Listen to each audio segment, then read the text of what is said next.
Deshaun Watson and the Cleveland Browns. But if you're going to play football in Arizona, a dome and air conditioning, those are two good things to have, and we've got both here at State Farm Stadium, just west of downtown Phoenix.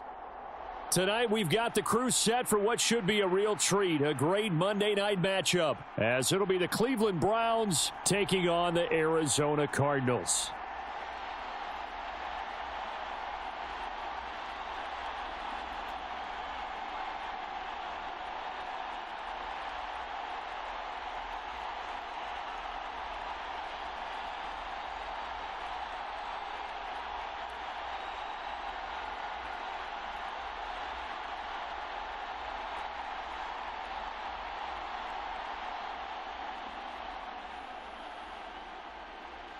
The former Lion, Matt Prater, has it teed up, ready to go, and we are underway now from Glendale.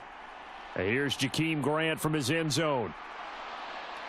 And he'll be stopped right around where he would have been had he gone down to a knee, maybe a yard shy of there at the 24. So here come the Browns for their first drive on offense. The former national champion at Clemson bringing him onto the field, and that's the signal caller, Deshaun Watson. And he's exactly the man you want in control of your offense. Excellent arm, good zip on the ball, not afraid to use his legs when he needs to. And what he's excelled at doing is making plays when the first read isn't available or when the pressure's about to get to him.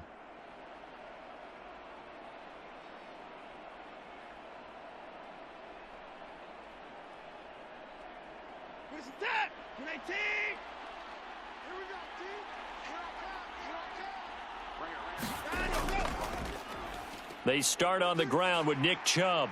Takes it to the 26, just a 1-yard gain. No doubt about it. A really nice job there by the defense, not allowing him to get to the perimeter. But that means your defensive ends, your outside linebackers, the guys that you pay big money to sack the quarterback, they also have to have interest in the running game as well. And they did a nice job there of holding the point of attack and not giving ground. Here's Watson. And he's going to have to eat this one as down he goes. The sack goes to Chris Barnes. He's certainly one of those quarterbacks that can burn you with his mobility, but that time able to hem him in and get him to the ground. Perfect descriptor right there about how they kept him in the pocket. Excellent job of containment, but they were still able to continue to bring such strong pressure without letting him escape. But how about those guys in the secondary as well? Kept the coverage tight, plastered to the receivers, and left no real options for him to throw it downfield. Crowd getting in it a bit already. Here's an early 3rd and 10. Now Watson. Able to find the open man. That's complete. And they'll get it all the way up about 5 yards shy of midfield. Great way to convert on 3rd down there. 21 yards the play. Well, you want to make sure that on an opening drive that you at least stay out there for a while and get into the flow of the game. A 3-and-out would have been problematic, but that's a good throw there to ensure they get another set of downs.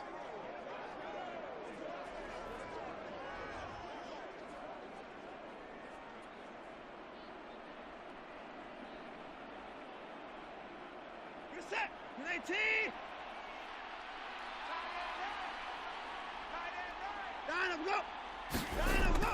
On 1st down, they'll run with Chubb. And he'll get it across midfield and down into Cardinal territory. It's a 7-yard carry to set them up with a 2nd and 3. A nice run here early on. It doesn't take a great play caller to realize you want to establish a guy of his caliber with runs like this early because they will pay dividends as the game progresses. Here's 2nd and 3.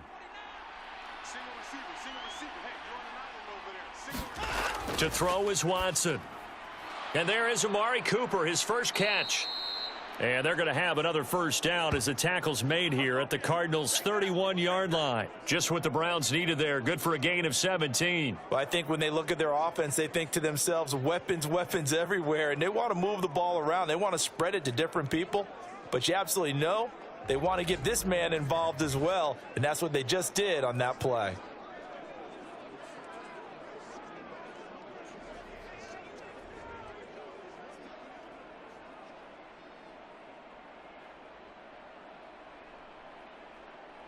Line of scrimmage, the 31 now on 1st and 10. Now it's Watson. And this one almost intercepted. Not a good throw there. Nearly an opening drive INT. Offense was moving it a little bit, had them back on their heels, but they earned a brief pause by forcing the incompletion. That gives them a quick chance to regroup and try and mount a stand before they're backed up even further.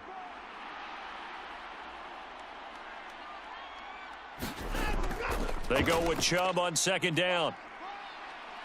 And he's going to be stopped up just short of the 1st down at the Cardinals' 24. That'll leave them with a 3rd and 2 coming up. They got 8 yards there.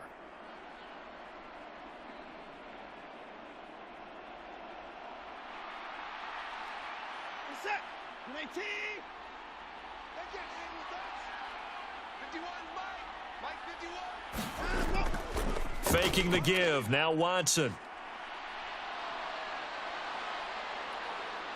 And they do get him down, but not before he's able to slip it inside the 5-yard line.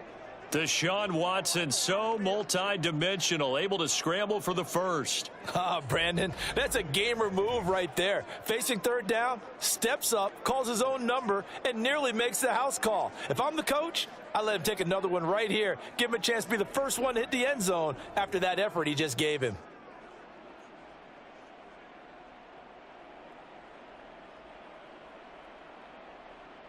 First and goal, a chance for an early statement here on the road. Chubb. Give him 4 on the carry there at 2nd and goal. They're mounting a nice drive here. Good chunk of yardage there again. O-line, they've been solid this drive. They have that look about them right now that says, if you do anything but run the ball behind us, you're crazy. They have really moved it well on this drive, and they want to finish it off the same way. From the gun, here's Watson.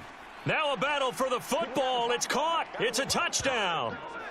David Bell there to make the grab. And the Browns will claim the early lead as they're on the board first here tonight.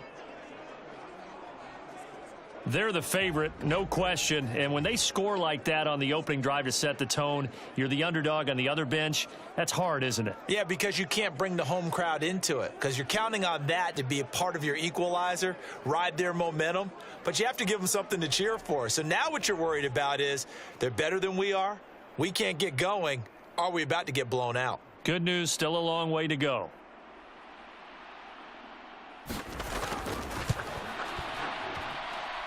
Hopkins with the extra point, and that makes the score 7-0. So that one a pretty time-consuming 10-play drive. And David Bell closed things out with a touchdown catch.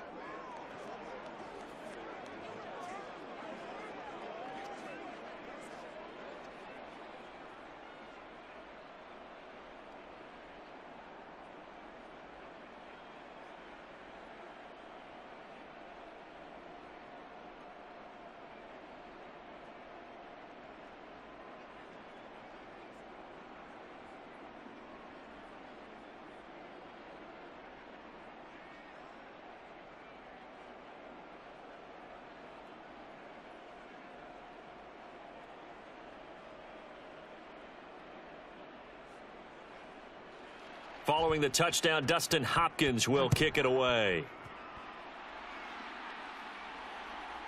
From a yard or two deep, here comes a return. And ultimately cannot get this out to the 25-yard line as he's dropped at the 23. The Cardinals now getting set to go offensively, and it'll be the dual-threat quarterback Kyler Murray leading the way. Drafted with the idea that he'd be one of the most dangerous quarterbacks in the NFL when he put it all together. We've been seeing that progress throughout his career. This guy's legs, we knew they were phenomenal. Arm, top-notch. But now we're seeing his mind come into the game. Reed's defense is better and better each and every week, and is showing patience as a passer as well. Not as eager to exit the pocket, finding guys downfield for bigger plays.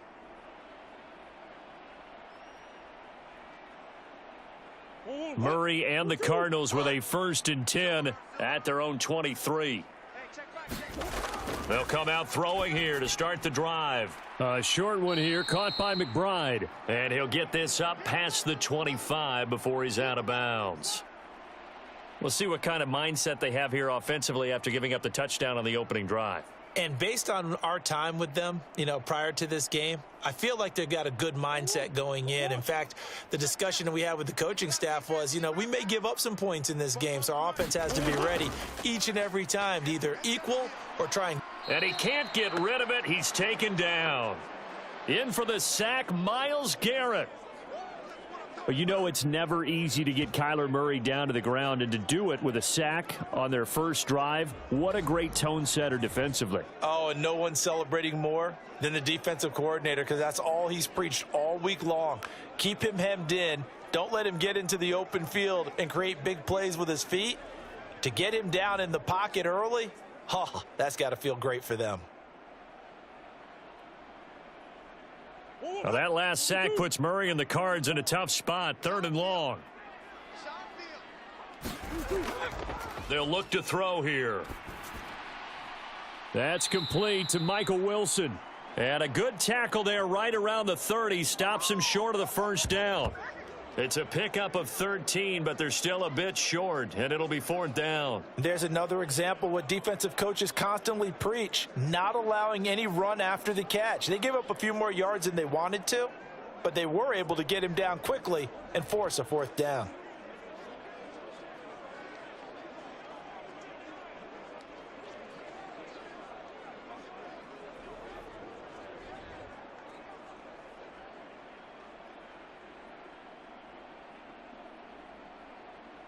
Blake Gillikin on to punt now on 4th down. Jakeem Grant deep for Cleveland.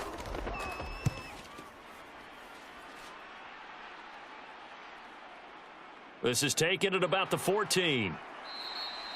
That'll be put in the books as a 53-yard punt. And the Browns will take over, 1st and 10. Second drive coming up here for Cleveland as they return to the field on offense.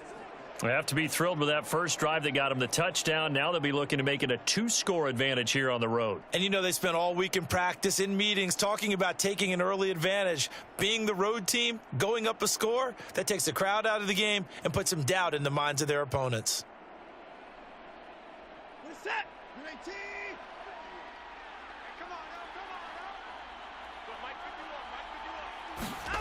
Now a first down throw, Watson. Oh, into a sea of defenders and intercepted. Picked off by Chris Barnes. And his guys will take over at the 30-yard line.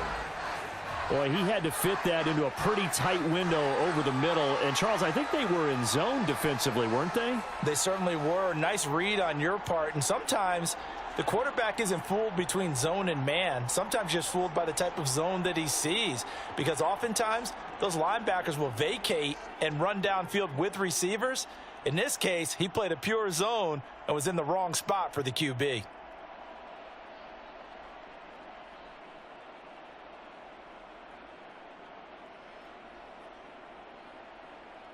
So 1st and 10 now from the 30. After the turnover, here's Murray. Quick slant to Brown. And down inside the 15, shy of the 10.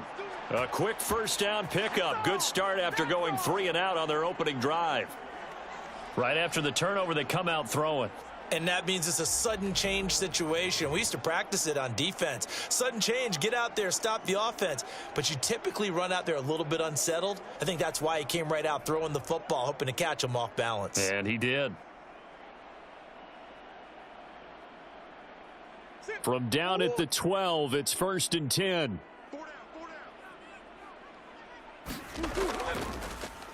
Running right on the option is Murray. And he is going to lose yardage here. Anthony Walker up behind the line and finishing that play off. And not a lot of success to be found there. Oh, you got that right, partner, because if you're trying to make guys miss about 10 yards or so downfield, that's a pretty good play. But if you've got to do it in your own backfield, I consider that a problem. That doesn't work too well.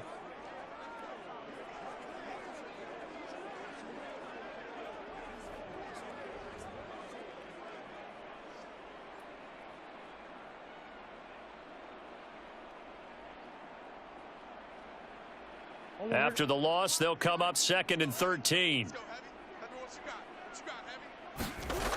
Murray now. It fights him off.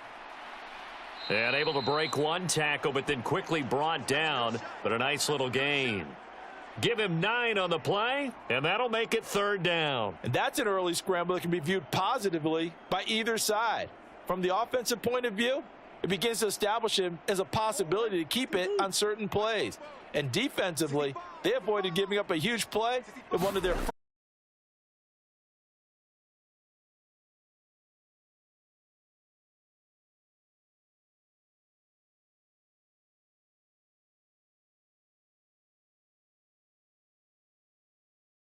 in this amount of time. I think it was a 2-step deal. Boom, put his foot in the ground.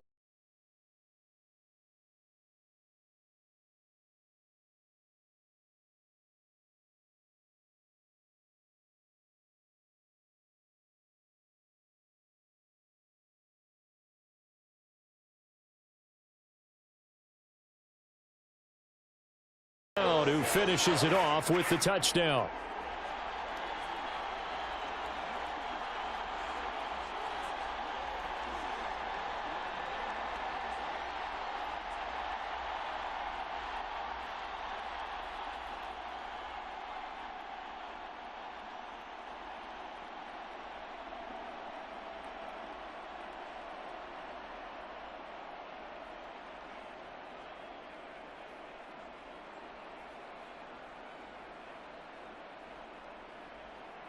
So all even at 7 now as they kick it away.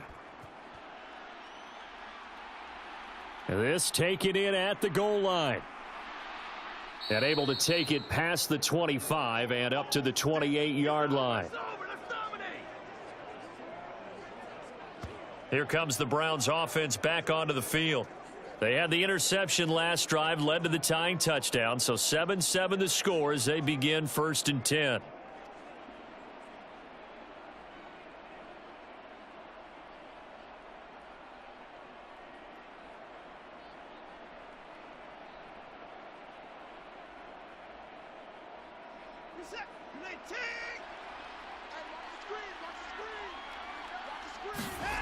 They go back to the air here after the INT on the last drive. That is incomplete. Well, they've got man coverage on the outside, and my scouting report on these DBs tells me that they love to take matters in their own hands. They want man coverage, not zone. And there was good coverage there that forced the incompletion. 2nd and 10.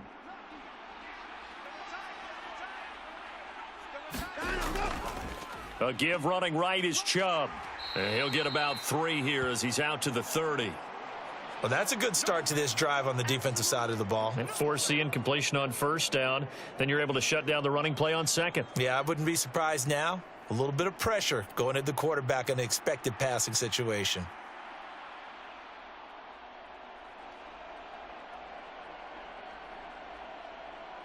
And the Cardinals, they trot out their dime package for 3rd down. Out of the gun, Watson. Into heavy traffic, and it's intercepted. Picked up by Kaiser White. And he'll bring this one back to the 29. And, partner, I think this is where long-term starters in the NFL separate themselves from the rest of the pack, because there's still 3 full quarters left in this one. More than enough time to move past a pair of early mistakes and find a way to lead your team to a win. Mental resiliency, a characteristic every NFL team's looking for in their quarterback. Here's the Arizona offense now as they get set to take over. They'll have very good starting field position here as they try to break our tie, and they start 1st and 10.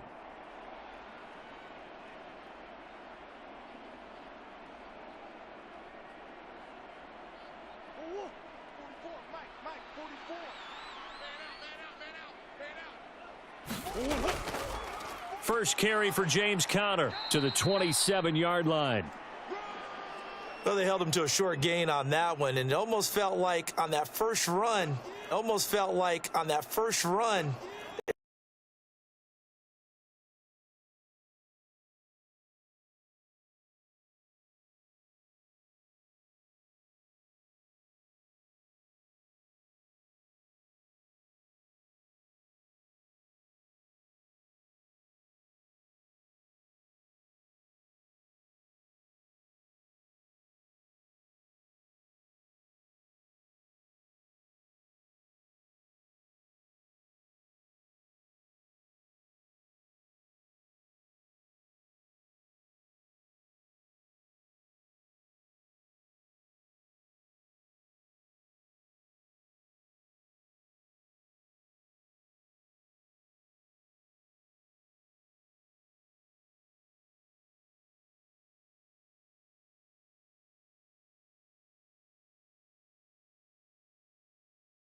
A good display of power, but it will only get him just inside the 5 to the 4. That's a gain of 6 on the first down run. You know what really fires up offensive linemen? When the guy that is carrying the ball behind them can create his own space and break a tackle along the way. This 2nd and 4. Throwing now is Murray. And he'll take this one in for the Arizona touchdown. Kyler Murray taking it in from 4 yards out. And the Cardinals have taken the lead. He hit him earlier in this first quarter with his arm. Now he does it with his legs. Right now, he's one of those stat stuffers that you see on the basketball court. You know, the guy with points, rebounds, assists, steals. One with the arm, one with the legs. Let's see if he can continue this pace. And sending out the reminder that, yeah, look, I'm known for having an arm, but I can do it with the legs on occasion when I need to. Now Prater to add the PAT.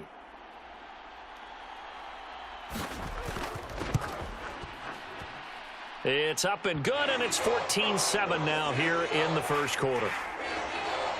A drive there of just 4 plays. And the play that polished it off was the touchdown run by Kyler Murray.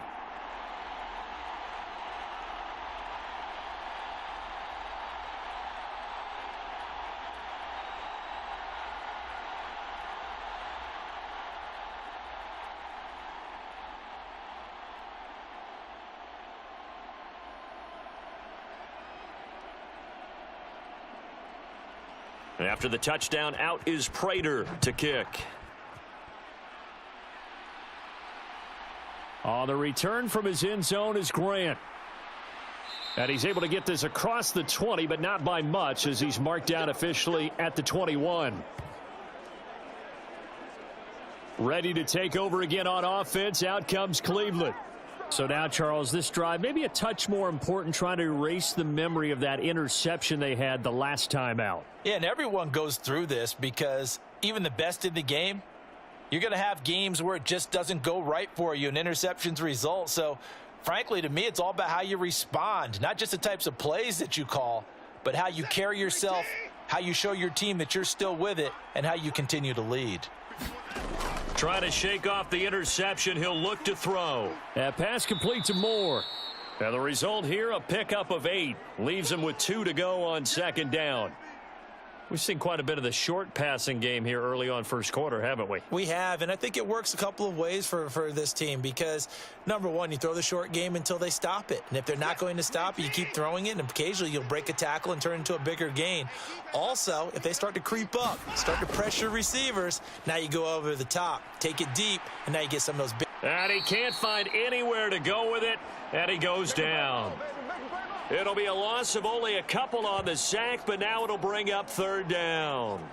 And, of course, that's not an easy man to sack. You know how elusive he can be trying to get outside of the pocket. That was a great play on the defensive side.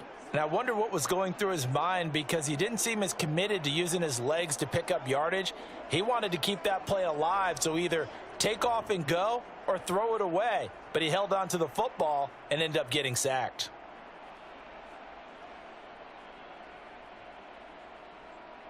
The Cards going nickel. An extra defensive back out there now on 3rd down.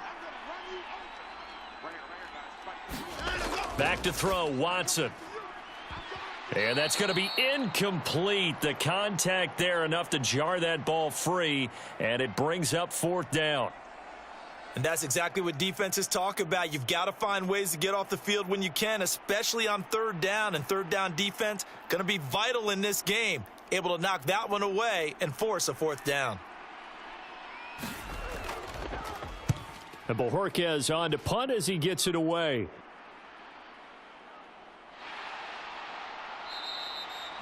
Officially, that'll go as a 52-yard punt. Not too shabby. And the Cards will take over 1st and 10. Arizona's offense back out and ready to go.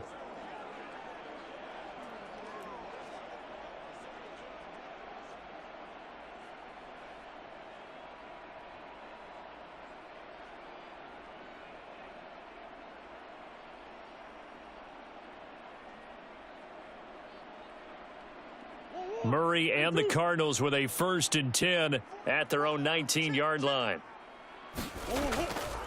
He'll start the drive with a give to Connor.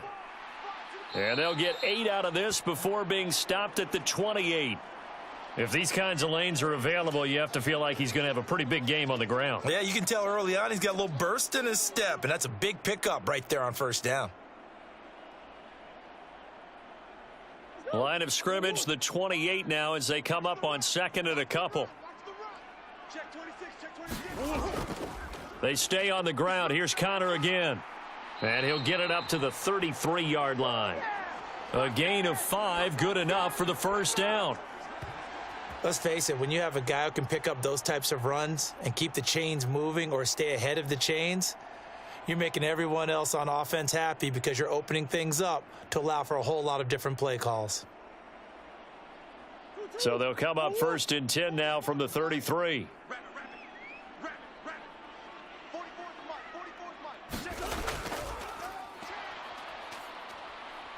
And he'll be brought down shy of the 40 at the 38-yard line. Pretty good 1st down play. Keeps them ahead of schedule, as they say. And ostensibly, they could go right back to it because there are multiple options on this play. Hand it inside, quarterback tucks it and keeps it, quarterback throws the ball downfield. You should be able to react to the defense and have an option available on every snap. They run behind center with Connor. And this is going to be a Cardinals 1st down as he's got this up to the 45-yard line. Offensive linemen are famous for doing their job no matter who's carrying the ball. But when they have the confidence that the person carrying it can break off big-time runs, it makes them block just a little bit harder.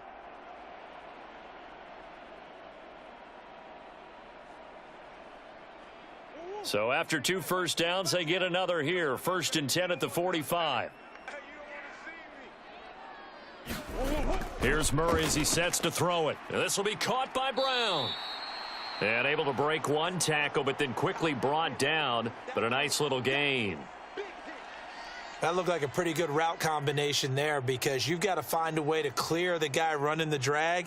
Because when you do, you can just put the ball on him and then let him run. Yeah, he's got some space. They still need about the length of the football here, maybe a little less as they come up on 2nd and inches.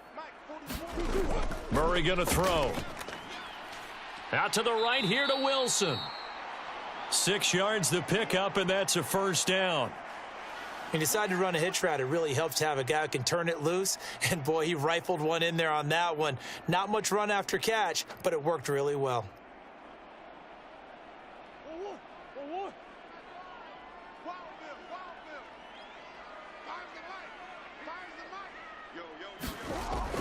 On 1st and 10 is Connor. And give him 6 yards here as he stopped near the 35 at the 34. Well, they're making an effort to get the ground game going tonight. So far, it's working. I like what we're seeing from the offensive line. They seem to have the leverage going and are controlling things and reestablishing the line of scrimmage, moving that defensive front backwards, but also like what the runner's giving us, too. It appears that he's been waiting all day long to get out here and take off. Meanwhile, Murray's throw completes to McBride. It'll be a pickup of 4, good enough to earn him yet another 1st down. Many different ways to create space, but on that play, he did it with that big, wide body of his. Didn't get a whole lot of yardage on the play, but it did what it was supposed to. Pick up a 1st down.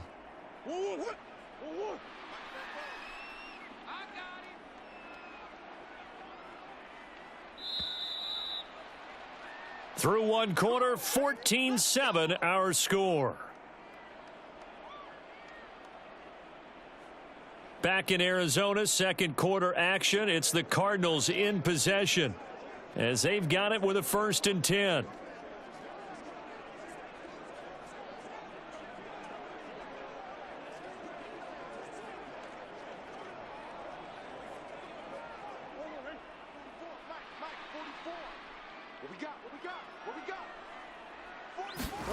Here's Murray.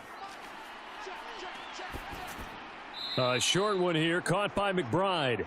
They'll give him 4 yards there, and that's going to bring up 2nd down. Not a big window to throw. Coverage wasn't too bad there. Yeah, they had him under wraps pretty well, but somehow able to muscle his way open and catch the ball. From the 25, here's 2nd and 6. Murray now to throw.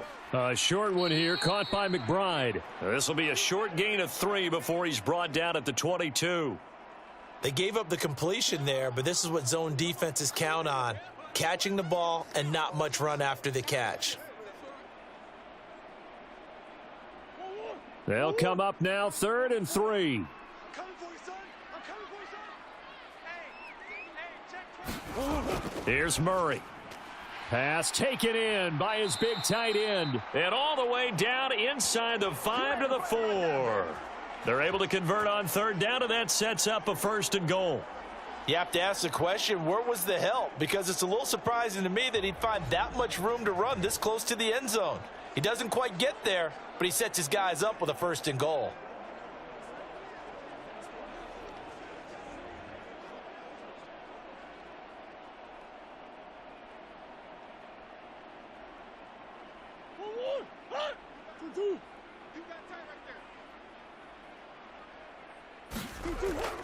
Connor. It'll be a pickup of 4, and it brings up 2nd and goal.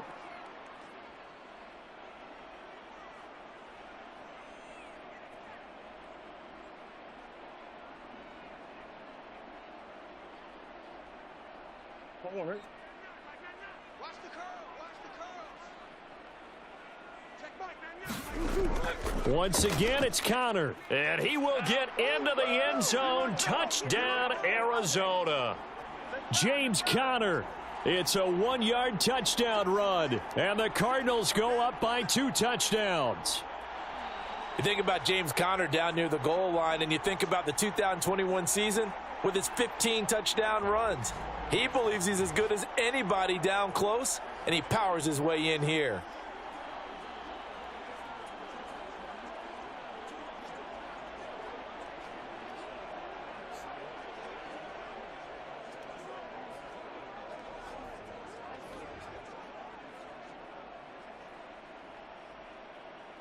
Prater on to add the extra point.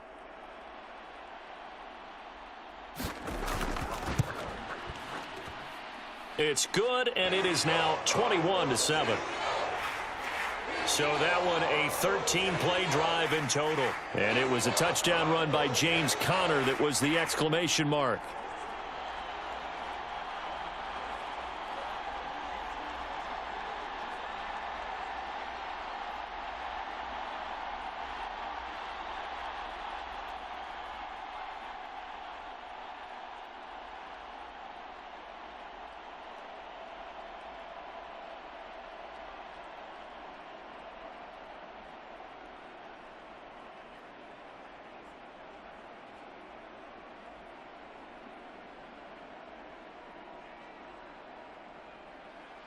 After the touchdown, out is Prater to kick. On the return from his end zone is Grant.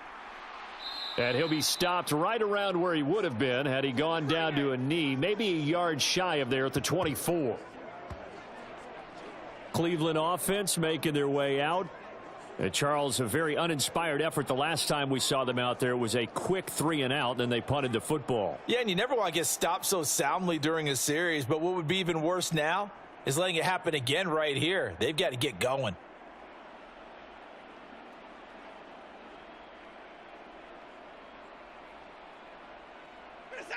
Watson and the Browns now with a 1st and 10 at their own 24. He'll start things off with a handoff to Chubb. And they'll get him down after a pickup of 8, 2nd and 2. Now that's a run that warms a play caller's heart because you're actually set up to do whatever you want on offense. You can come right back and run essentially the same play because you have momentum, or you can fake that running play and throw something deep over the top, or you now feel like you have an extra down to play with because if you go ahead and just throw it and you don't get it, come back and try and pick it up on 3rd down. They'll fake the handoff. Now Watson. Throw complete to Bell. And able to get this one across the 45 before he's brought down. He had the touchdown earlier. This one's going to get him a first down. When you're struggling on offense, you're looking for anything possible to get you going. Sometimes you do it like basketball teams that don't normally press. You put a press on, bring people to life, make them move a little bit quicker. Maybe that'll help them as they head towards the half.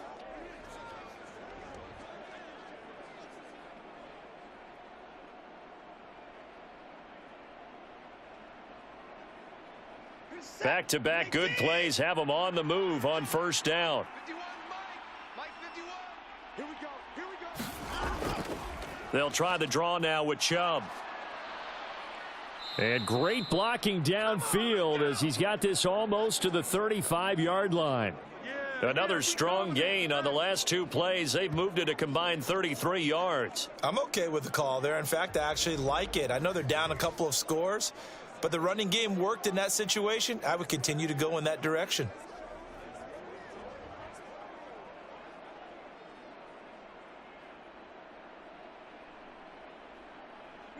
So into Cardinal territory now. It's 1st and 10 at the 36.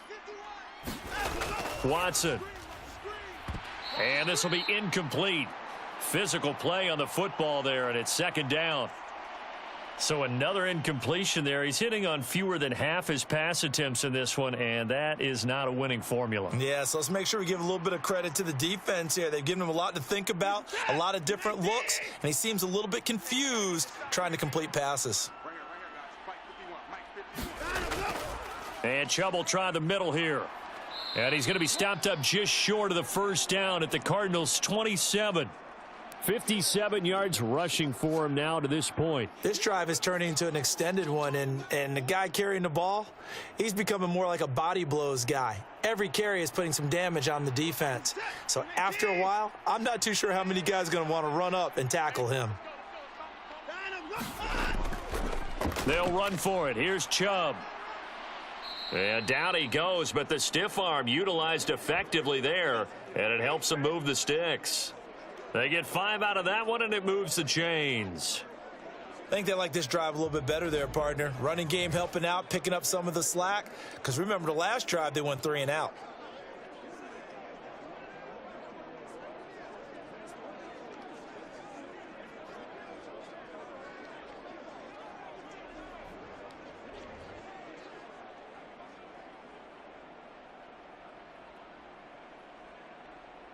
Set. 19.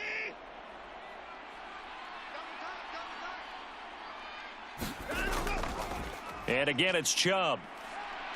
And he's taken down after a gain of 3 as they move it from the 22 to the 19.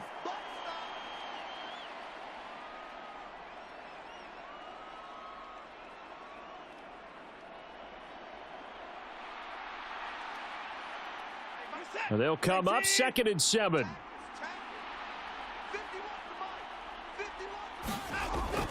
From the gun, it's a give to Chubb. And he'll go down here at the 12-yard line. 7 yards there and a first down. Exactly what they needed right there, because they needed to use the ground game to take some pressure off, because the quarterback's been struggling a little bit.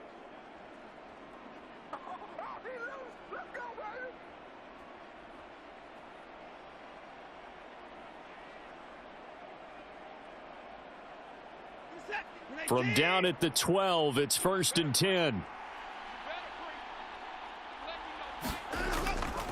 Now Chubb running right.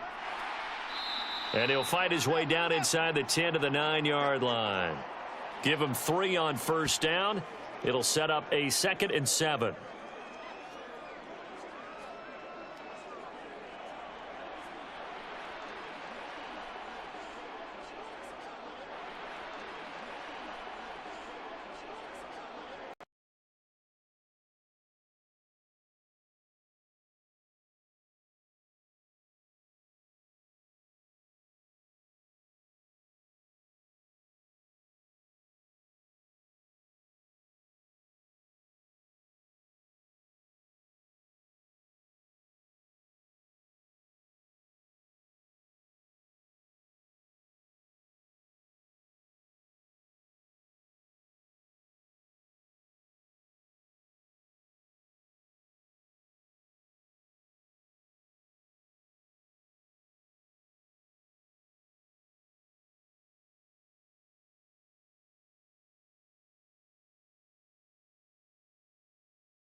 And this is going to be incomplete.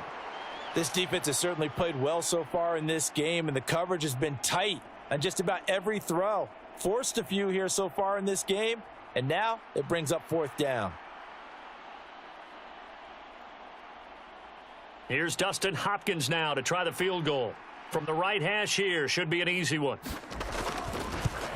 Hopkins' kick is good. And that will get the disadvantage now back down to 11.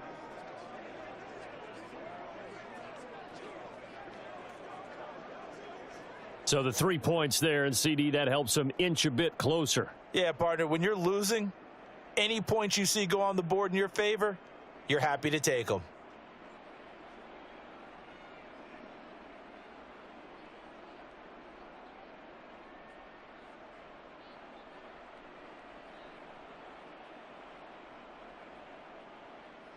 Following the made field goal for 3, Hopkins now to kick it off. And a touchback as Dortch elects not to return it. The football back in the hands of the Arizona Cardinals. And that last drive was very, very balanced, pretty methodical. You think they go that route again? I'm always of the school that until they stop me from doing something, I'm going to continue. And I think that that's exactly what they'll look to do. But the beauty is the balance that they've created sets up opportunities for big plays. Looks like a run, turn into a play action, and throw one deep. Murray and the Cardinals with a 1st and 10 at their own 25-yard line. The drive will start with an option going left. Only a yard on the keeper, and it'll be 2nd down. Not a big run on the first play of the drive, but that doesn't necessarily mean it was a bad play. Sometimes you're just trying to settle in, get your guys a little bit of contact, and get things moving. The last play got just a yard. Here's 2nd and 9 from the 26. From the gun, Murray. And he will slide to a stop. He does have the 1st down. It's a 9-yard gain, and it keeps the drive moving. There he goes, and for good reason. Running with it has paid dividends earlier in this game and earlier on this drive. And until they prove they can stop him, I don't think he's going to be shy about continuing to run for 1st downs instead of airing it out.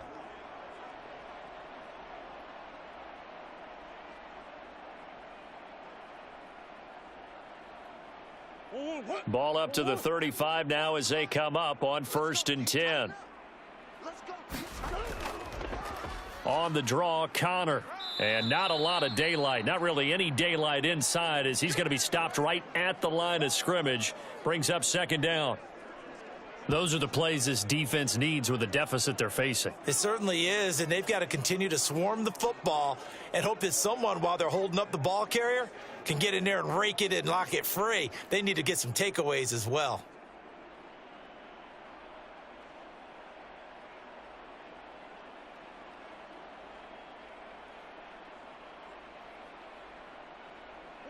Now is 2nd and 10.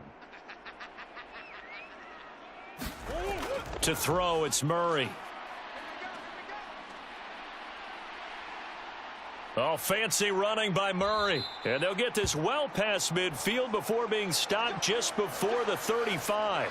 Big yardage there on the scramble. It gets him a 1st down. No shortage of impressive moments from him thus far. Now he's halfway to the century mark, and we're still in the 1st half. There's been no answer for his running ability so far by the defense.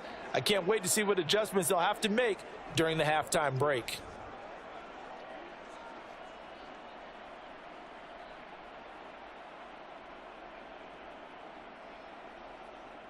So they move from 136 over to the other as they come up on 1st down. Connor up the middle. Give him 5 on the carry there, and it'll be 2nd down. I think we all suspected that they were going back to him after he found the end zone on his last carry, and they kept the positive momentum going there. Another nice run by him.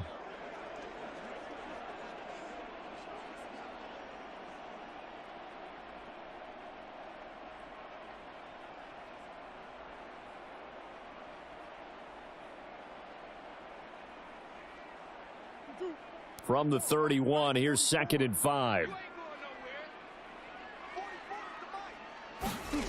To throw is Murray. And that's going to be caught downfield by Brown. And he'll go out of bounds inside the 15-yard line. 68 yards receiving now for him in the game. And a first down on that last catch as well.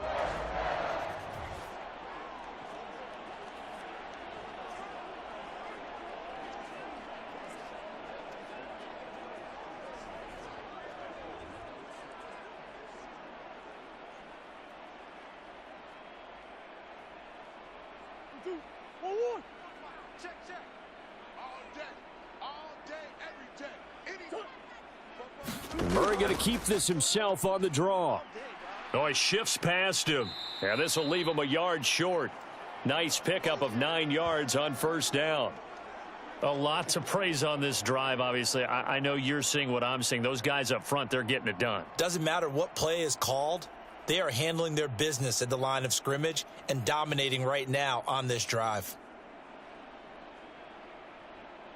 From the 4, this is second down and 1.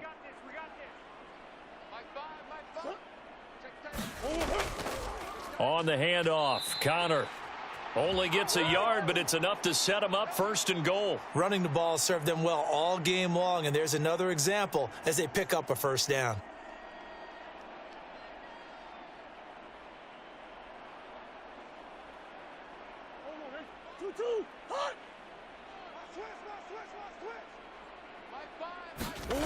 Now Murray. That's to McBride, and he has it. Touchdown, Cardinals. A 3-yard touchdown pass, and the Cards add 6 to their lead. There was no going through the progressions on that touchdown pass. Yeah, nor was it necessary. His receiver won that route early, presented himself. No reason to wait. Go ahead and put it on him and score a touchdown. Now Prater to add the PAT.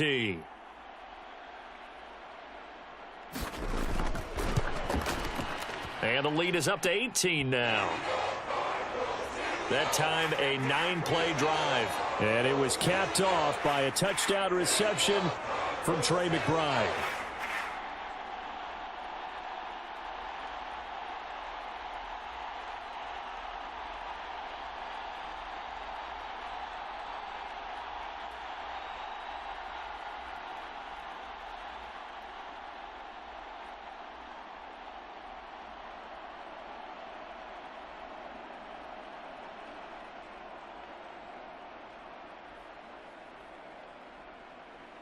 After the touchdown, out is Prater to kick.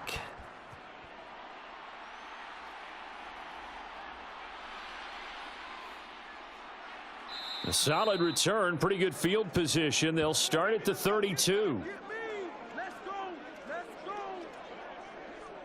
Now Nick Chubb and the Browns get set for their next possession. They're behind in the first half here, CD, but it's not through any fault of their running back. He's had a strong start to this one. And you're right about that, partner, because watching him play, you would think that his team is in the lead. He has been a lot of fun in this contest. Now let's see if they can actually make something happen and put more points on the board behind his efforts. Yeah, I'm curious to see, Charles, if they can play complementary football and get that passing game going as well. Watson and the Browns now with a 1st and 10 at about the 32. They start on the ground with Nick Chubb, and just no chance of turning the corner. He can only get back to the line of scrimmage. 2nd and 10 coming up. I would think as a play call, you want to look for some quick hitters to your tight end. Any type of a route to replace where that linebacker was. Because when you saw the speed with which he reacted and stuffed that play, maybe use that speed against him in the future. 2nd down, here's Chubb again. And he'll work this one up to about the 38. 81 yards for him on the ground so far tonight as he has been terrific in this first half. I don't care what the emphasis is in the NFL at any given time. Every defense is still going to say their #1 goal every game is stop the run. And right now they're not doing that, and that really chips away at your confidence.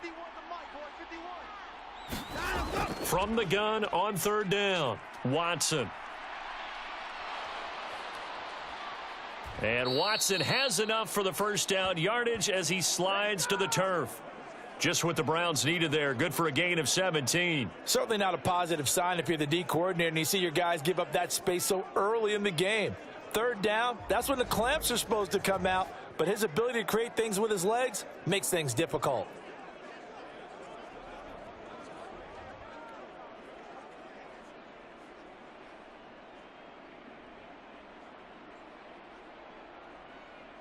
Set. Ready.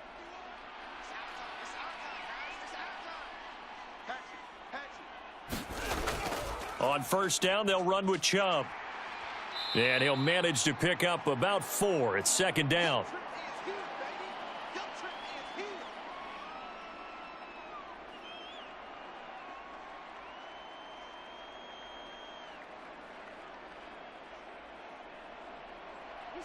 Now a 2nd and 6.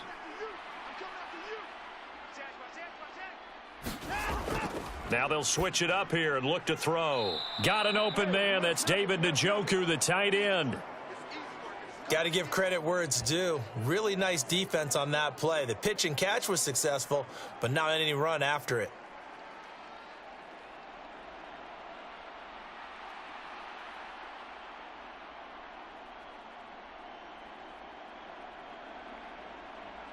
The offense on third down tonight, they've hit 4 of 7. They're up against a 3rd and 1 situation.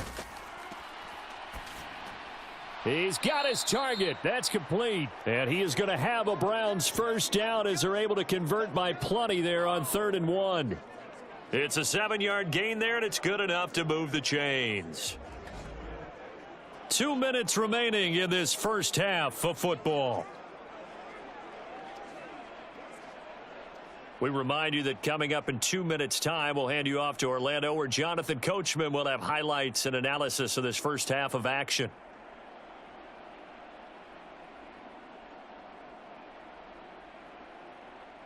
So 1st and 10 now from the 30.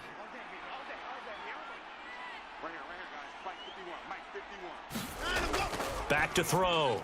Watson. And for a 3rd time tonight, he's intercepted. And the Cards are going to take over at their own 28-yard line. This is our time. Our time. 3 first-half interceptions now. And, Charles, you'd have to think a fair amount of concern is developing over there on that sideline. And there should be, because essentially he's been a little loose and possibly reckless with the football here in the first half. Now, maybe it's not all on him, but still 3 interceptions. That puts the entire team in jeopardy. So the play caller from here on out, got to design some throws for him that he can complete, keep it away from the defense, and try and get him back on track.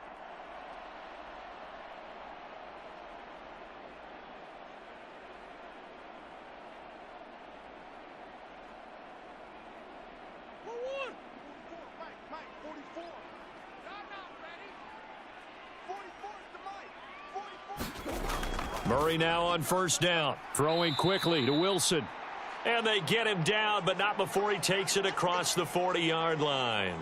Solid way to start the drive. 13 yards, picking up the first. Good, strong throw and catch right there. And so far in this game, the alleys have been open for them to get completions, and they're taking advantage of it.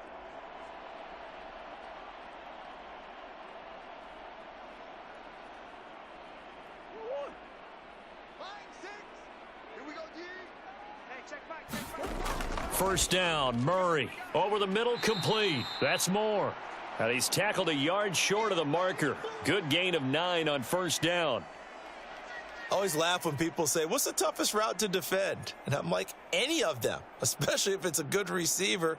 That makes things very difficult. But when you're running a drag route, something short, shallow, going through defenders, using guys almost as screens in order to get open, that makes things tougher, guys trying to get to the football. The Cardinals going to use the first of their timeouts as they'll stop it with just over a minute to go before halftime.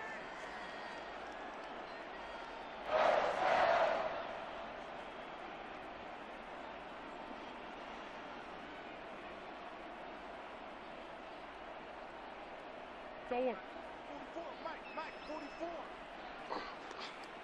44 is the Mike. Throwing on first down is Murray. And he's going to get this down near the 30-yard line. Now the Cards going to call another timeout, their second, as they get the stoppage with a little over 50 seconds to go in the first half.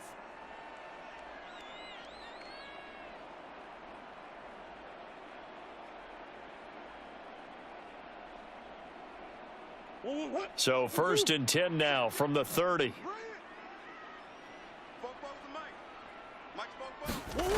Out of the gun, here's Murray. A quick throw there is incomplete. Defensively, celebration time because they finally forced an incompletion. He was perfect throwing the ball to that point. Yeah, but from his viewpoint, they didn't force the incompletion. He just missed. That's how hot he is right now, and that's how he wants to continue to throw the ball. Ball on the 30 as they come up 2nd and 10. Now they'll throw here out of the gun. And he will slide to a stop. He does have the first down. A nice pickup there, 10 yards. Partner, even I can figure out who deserves the lion's share of credit for their lead right now because he has been terrific in a dual threat role, really chewing up yardage and getting them points with his legs. Simply put, that defense has had no way of stopping him, and that's why his side is on top.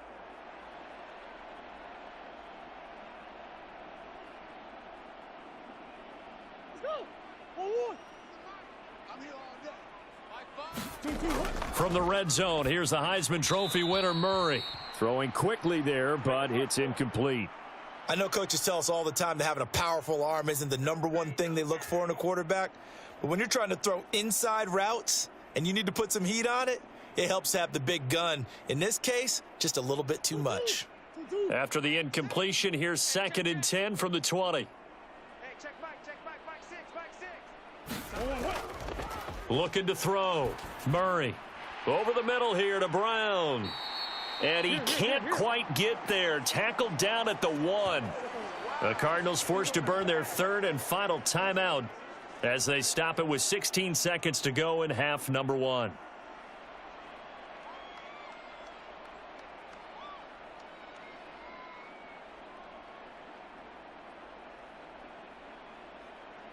A chance to really cap off a big first half here as they come up on 1st and goal. Back to throw. Murray. He's got his man. It's caught in the end zone. Touchdown, Arizona. Rondale Moore as the first half is winding down. And the Cardinals continue to pull away here in this first half. That score that they just gave up there, that's a tough one for their defense to swallow because they've had a tough time through the first 2 quarters. They really were determined to get a stop there, unable to do so. That makes their comeback hopes that much more difficult.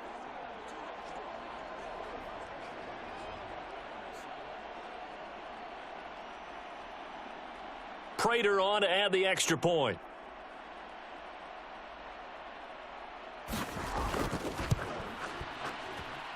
And he's been a busy man, 5 for 5 now as he knocks another one through to extend the lead. A good drive that time as they go 9 plays in all. And the Cardinals cap it with a touchdown.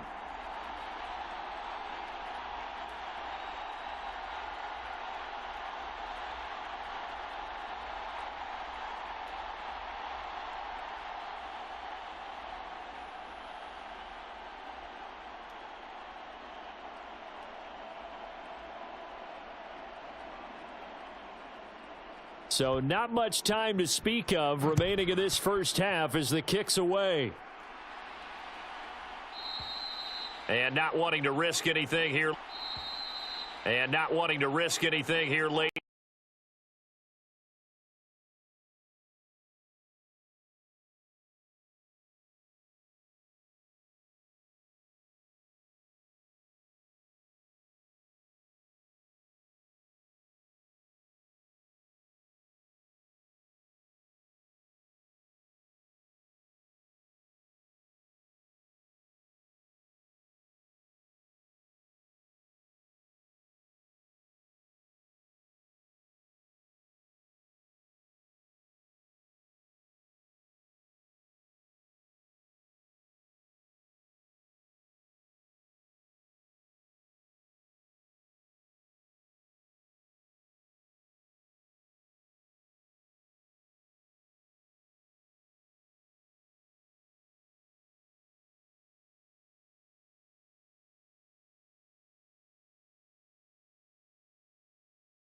Kyler Murray.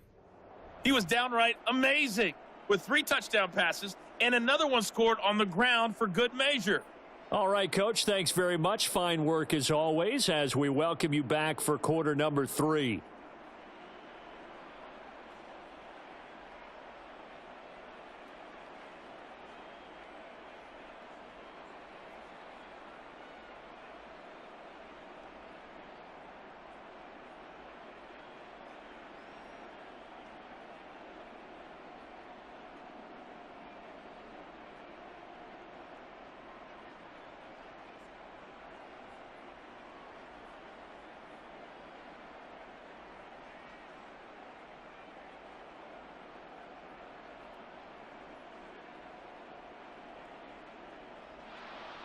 The Cards with a lead, and they will get this football first as the second half gets started. From a couple yards deep, he'll bring it out of the end zone.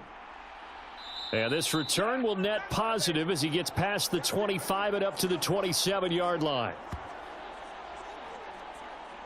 So here's the Cardinals offense now as they get set to start this third quarter. Now, the first half definitely went their way, and this would seem to be a great opportunity to kind of put this game a little closer out of reach with a score here. Yeah, and it's a wonderful opportunity for them because if they can add 7 more to their lead before the other guys even see the football, that could be the decisive blow in this game. I think that's how they're eyeing it. That's how they're approaching it. Murray and the Cardinals with a 1st and 10 at their own 27. From the gun, he'll set up to throw. And he's taken down but able to slip across the 35. It's a first down, his 4th catch of the game after having 3 in the first half. Well, up big, but still not hesitating to take some shots downfield, CD. I guess they really want to hammer home their dominance in this one. Yeah, that much is apparent, partner. If they keep completing throws like that, they'll keep that gap awfully wide as they've established already. So here's a 1st and 10 at the 38. Murray giving to Connor on the option. And he'll lose yardage on the play back at the 37-yard line. Credit Zadarius Smith able to get through and make that tackle for a loss. And that's what this defense is going to need to do more in the second half. Good pressure that time, forces some indecision in the backfield. He's going to wind up being taken down for a nice loss.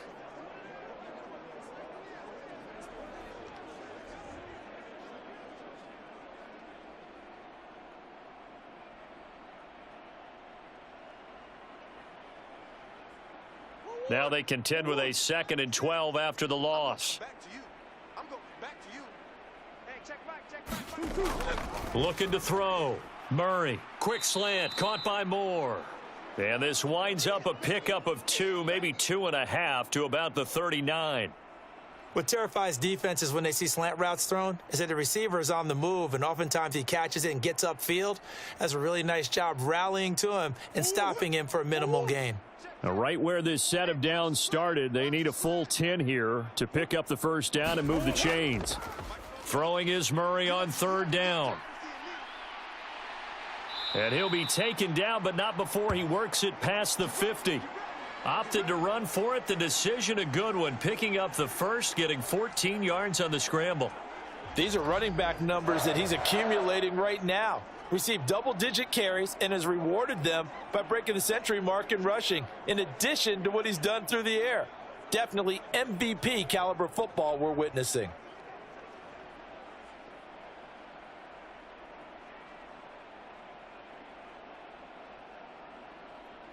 So 1st and 10, and if they score on this drive, might have to start digging in our second half blowout material. Now they'll try and set up the quarterback draw here.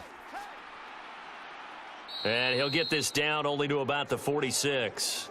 Only a yard on the keeper, and it'll be 2nd down. Anytime you decide to use your quarterback as a runner, most of the time when you design a play, you're expected to break a little bit bigger than this one, because when you run him on short gains, your risk reward and him taking hits, I'm not sure that's the payoff they were looking for. From the 46, here's the 2nd down and 9.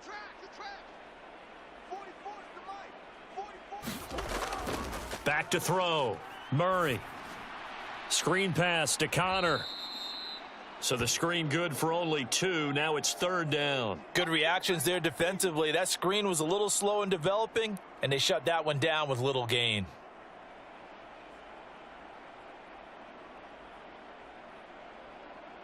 And the line to gain here is the 37 on third down. On the draw, Connor. And he won't quite make it. He needed 6. He got about 5. Fourth down. Good job, good job. This team doesn't mind running the ball in any situation, and I thought he was going to get the first down the way the play developed, but the defense closed in and stopped him just about a yard short.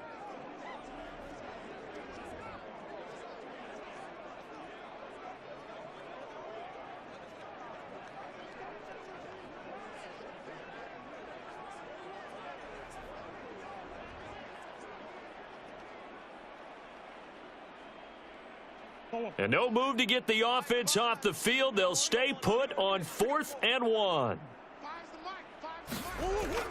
They'll run for it with Connor. And he's going to have the first down yardage to the 35. Just a gain of 3, but they'll certainly take it as they convert on 4th down. So he needed 1. He ended up getting 3. And I really like the way he ran that one, too. That's really intelligent running because oftentimes a running back could get too greedy. Try and hit the home run on a play where you just need a few yards. Well done there, making sure he got the first down and not worrying about trying to get a touchdown. Now this one over the middle into the hands of his tight end, complete. And they'll wind up getting this one all the way down inside the 20. An excellent pickup of 20 yards. Whatever the discussions were at halftime to try to slow down this offense, it has not worked to this point. Yeah, I have a vision right now of everything that was discussed at the half just being torn in shreds or being erased off of the Microsoft Surface tablets because none of it is working. They are really locked in on offense. So the ball down to the 16 here for 1st and 10. Shotgun now for Murray. Looking left side, that's caught by Moore. And the Cardinals are going to have a 1st and goal coming up as the tackle made at the 3-yard line. And I'll tell you what, this offense is playing a little bit of keep away right now. They've come out here in the 3rd quarter, possessed the ball for quite a while, and they keep on converting. Nice pitch and catch there to set up the 1st and goal.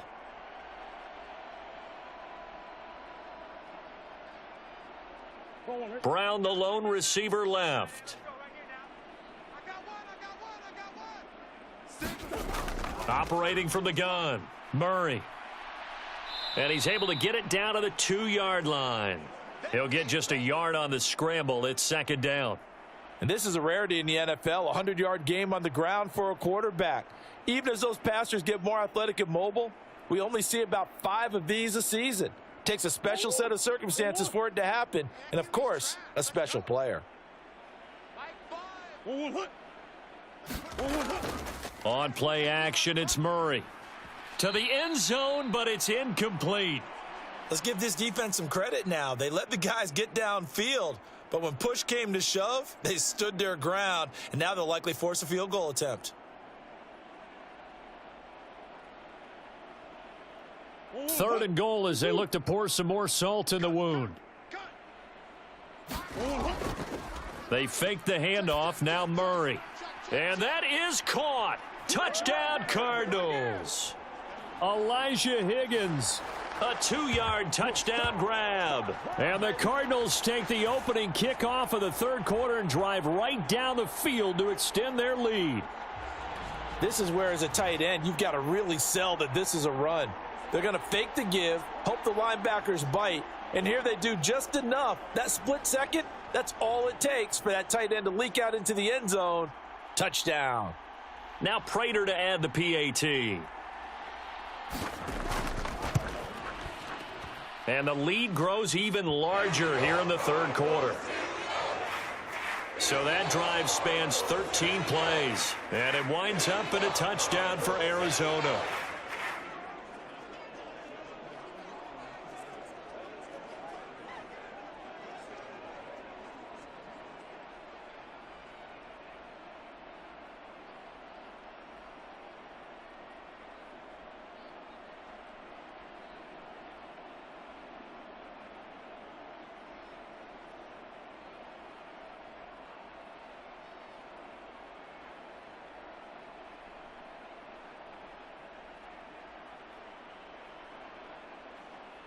After the touchdown, out is Prater to kick.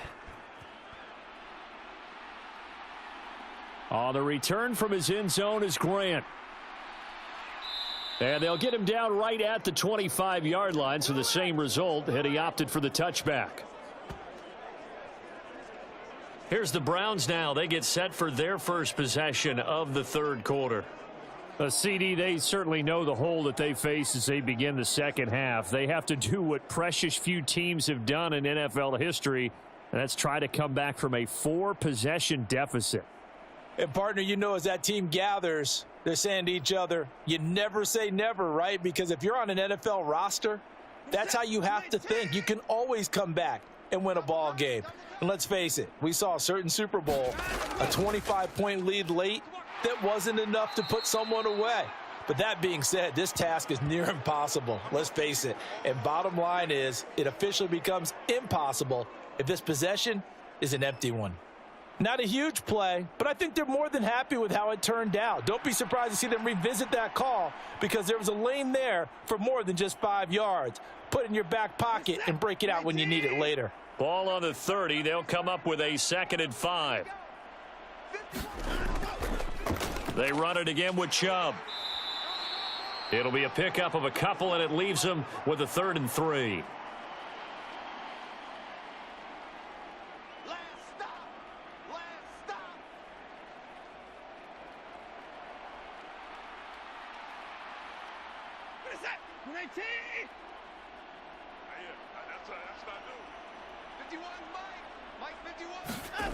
Now Watson. They set up the screen to Chubb. And they get him down, but not before he takes it across the 40-yard line. That's good for a Cleveland first down, an 11-yard pickup. Well, the margin on that scoreboard, obviously, for them, it looks daunting. But I don't know, Charles. They're probably not focused on that right now. Maybe just chaining together a positive drive with plays like we just saw, giving themselves something to build on. Yeah, I think you're right about that. And what they have to be careful of is getting glued to that scoreboard trying to do too much. Because if you do that, you're all but guaranteed to start making mistakes. Just focus on one play at a time and make each one successful.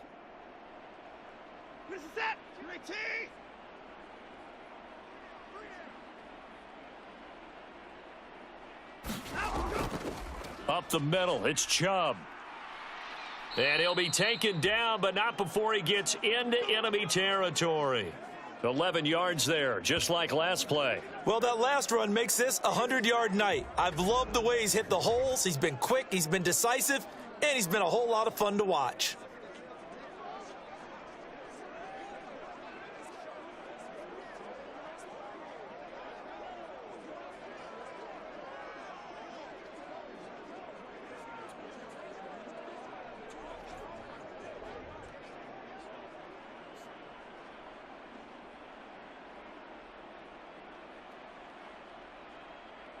So into Cardinal territory now. It's 1st and 10 at the 46.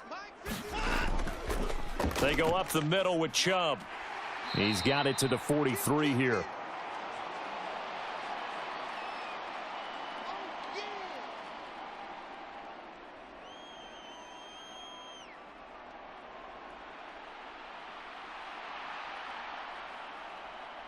Second and 7.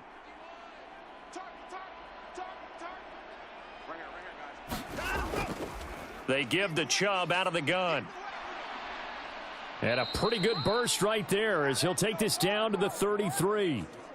117 yards rushing now for Chubb and a first down as well. He's done his part sailing past the century mark on the ground with rushing yardage, but his team, a different story. Yeah, they're down big in this ball game, so sometimes you wonder to yourself how much of that is him with a great performance and how much of that is the defense just loosening up because they have a big lead. So they'll come up 1st and 10 now from the 33.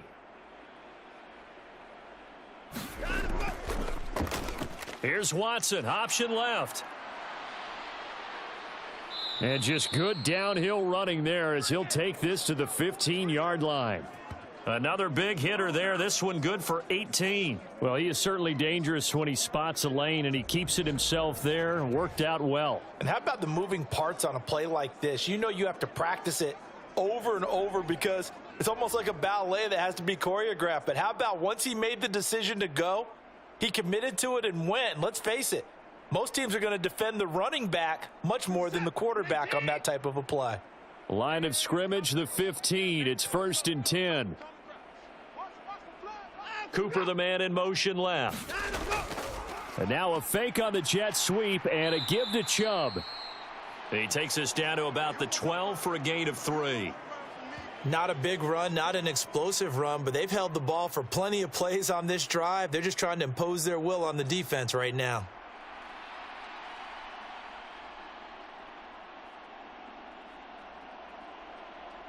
Here's 2nd and 7.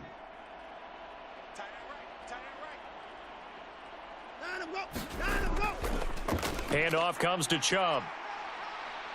And here he'll get it down to the 7. Give him 4 on the carry, and it'll make this a 3rd and about 2.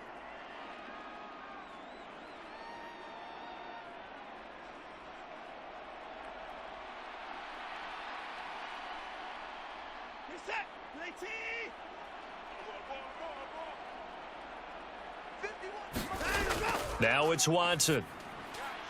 And this is caught. Touchdown, Cleveland. David Bell, his 2nd touchdown of the night. And the Browns are able to cut into that deficit. Well, if you've got him in your fantasy league, you like his production, his 2nd touchdown of the game.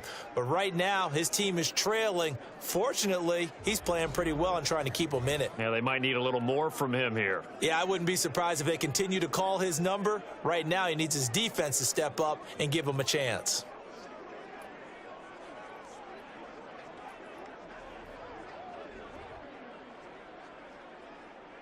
On is Hopkins now for the extra point.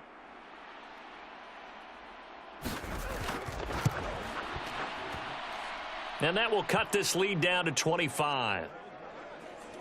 A 10-play drive that time. And David Bell closed things out with a touchdown catch.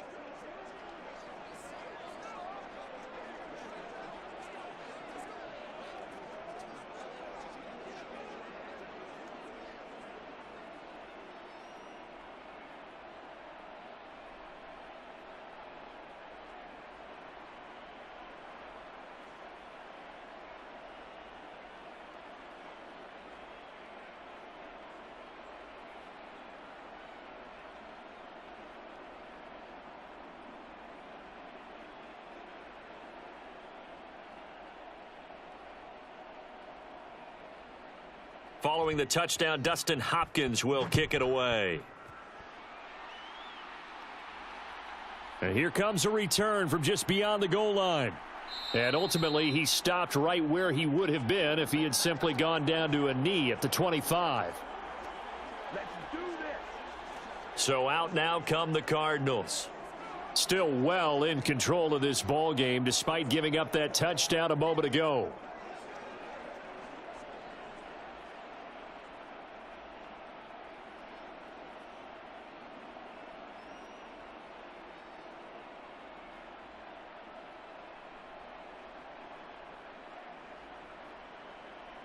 Murray and the Cardinals with a 1st and 10 at their 25-yard line. They'll try and start this drive in the air. Wilson's got it complete. And they're able to get this one across the 35. Nice way to start the drive, a gain of 12 and a 1st down. I'll tell you what, a lot of those mid-range throws have been available because sometimes teams get too concerned about the deep ball and they leave too much space in front of them. And these guys have been taking advantage so far. Line of scrimmage, the 37 on 1st and 10. Murray now. A short one here, caught by McBride. And that'll be good for 8 yards to the 45. Nice rhythm throw there on 1st down. He located his tight end, made it a nice easy pitch and catch. Hoping he can break a tackle or two. Wasn't able to do that there, but still good yardage. 2 yards to go, 2nd down.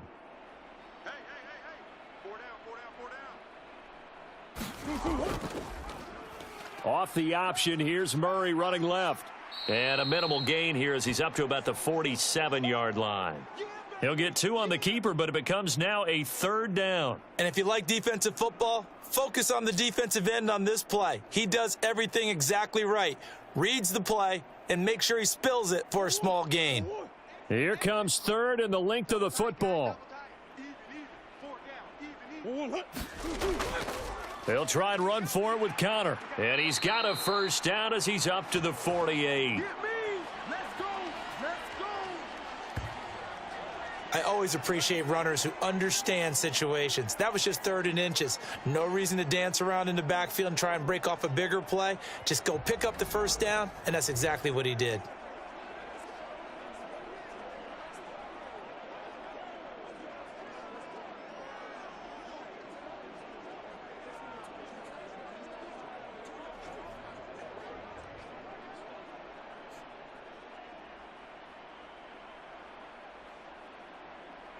Two 1st downs have him up near midfield now on 1st and 10.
Now a draw play. This is Connor.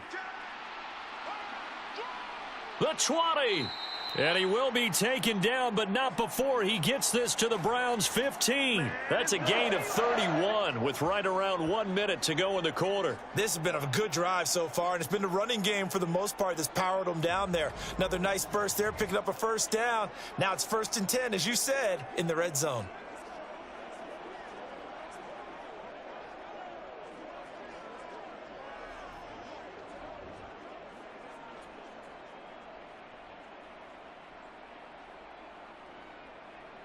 So after the big play, look at this, all the way down at the 15 now on 1st and 10.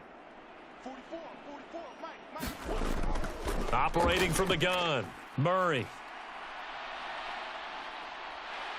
And he is into the end zone. Touchdown, Arizona.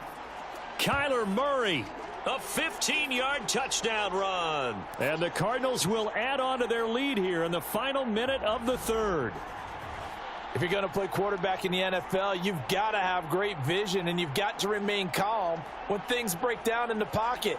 Both of those traits were on display there. He surveys the situation, sees the middle of the field open, so he's just going to step up and take it himself. Very well done there. Prater on to add the extra point. And the lead grows even larger here in the 3rd quarter. So that one, an 8-play drive. It spans 75 yards. And the play that polished it off was the touchdown run by Kyler Murray.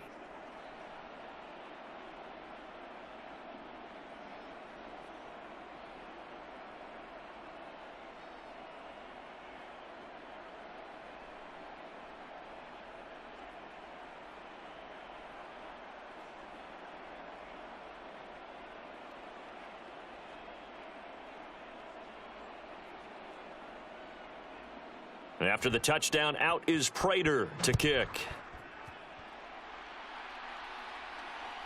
On the return from his end zone is Grant. And he'll take it up past the 25 to the 26-yard line.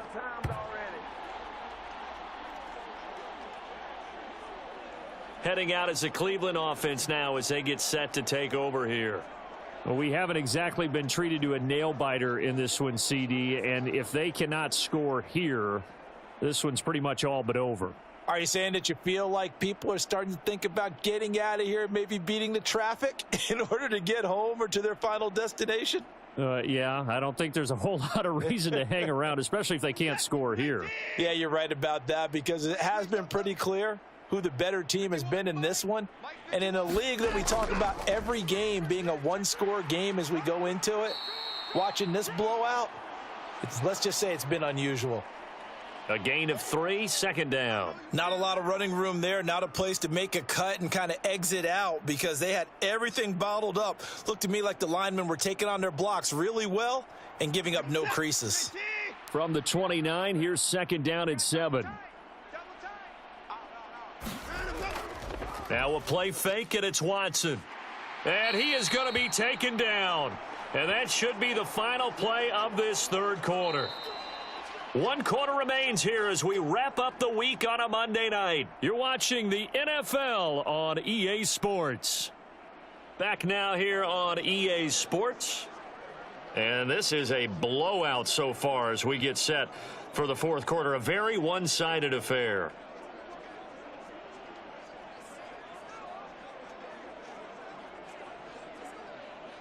Gonna need something special here on 3rd and long. After that sack, what does Watson have in his arsenal? They'll look to throw here. Dancing to his left. That is caught. And he'll be brought down with a penalty flag on the field. It was a late decision to throw, and it might have been too late.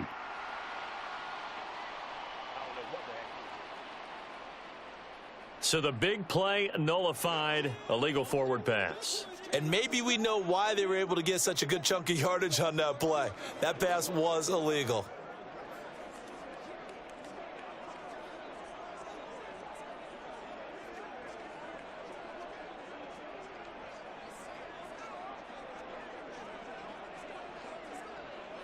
The Browns send out their punter now, standing just about on his own goal line.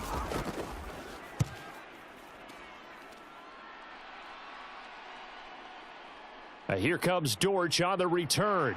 And running with power here. A nice punt, but a good run back as well, 13 yards. And it will be 1st and 10 as they take over.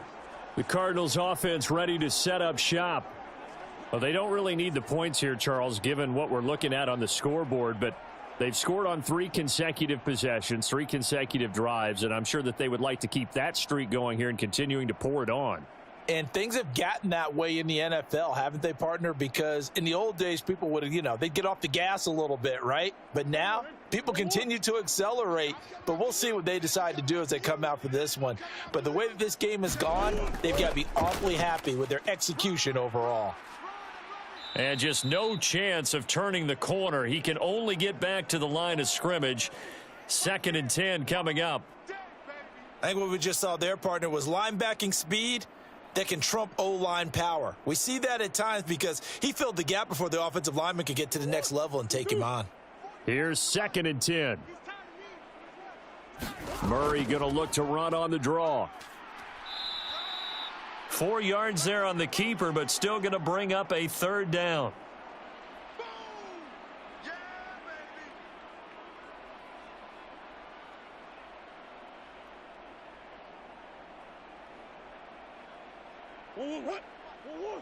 Check. Watch the run. Here's Connor on the read option. And he's got enough for the first across midfield to the 48. 5 yards is the pickup there as that extends this drive.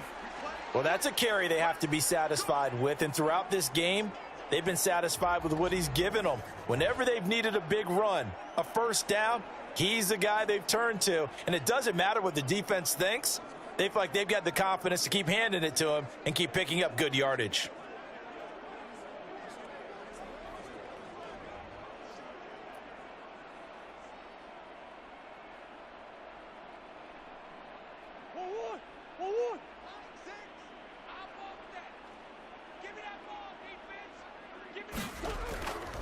On 1st and 10 is Connor. And they'll get this just to the 47. 1-yard gain.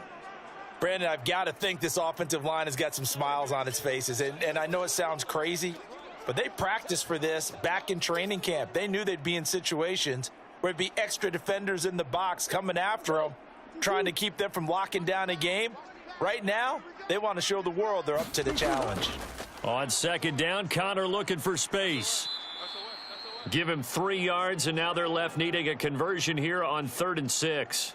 So where'd all that running room that he had in the first half go? Because it looks like it's drying up a little bit here. Someone made some adjustments, it appears, at least on this drive.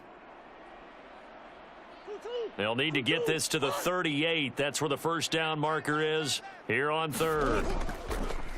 Murray now running left off the option. And he won't quite make it. He needed 6. He got about 5. 4th down. Oh, man, that wasn't far from breaking in a big way into the secondary. Read option, quarterback kept it, and while he didn't get a first down, he did get a nice chunk of yardage. Only a nice tackle prevented it from maybe going all the way.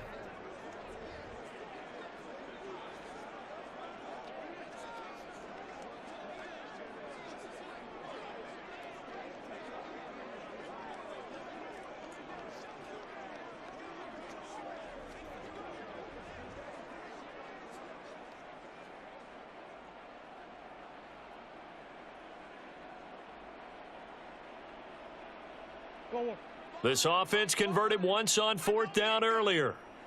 Now they're out there again to try once more. They'll try and run the option. And he's not going to get there. Might have even lost a yard. He only needed a yard, but he couldn't even get back to the line of scrimmage. And this Browns defense stands tall. So we were looking at each other up here in the booth when they went for that saying, oh, wow, talk about trying to add insult to injury. Some teams are just like that. You know, some philosophies, some coaches are like, look, when I got a chance to put some more points on the board, I don't care what the situation, I'm going to do it. And they're also the same coaches as a general rule that if someone does it to them, you won't hear a peep of protest out of them. That's just who they are.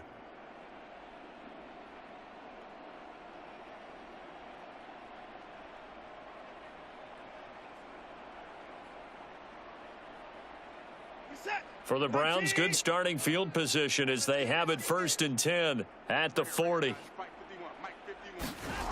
To throw is Watson.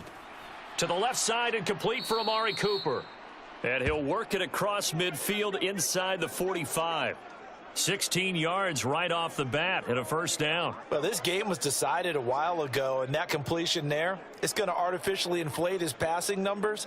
So right now, the only one really applauding probably his agent as he thinks about angling for a new contract.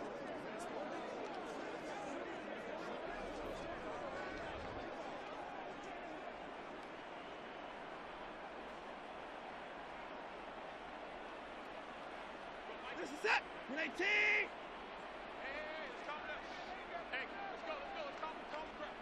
let's go. On first down, Watson. And for the 4th time tonight, it's an interception.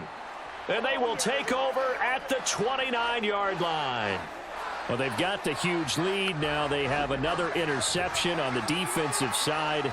Seems like everything they touch in this one, Charles, turns to gold. And they have to be awfully happy right there to get what appears to be one more for the road.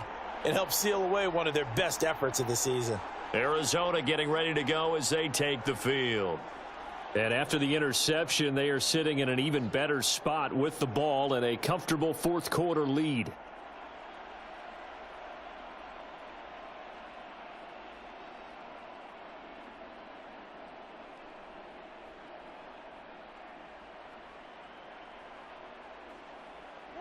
Murray and the Cardinals with a 1st and 10, just shy of the 30. He'll start the drive with a give to Connor. And he's going to get a solid gain of 9 before being brought down. 2nd and right at a yard. I know you're trying to wring every yard out of a run, but I think 9 yards there is ideal in this situation. Yeah, now next couple plays, you only need 1 yard. Keep that clock rolling with a lead here in the 4th. Yeah, and what you're saying is maybe if it takes you 1 or 2 more runs to get the first down, that's extra time, extra plays. Really hurts the team on defense. 2nd down, Murray sets to throw. Got his man complete over the middle. It's Brown. And he gets this one to midfield before he's brought down. Couple of Oklahoma teammates there. Murray to Brown for a Cardinal first. There's a beautiful throw there, and he's been sensational the entire game, moving it around, spreading it, hitting the right guys. And look, under normal situations, partner, I would expect him to come out of the game now. They've got it in hand. But you and I have been around this league a long time, and every time we ask head coaches about it, hey, why don't you take your quarterback out when the game's in hand? They just kind of give us that look like that's what he's paid to do. So it's a very unusual situation. I'd want him out. They tend to leave him in. Well, he's had success running the football in this one. Yeah, that's undeniable. But that time, the defense was on to it. And, partner, I think the more you see a play like this, the more they're able to diagnose it quicker and easier for them to defend it. I think you have to dress it up a little bit and show maybe some different formations and looks. Looking at a 2nd and 11 now after the loss. Here's Murray from midfield. A short one here, caught by McBride. Completion was given up, but that's why you play zone defense, so that you can have people around the ball when it's caught, and you don't give up much run after the catch.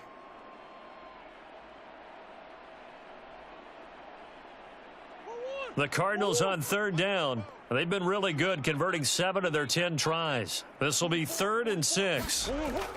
Murray a give. This is Connor. And he'll be stopped well short. Only 2 yards there. 4th and 3. Now, that's a mountain of a man that just made that stop, isn't it? But he's more than that. This guy's nimble and quick. More than a space eater. He just made a great play there.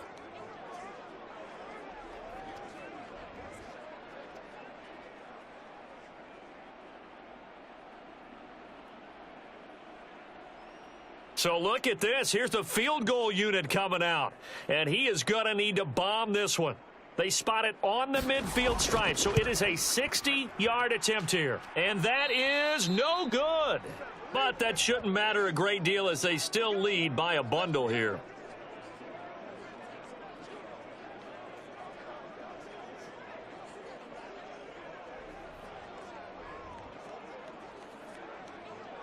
And now Cleveland geared up to take the field. Where we stand right now in the 4th quarter, this one pretty much out of reach. And, Charles, I know they're going to be disappointed about several things with this ball game, but the self-inflicted wounds, they've had several turnovers. You would have to think that's going to be something they're going to discuss heavily in the film session in the coming days. You're absolutely right about that, partner, because they're going to have to sit in that film room and watch every error that they made and figure out how to not do it in the future. And mentally, I think a lot of the guys are already starting to think about, okay, how do we put this behind us and get better for the next time out? This, they'll use as motivation for the rest of the time that they play to hopefully never be in this type of situation again. Give him a couple on the scramble. It's 2nd down. His running ability has been an extra dimension of their game plan thus far. For once, though, he doesn't create any magic against a front that's prepared for him to try and take off. From a couple of yards beyond midfield, here's 2nd and 8. Back to throw, Watson. This is the tight end, Njoku.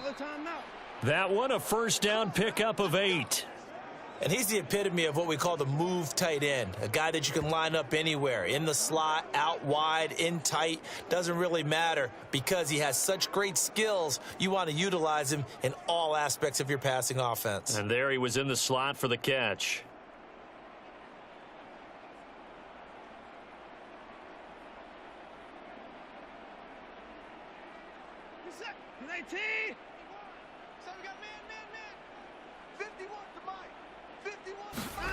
On 1st down, it's Watson. And he slides and covers up at the end as he's going to be able to pick up decent yardage. And he slides and covers up at the end as he's going to be able to pick up decent yardage.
And he is going to slide to a halt inside the 5-yard line. A nifty bit of scrambling there. 12 yards, first down. It hasn't been the cleanest game for him, but there was a sign of improvement as he looks towards the next one. Nice bit of scrambling to move the sticks, and even more importantly, he didn't risk adding another interception to his ledger.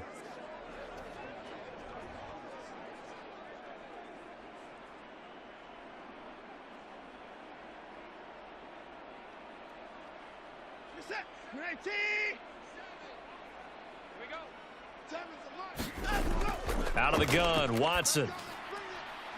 And that's going to be caught for a Browns touchdown. Elijah Moore from 3 yards out. And the Browns get a small measure of revenge as they cut into this fourth quarter deficit. And down near the goal line here, they're able to throw it in. And the key word, quick. Quick hitter, out of his hands fast, into the receiver's hands even faster.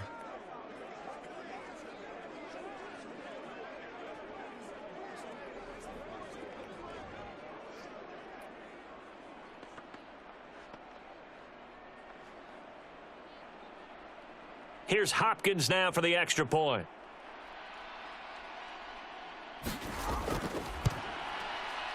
And that will cut this lead down to 25. So the drive there took 6 plays. And it was finished off by Elijah Moore on the touchdown reception.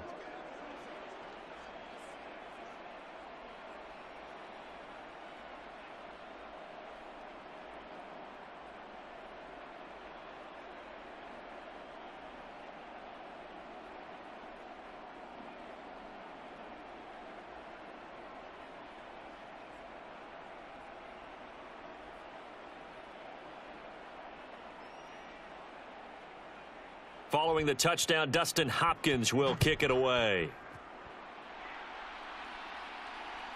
From a yard or two deep, here comes a return.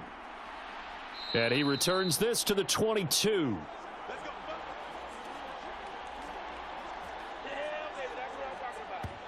The Cardinal offense now making their way back out onto the field. But not that any of the points would be needed, but CD, they've got enough time left here. They can definitely score on this drive, maybe even an ensuing drive as well, if they really want to drive home this landslide victory. Yeah, we're certainly about to see just how aggressive they want to be here down the stretch. And what some coaches do is they try and meet it halfway, meaning they want to continue to run their offense, but they'll put in a lot of backups to do it and then tell the opposing coach, hey, I had to get them some work too. I can't just let them sit over on the sidelines all the time. They start the drive with Connor. This will be stopped about 2 yards shy of the marker. 8-yard gain, 2nd and 2. Well, they'll take that every time with a lead. First down, fourth quarter, getting 8 yards. You love that. They will take it, and you have to ask the defensive guys, why did you give it?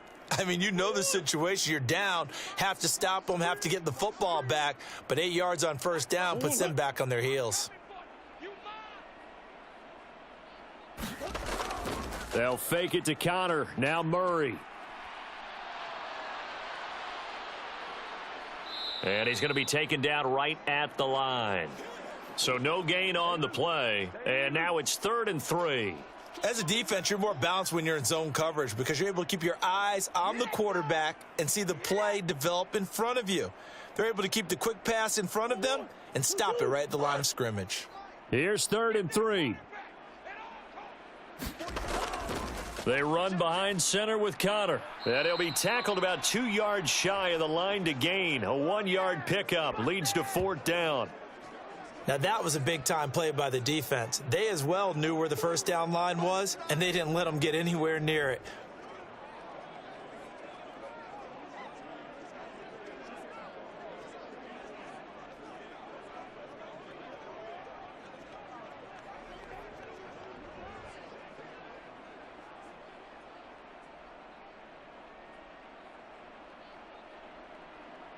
Here comes the Cardinals punter now, as he'll punt it away for the 2nd time. He steps into this one, and this is a rocket. And that'll hit at the 5 and go into the end zone for a touchback. Another opportunity now for the Browns offense. Well, this game, it has had no shortage of offense. They've been able to put up a decent amount of points on this side, Charles. They just have not been able to keep pace with the other offense they're going against here. Yeah, it's a good way of pointing things out because now it's not a total loss because, as you said, they've scored some points, so there's some plays they can build on, moments where the game plan actually worked. But overall, though, they were just out-personnelled. They were going up against a team that's playing at an elite level. On 1st and 10, Watson. That's complete to Bell over the middle. And he's got it past the 30 before he's hit and dropped. A gain of 11 to kick off the drive, and it's a quick first down. And with this game well in hand, perhaps we are seeing the coverage lighten up a little bit as they got burned there a bit for a first down. Well, we certainly know the coach isn't happy along the sideline because he certainly wants them to finish this one out the way they started it. He doesn't want to give up any soft completions, no late points. He wants this lead to stay right where it is. Flushed out right. And he'll protect himself at the end here as he winds up getting pretty decent yardage. The improv on the scramble there gets him 6, and it'll be 2nd down. You know what I like about that play? He didn't try to do too much on first down. He took what the defense gave him, put together a solid gain to bring up 2nd and manageable. Now they have a couple of plays to pick up just a few yards and a new set of downs. Here's Watson. And Watson has enough for the first down yardage as he slides to the turf. 13 yards to pick up there. Good for a Cleveland first. He's been making himself a weapon as a runner, and the results, they've been welcomed by his offense. My question is about the defense we're watching right now, partner. Even after he got him with a scramble earlier this drive, they still aren't devoting enough attention to him. I would expect that after that carry, they'll do a much better job going forward, spying on him on passing downs. Just 2 minutes remaining here in the 4th quarter of what has been a one-sided affair.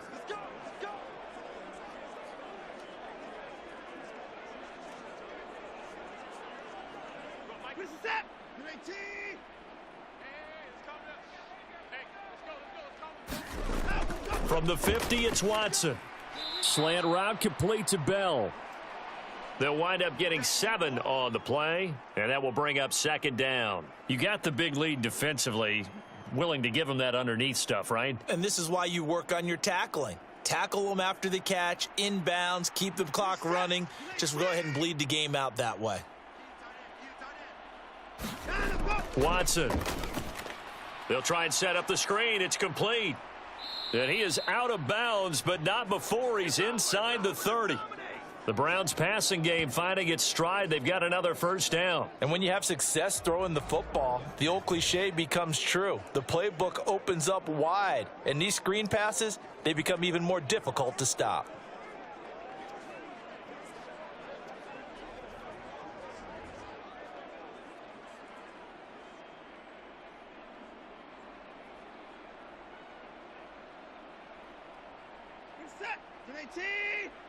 Stop your whining.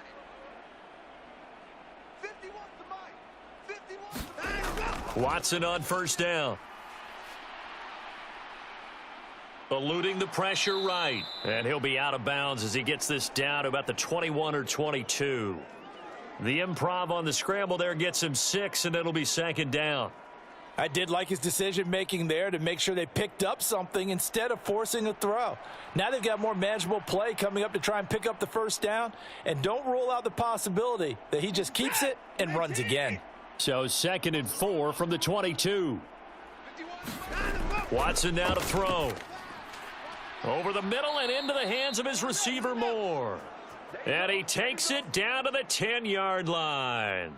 It's a nice pickup of 12 yards, and it gives him a 1st and goal. You always worry about those smaller receivers running through that gnarly patch of land in the middle of the field.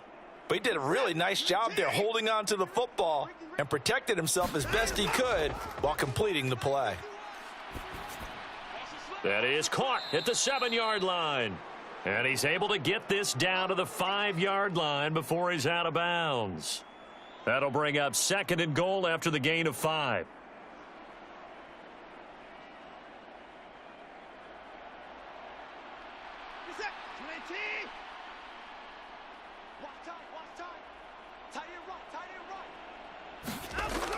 Operating from the gun, Watson. Looking end zone, but it's incomplete. That incompletion is not a surprise with the way that this one has gone, and the frustration, the body language is evident everywhere. This team, they've really been put through the ringer in this one.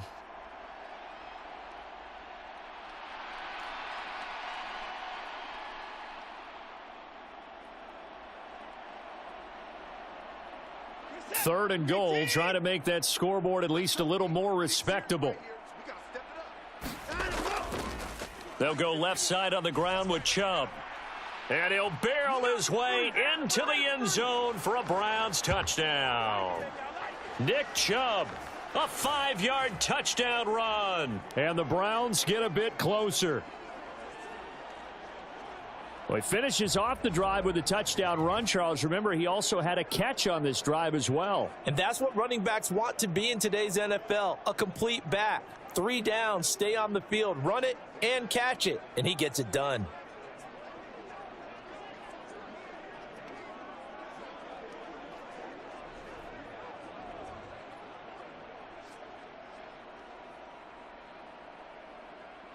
Now it's Hopkins to add the extra point.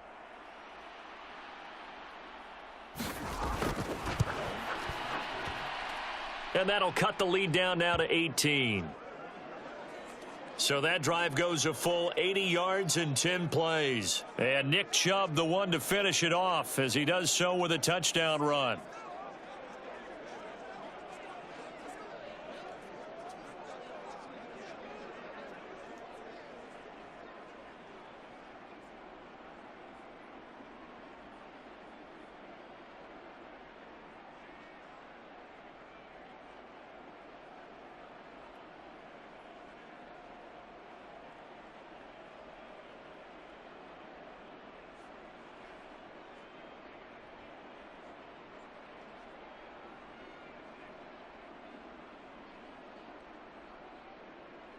Following the touchdown, Dustin Hopkins will kick it away. Taken at the goal line. And he'll be tackled just shy of the 25. Let's go. Let's go. Now's the time. Don't give him nothing. The Cardinal offense takes back over. Now they are really in the driver's seat here, enjoying this lead late in the fourth quarter. The defense does have all 3 timeouts, but at this point, doesn't look like it's going to matter much.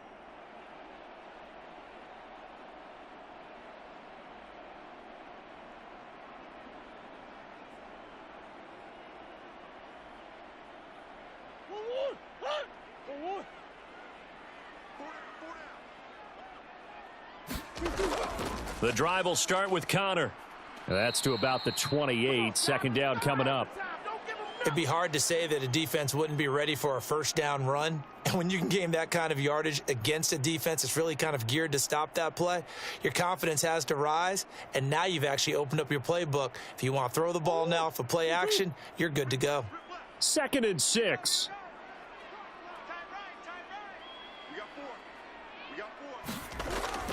They'll stay on the ground with Connor again. And he'll take this for a short gain on what will prove to be the final play of this ball game. Well, partner, under the lights in primetime, this offense, they gave the nation quite a show, putting up that many points to come away with what will certainly be a memorable win for them.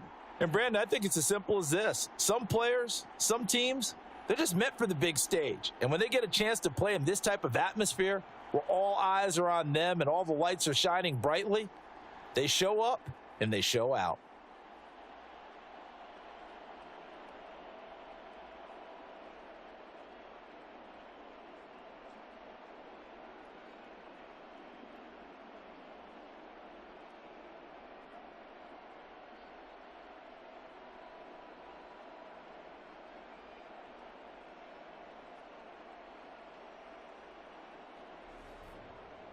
So that'll do it for my partner, Charles Davis, and the best darn crew in the industry. I'm Brandon Gaudin. This has been a presentation of the NFL on EA Sports.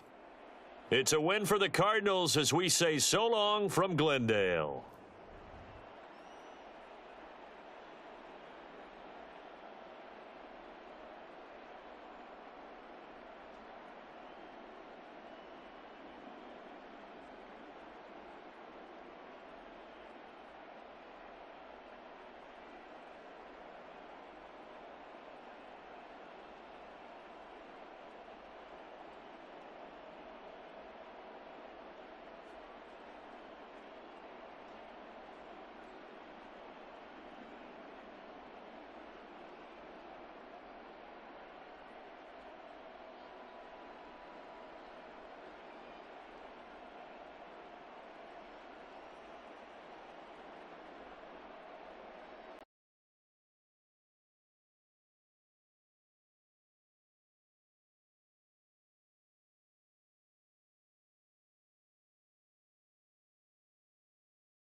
Tonight, from Ford Field in Detroit,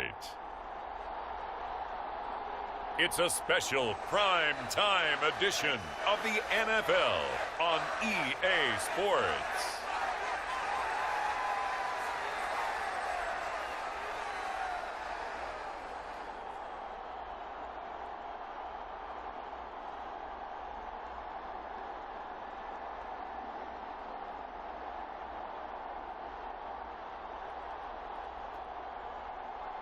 As we'll see Jared Goff and the Detroit Lions versus Gardner Minshew and the Indianapolis Colts.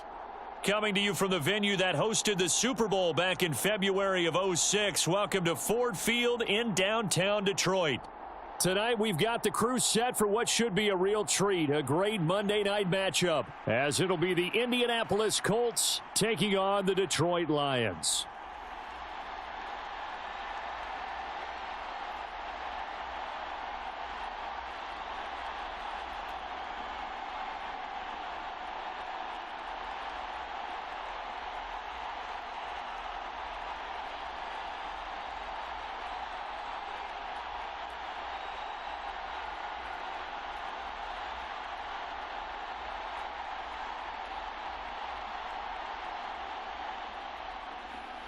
The punter, Jack Fox, has us ready to go, and we are underway here at Ford Field. On the return, here's Dallas Flowers. And the tackle going to be made right there at the 25-yard line. So the Colts now coming out for their opening drive. They'll be led out by Gardner Minshew, 6th-round selection in 2019 out of Washington State. And how about this young man? Took the NFL world by storm. As a 6th-round rookie, signature mullet, mustache, but 21 touchdowns for the Jacksonville Jaguars. Great personality, and everyone gravitates towards this guy. Teammates love to win with a quarterback who leads them like that, and fans love to root for a guy who seems just like them. 46, boys, 46. 46 to Mike. Hey, let's get that roll. Mike 46. A carry by Taylor to start the drive. And he's not going anywhere to start the night. They stop him at the line of scrimmage. Call it no gain on the game's first play. And it's 2nd down now. Offensive line really didn't give him any room to maneuver on that play. Things closed pretty quickly, didn't they? And how about the wrap-up at the end of that tackle? Left no doubt there would be no additional yardage to be found.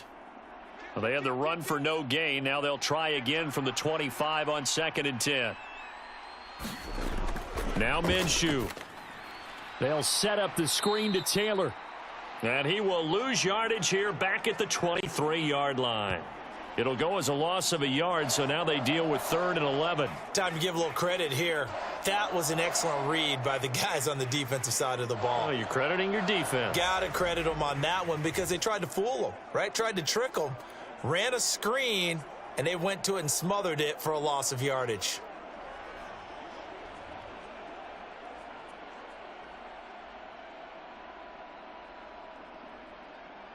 Little trouble thus far on their opening drive as they come up on a 3rd and 11.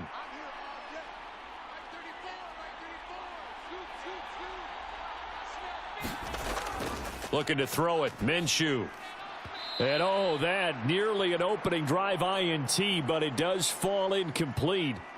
Not the way he wanted to start this ball game as it brings up 4th down. Sometimes the game is pretty simple. Put a few extra defensive backs on the field, give them nowhere to throw the football, force the incompletion, and get off the field on 3rd down. Out is Rigoberto Sanchez on 4th down to punt this thing. Back deep, Khalif Raymond.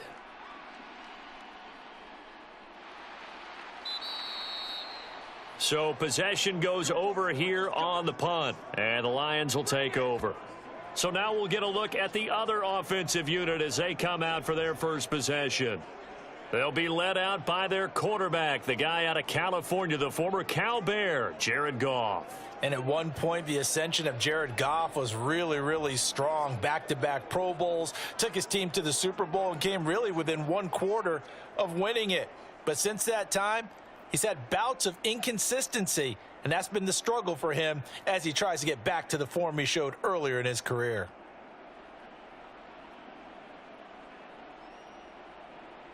Goff and this Lions offense set for a 1st and 10 at their own 24. They'll come out throwing here to start the drive. And he'll be brought down by the Colts. Credit the sack to the Oregon Duck, DeForest Buckner. And they get to him right out of the gate. And this defense hoping that that's a harbinger of things to come. Yeah, when you give up a first-play sack, makes your quarterback wonder if he's going to go to the sidelines and talk with his offense coordinator and head coach and say, hey, you know that game plan we put together? We might need to change it right now.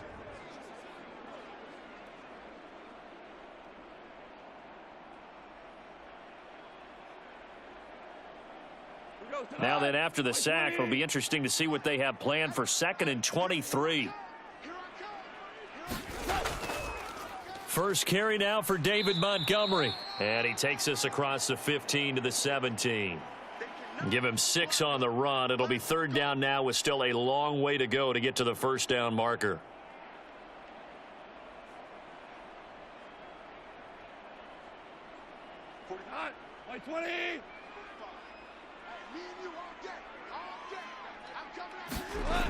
To throw is Goff. Going underneath, Gibbs has it. And this effort will not get it done. He stopped well short of the 1st down at the 29. It'll be a gain of 12, but it will also lead to 4th down. I think that we all figured when he caught it that short of the marker that the defense almost relaxed and said, we've got this covered. And then all of a sudden, space to run after the catch. And now they're screaming, somebody get him down. Fortunately, they got to him and forced the 4th down.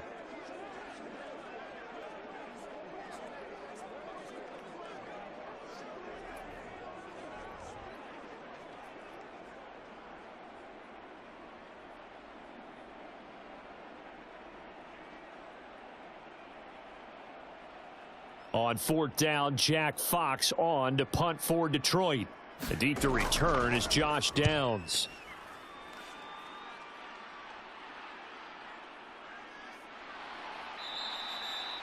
It'll be a 51-yard punt that time. And the Colts will go on offense here, 1st and 10.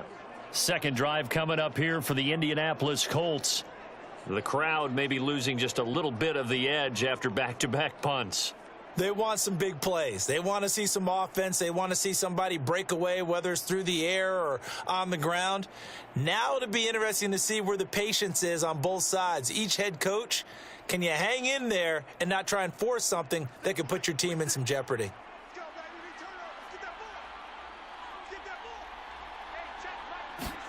Now Minshew on 1st and 10. Under pressure, and down he goes. Aiden Hutchinson. Credit him with a sack, and it goes as a loss of 6. Impressive individual effort there. No one was going to stop him around the edge. Yeah, no doubt about it. And that's why if you play in a 4-3 base and you're a defensive end, that's why you get the big bucks. They count on you to do everything. Defend the run, and of course, get to the quarterback.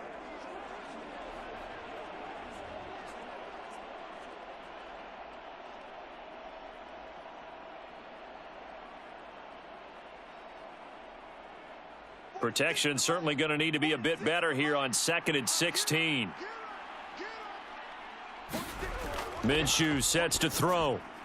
This will be taken in by Michael Pittman.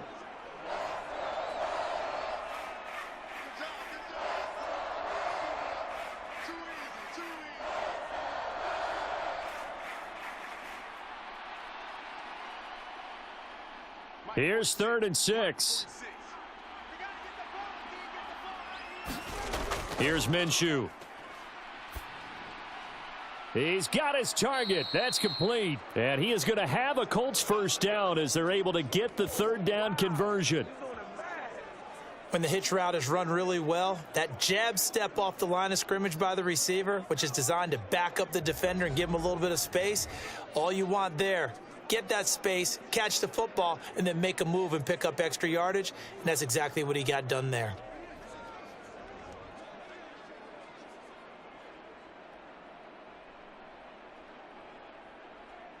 Line of scrimmage, the 37 on 1st and 10. To the right side, this is Taylor. And this winds up a pickup of 2, maybe 2.5 to about the 39. I think if we put together a job description for a middle linebacker, we would start with being able to hold down things in the middle of the line of scrimmage and be able to take on blockers. But how about the guys who can go sideline to sideline and make plays?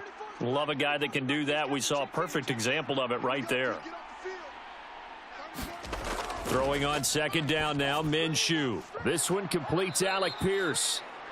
So 8 yards on the completion there. And that'll bring up what looks to be a 3rd and inches. Can't be more than a half a foot.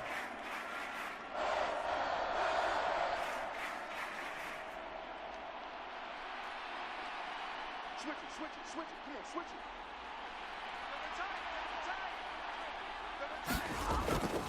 They'll try and run for the first with Taylor. And he'll get it down to the 47 here. They get 6 on the pickup there as the drive continues. I know the game's changed. A lot of people would say it's evolved. Look, I'm a little bit Neanderthal, okay? I love this. No exotic formations, no misdirection. Just line up and run the darn ball and pick up the first down. I love it. Yeah, 3rd and short, that's what you're supposed to do. Like you said, old school, smash mouth football.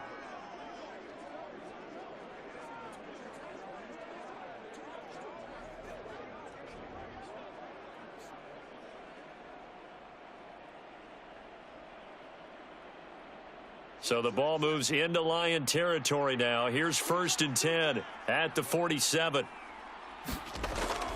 They run once more with Taylor. He's got it to the 43 here.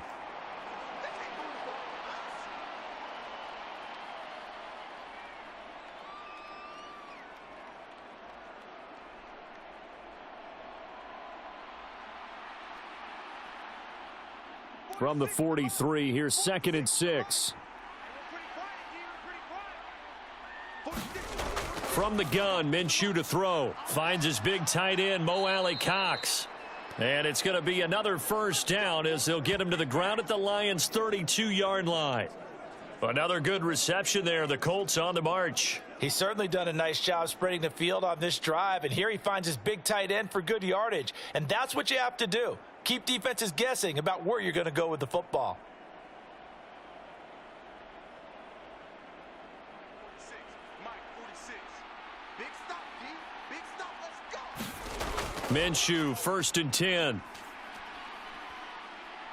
Flush to his right. Nice work to get 7 out of that, and it's 2nd down.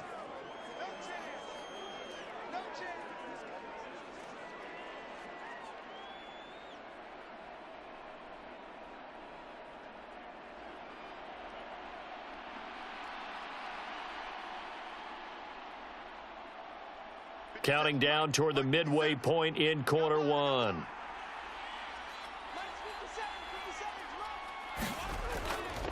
On 2nd down, it's Taylor. And able to get him down, but he does reach the 5. That good for 19 and a 1st down. A much different second. That good for 19 and a 1st down. A much different second drive.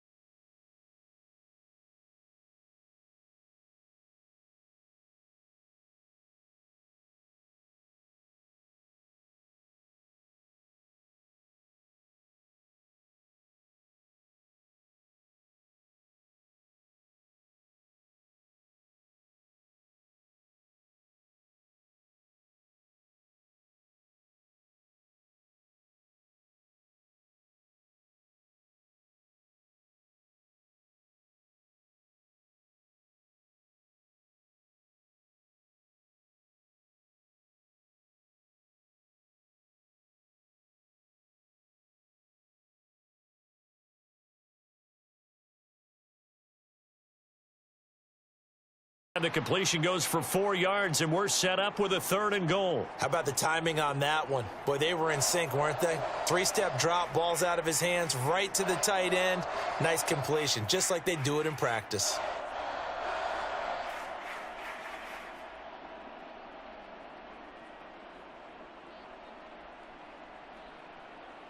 3rd and goal now, mere inches from pay dirt. Taylor is going to take this one in for a Colts touchdown.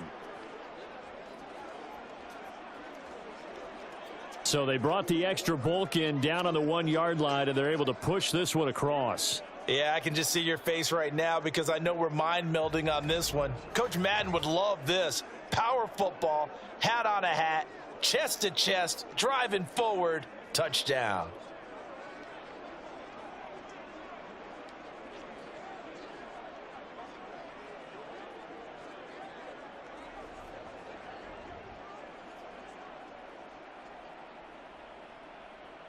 Matt Gay on for the extra point.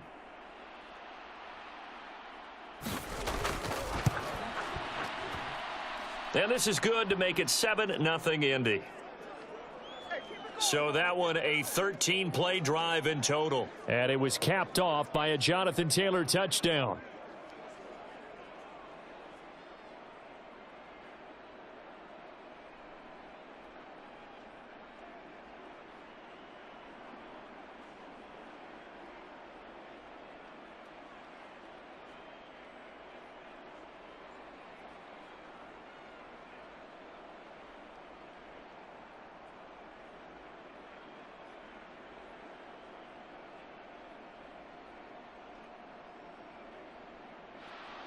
Sanchez now, he'll kick it away following the touchdown. Here comes Khalif Raymond from his end zone. And they'll get him down right around the 25, actually the 26 officially, so a net gain of 1 there. Back onto the field come the Lions for their 2nd overall drive. And the last drive, their first drive, 3 and out. What changes here, if anything? I think it's making sure the guys that you trust the most with the ball, the biggest playmakers you have, that they touch it on this possession to try and get things moving. So get it to the horses. Without a doubt. They're the ones that typically end up in the end zone. Here we go. 20. Check. Hey, watch that. Hey, watch the ball. Both the mic. They'll start on the ground with Montgomery. And the result here, a pickup of 8. Leaves him with 2 to go on 2nd down. Someone's looking fresh, and this O-line is definitely licking their chops. Everyone likes to run block. If you're an offensive lineman, nice early burst, nice gain, too.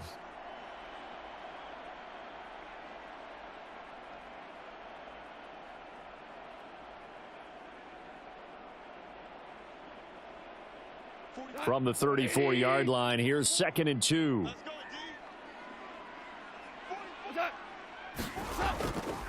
Again, they'll go ground with Montgomery. And he'll only get a yard to bring up 3rd and 1. No chance.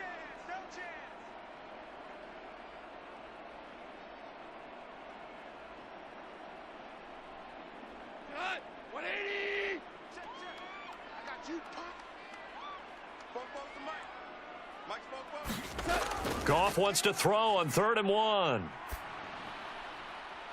Pass to the sideline and pulled in. And he'll be out of bounds just shy of the 40. But forget the run on 3rd and 1. They shock the D and rip off a pretty big play. Normally on 3rd down and short yardage, you're thinking of throw to your tight end. It's just going to be a simple chain mover. But this time they let him roam down the field, and a nice dart picks up the 1st down and then some.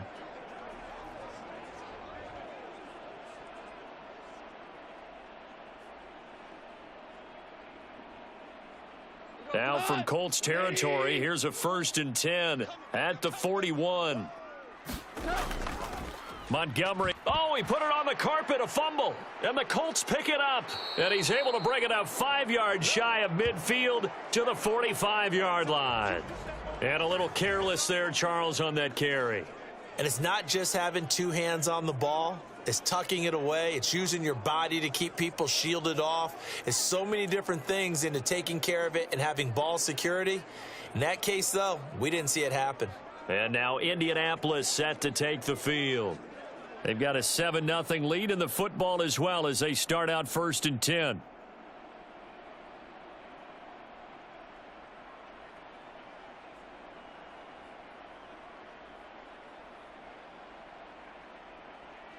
Mike 46. Mike 46. 46 to Mike 46. Let's go. They'll run with Taylor to begin the drive. And nothing much materializing there on the first down run. He'll get a couple, and that's it. So if you've been playing defense in this one, there's a little bit of the good and some bad, because they did give up the touchdown run to him earlier but shut him down otherwise. Outside of that, you're exactly right. I would say they've contained him very well.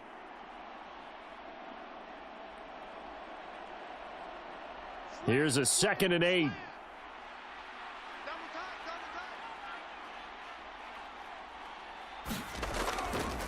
A give for Taylor running right side. A solid stiff arm. And he'll go down, but not before getting this inside the 30.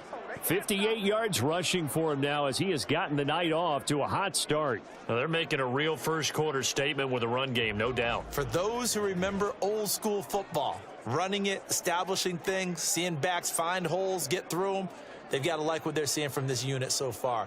Right now, they've decided to, as you've said, establish the run game, and they've been successful doing it.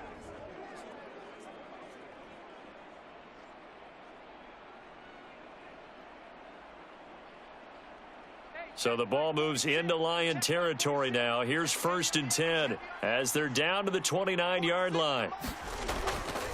They go to the ground again with Taylor.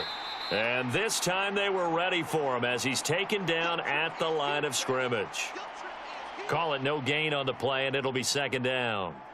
Early down stuff to put this offense in a precarious position. We know that securing the point of attack, especially against the big-bodied guys in the middle of this D, has got to be priority one. 2nd and 10. Mike 46. Mike 46. Out of the gun is Minshew. Over the middle, hauled in by Pierce. And it's going to be another 1st down as they'll get him to the ground at the Lions' 18. It's a gain of 11 yards that time, and it produces a new set of downs.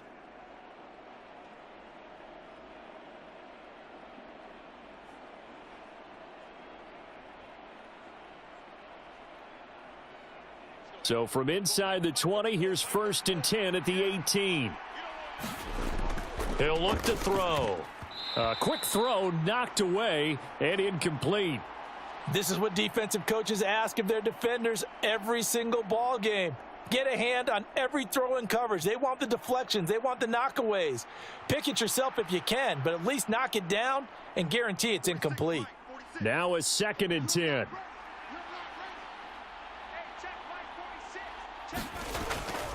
They'll drop to throw. That one finds Pierce right side. And able to break one tackle, but then quickly brought down. But a nice little gain. 9 yards, and that leaves him just short, so it'll be 3rd and less than a yard. Brandon, perfect defense in this situation would have meant that there was an incompletion. They would have picked it off. Okay, so they gave up the completion. But I really enjoyed watching how the defense stayed in sync, stayed in great communication, and as he dragged across each zone, you see him point and communicate. Got a man, it's Pittman, and he holds it in for the Colts touchdown. 8 yards on the touchdown pass, and the Colts have taken a 13-0 first quarter lead. Well, on that connection, it looked like they maybe had some pre-play communication. Maybe one of them noticed an area that was open to the defense to get the pass to. When you put the time in, sometimes you have that great silent communication that you just noticed right there, because the best quarterback-receiver combos in the NFL, they know how to make those adjustments at the line of scrimmage when they see something pre-play, and they got it done there.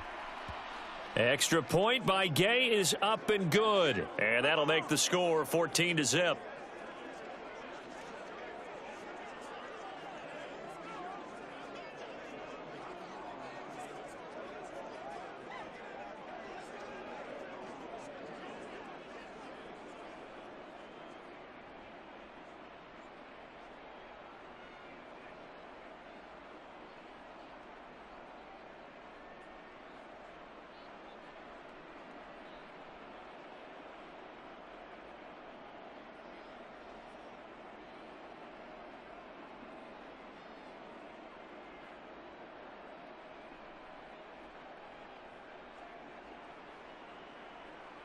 Sanchez now, he'll kick it away following the touchdown.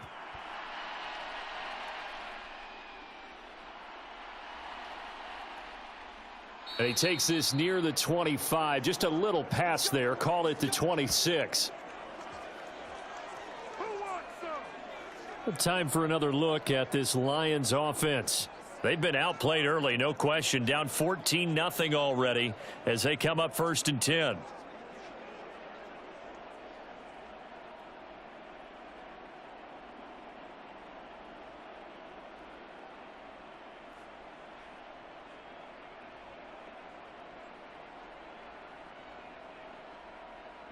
White 20.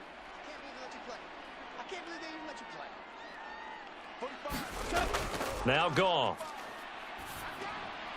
A little short pass here taken in by Laporta. And they'll get him down after a pickup of 8. 2nd and 2. That's a staple of this offense. Drag route to the tight end. Yeah, he's unable to use his size to break off much more yardage after the catch, but still an effective gain nonetheless. 2nd and a couple.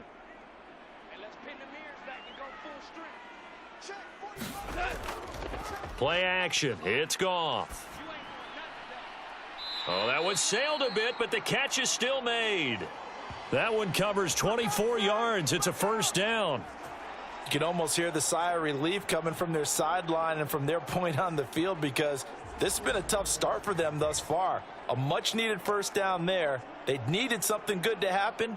Plays like that will continue to help them dig out of this hole.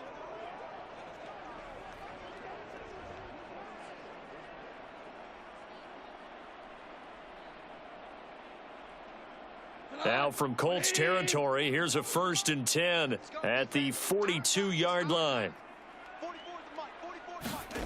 Goff now looking to throw. And that's hauled in by St. Brown over the middle.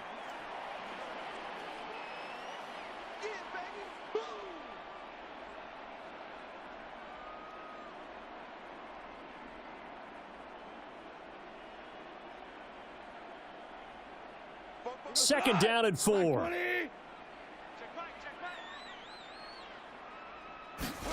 Goff throwing again. He'll go right back to St. Brown. And they'll get him to the ground. He has another 1st down at the Colts 20-yard line. 14-0 the score. This is the NFL on EA Sports.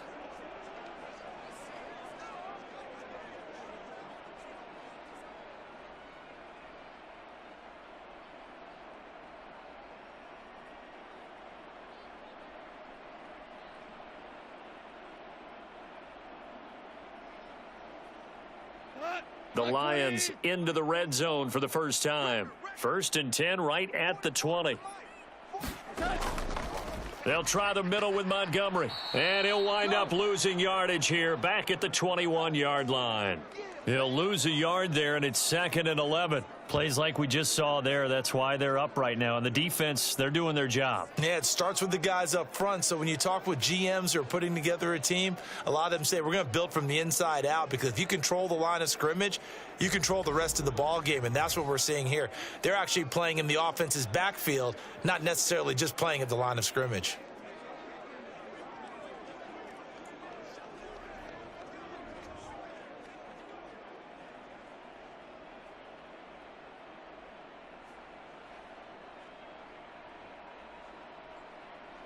Maybe just a slight detour on what's been a strong drive. Here's 2nd and 11.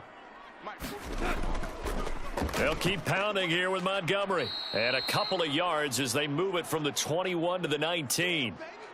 Well, they certainly had success throwing the ball on this drive and not as much running it as we just saw once again on that last play. Stopped after a very short gain. But I wouldn't abandon the run totally because otherwise, pass rushers just tee off on your quarterback. Makes it very, very difficult for him in that situation. Throwing on 3rd. Goff. Pass taken in by his big tight end. And they will touch him down, but not before he gets the 1st. They give him 13 yards there on the play and a fresh set of downs. And this is an offense in need of getting a few good things to happen. Here's one right here. They've had their share of struggles in key moments, but that's a nice throw and nice work after the throw. And they're set up now with a 1st and goal.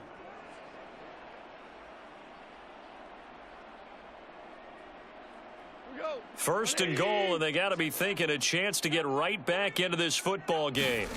Here's Goff. Throw left side, caught by Laporta. And in for the Lions, touchdown. Sam Laporta from 6 yards away. And the Lions are back within a score. For good reason, quarterbacks want to get the ball to the perimeter to their wide receivers for big plays. But in this situation, it felt like based on coverage, he knew that he wanted his tight end to have the football, and for good reason.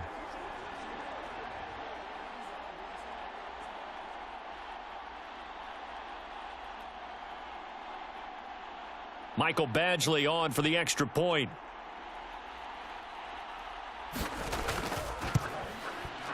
And that one makes it 14-7. So that drive takes him down the field in 8 plays. And it's capped off by a touchdown for the Lions.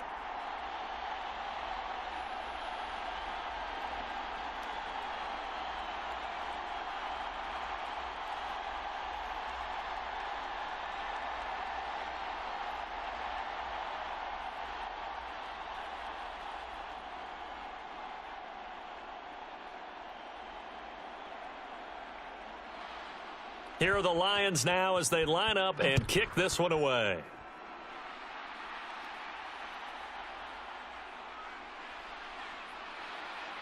And out a little across the 25 to the 27.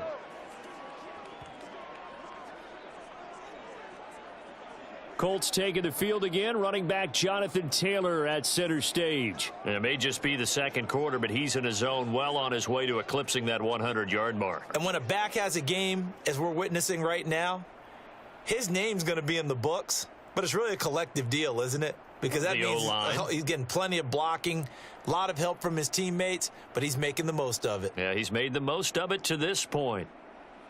Minshew and the Colts going to come up here 1st and 10. At their own 27. And motioning left, that's Pittman.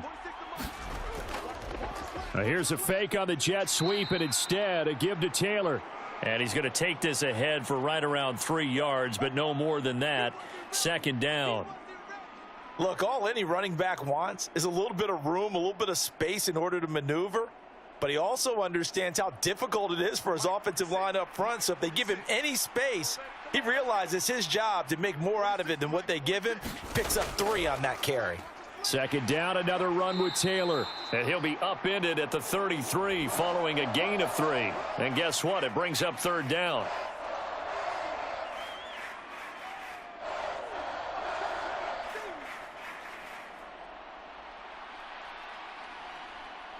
The offense on 3rd down tonight, they've been near perfect. 4 for 5 to this point. Here it's 3rd and 3.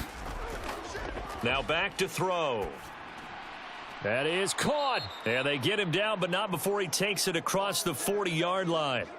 That's good for an Indianapolis 1st down on a gain of 10.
Territory now. Here's 1st and 10 at the 42-yard line.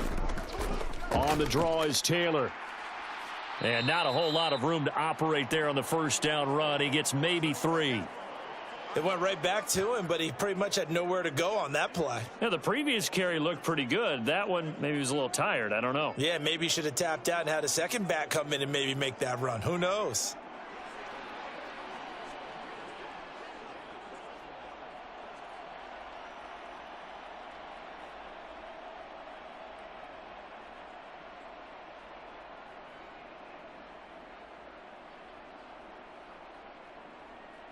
From the 38 now, here's second down and 7. They'll set up a throw. And that one off the mark behind him, incomplete. So many things have to go right for any passing play to work out. Quarterback has to understand the defense, deliver an accurate ball. Receiver has to concentrate and bring it in. Somewhere along the assembly line, something was off with that one. Here's play number 7 on the drive. This is 3rd and 7. They'll set up to throw. Oh, he tries to force it in, and it's intercepted. Picked up by Cameron Sutton. And the Lions are going to take possession here at their own 33. Well, this was a 14-0 game not too long ago. Things were looking pretty good. Then you give up the touchdown on the last drive. Now the interception. So that's a lesson in trying to stay vigilant, isn't it? You have to stay on top of things. Can't relax too much because, as you noted, things change. Now they've got to go out there and get a spark going again and try and slow down this comeback. Veteran Jared Goff back out with his Lions offense. Last series, the ball never hit the ground. 6 of 6, touchdown pass, so whatever he did then, do it again, right? Yeah, it reminds me a lot of when I watched the best quarterbacks throw 7-on-7 or even routes versus air. They're accurate. The receivers catch it. The ball never touches the ground. Or if you want to take it to basketball, a well-executed fast break, right? Pass, pass, pass, finish at the rim, basket. Yeah, ball never hits the ground there either.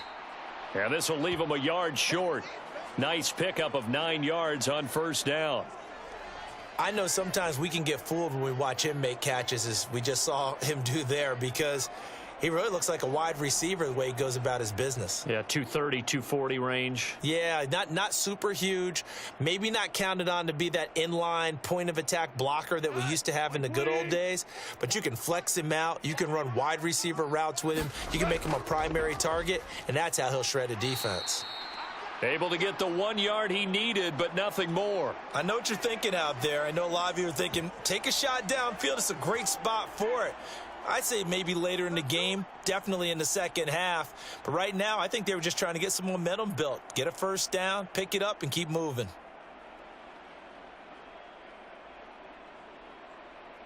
We go tonight. By 20. Watch twist. They'll fake the give. Now Goff. Now that'll be caught by St. Brown. So just 3 yards on the completion there. And that'll bring up second down. The goal of a wide receiver screen is get enough blockers in front to create a wall and let him pick his spot to run the football. How about the defense there, swarming to it and not allowing that to happen? Did not let him get downfield. From the 46, here's a 2nd and 7. Off play action. Here's Goff. He'll get this underneath to Montgomery. And he'll get it down to the 47 here. 7 yards there and a first down.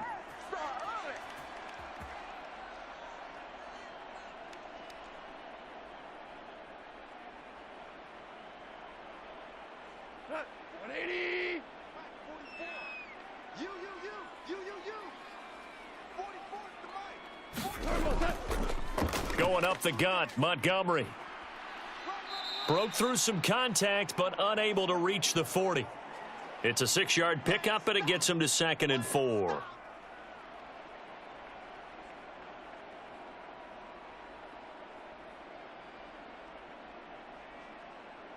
Tonight. 180. Oh, here we go. Oh, check 45. Here's Goff. That throw taken in by Jamison Williams. And they'll get him to the ground. He has another first down at the Colts 28. They pick up 12 on the play there, and they move the chains. And maybe that touchdown on the previous drive has re-energized this offense a little bit. They'd been kind of sluggish until then, but they're showing signs of life here, and they get good yardage that time and a first down. Meanwhile, Goff's throw complete there to St. Brown. And inside the 20 before he's brought down. That's a 12-yard gain now on back-to-back plays.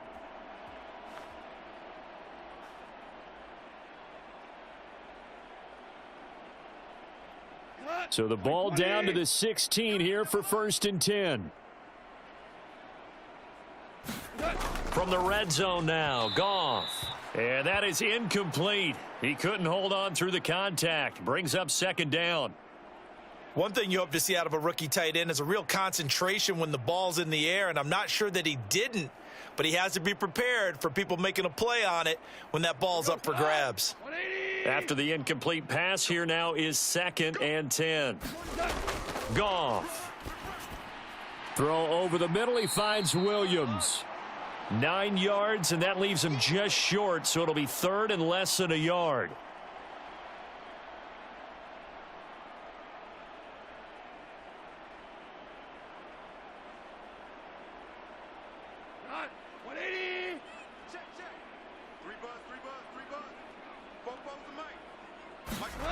Here's Goff. Able to find the open man. That's complete. And the Lions are going to be set up with a 1st and goal as they get the conversion there on 3rd and inches. And in a lot of ways, that catch is expected. Red zone presence, and that one was realized there. You've got to find your tight end in that situation.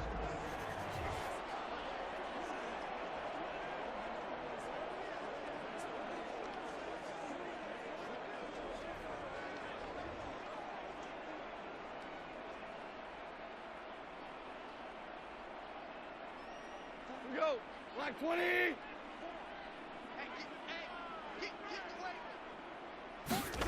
Again, Goff. And that is caught. Touchdown, Detroit. Jared Goff to Amon-Ra St. Brown. And the Lions are an extra point away from evening this one up. I feel like I'm back in school. What was that book, you know? It was the best of times. It was the worst of times. This has been a tale of 2 quarters so far. They trailed 14-0 after 1. How about the rally we've been watching? Yeah, a couple of touchdowns. PAT here to tie it up. This is a good ball game all of a sudden. Here's Badgley now to try to add the PAT.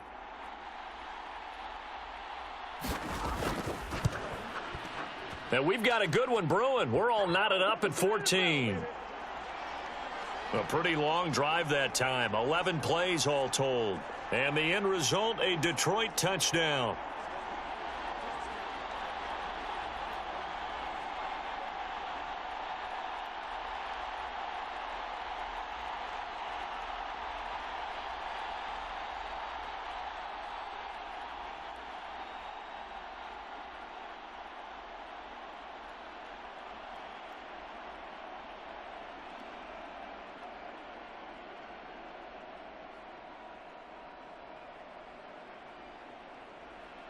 This one tied at 14 now as he sends this one away.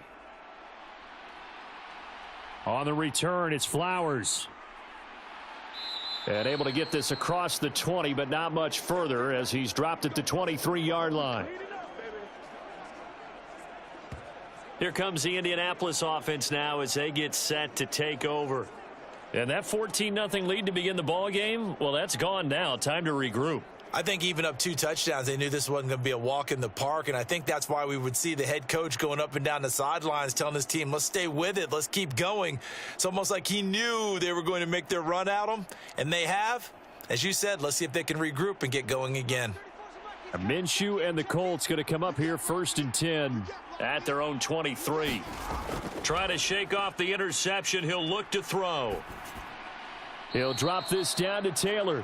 The result, only 4 yards there on the play, and it'll be 2nd down. A good way there to have him bounce back from the interception last drive. Something underneath, a little bit of rhythm going. I know the best ones in the league have supreme confidence, but every now and then you need a little booster, don't you?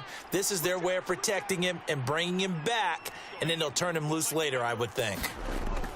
On 2nd down, Minshew. And his throw's going to be incomplete. One thing I have learned, receivers don't mind high throws so much to the sideline, but do that over the middle to them, And not only are the DBs going to throw a little verbal trash their way, when they get back to the huddle, they're going to have a few words to say to their QB, aren't they? Yeah, hung out to dry a little bit there on the high throw. Luckily fell incomplete. Now Minshew. And he'll find Pittman. And they get him down, but not before he takes it across the 40-yard line. Starting to rack up the yardage here in this first half. 5 catches now and a first down.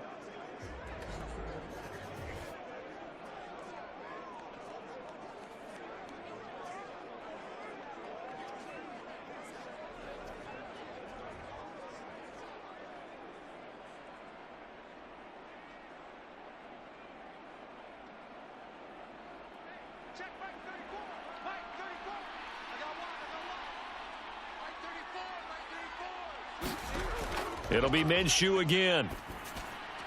Finding room at midfield. And he'll be out of bounds just shy of the 40. Give him back-to-back catches now. That one for 16 and another first down. But it appears that they read man defense and went to the out route. And what you have to do on that one is the receiver's got to make sure he works the defender towards the middle of the field to give himself space to cut to the outside and have that ball delivered with good timing. And they got it done.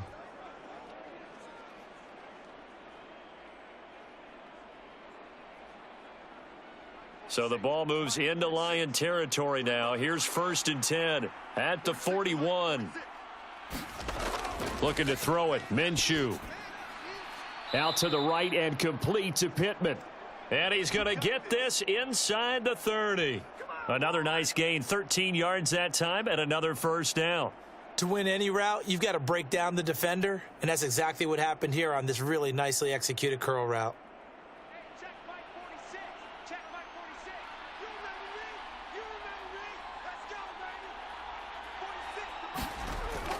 First and 10, Taylor now. And he'll get this one down to about the 27. Just a yard on the pickup there, and it'll bring up a 2nd and 9. Well, how about the big guy there showing some agility? He just flowed from his D-tackle position in order to make that play.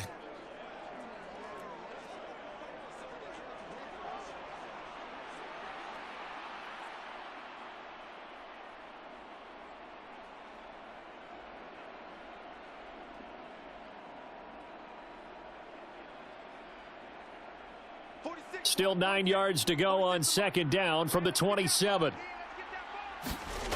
Minshew sets to throw. Out of his hands quickly to Pittman. And it's going to be another first down as they'll get him to the ground at the Lions 16. 11 yards for number 11. I can't help but chuckle a little bit because at this point, it can't be a surprise to anyone in the building who's going to get the ball. They just keep feeding him over and over, and he just keeps on delivering. They'll run the toss here with Taylor. And they get to him quickly here as he stopped right around the 13. A short gain of just over 2 yards as the first half clock dips inside of 3 minutes. He was hoping to get to the edge, but they did a really nice job of forcing him back inside. That's excellent fundamental defensive football. Don't let them outside where they can really shred your defense. Now this is going to be a quarterback draw. Showed off the toughness, but still corralled shy of the 5 at the 6. The keeper gets him 7 that time, but it'll lead to a 3rd down.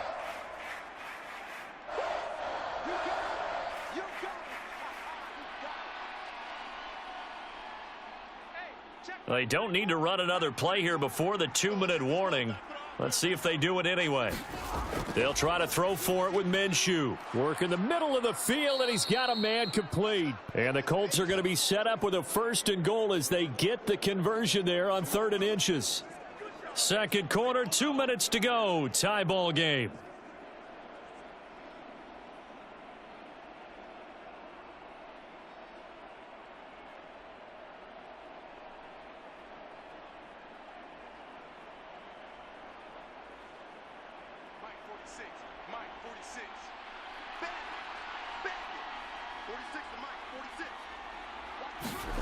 Here's Minshew. To the end zone, but it's incomplete. The coverage keyed in on him since that last completion his way. He earned a little more attention on that route, and that made it a lot tougher to get a clean throw his way.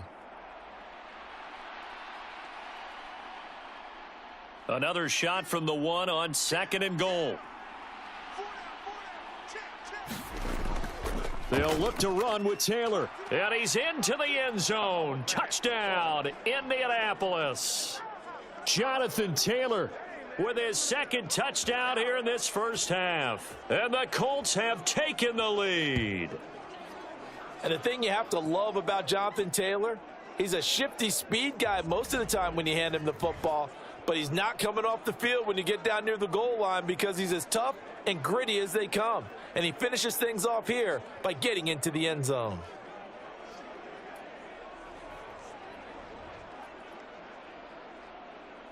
Gay is on for the point after.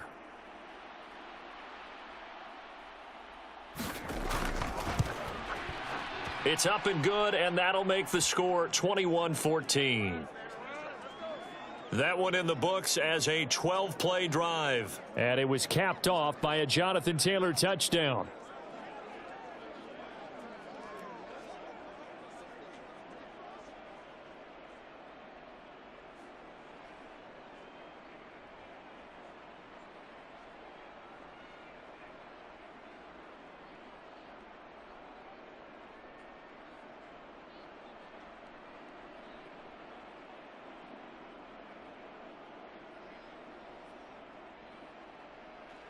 Sanchez now, he'll kick it away following the touchdown. This fielded right at the goal line. Escaping a tackler at the 25. And up to about the 26-yard line, just across the 25. Amon-Ra St. Brown and the rest of the Detroit Lions getting set for another series here. Previous series, definitely a focal point. 3 catches, the touchdown grab. As a DB, or former DB, is there a number of catches on a drive you're like, oh, he got the best of us? I'm not sure there's a number, but there's a great feel. And what he did on the last drive, yeah. Especially with a touchdown. Yes. You're never happy. You're exactly right. The way he capped it off, so you feel that at the sideline, and now you're looking at your buddies and saying, okay, what are we going to do to take things away from him? Because I'm not sure the other guys can make those sort of plays. So let's make sure that we don't let him get going again. Short completion, just 4 yards, and it'll be 2nd down. Oh, it's time to give a little credit there to the defense. They played that very well because it was a drag route, and he ran it a little shallower than normal as he worked straight across the field. He was hoping he'd get lost behind the defensive line, but once he made the catch, nowhere to turn upfield and gain any yardage. Now a dump off here complete. It'll go as a gain of 4, and that's going to bring up 3rd and 2. Well, offensively, that's the mismatch that you want. You want to force a linebacker to try and cover your back out of the backfield, out in some open space. But linebackers nowadays, they run like backs, and they take a lot of pride in covering. What a nice play he made there in the open field. He wants Reynolds way downfield, and unable to connect, incomplete. I'll give them credit. They took their shot, but it's going to bring up 4th down. That could be the stop this defense needed to get them back on track. They've been pretty well dissected by the offense here in the first half. After that possession, now they know that they can compete with this offense.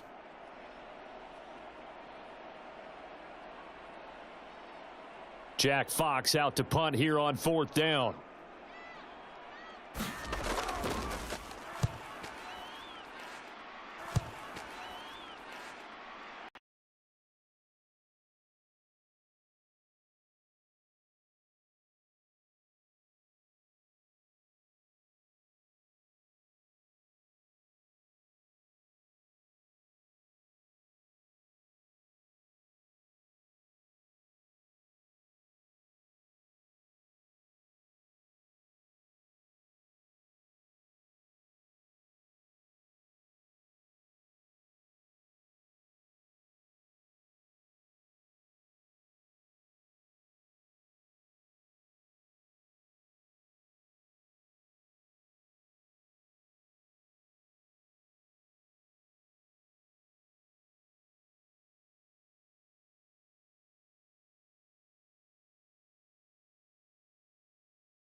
Took just one play to move all the way to the 44 as they try again on first down. Now a shotgun snap as they'll look to throw. Now a quick throw there, but it's going to be incomplete. Had an open man that time, but ended up putting a little too much heat on it, don't you think, partner? Absolutely. Just needed a touch more air under it. Instead, he fired an absolute bullet.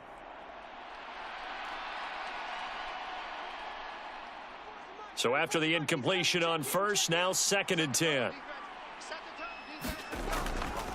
They're going to look to throw. Escaping the pressure right. And he can't find a receiver, and he's brought down. Now the Colts going to burn the second of their timeouts as they'll stop it with a little over 30 seconds to go in the first half of play.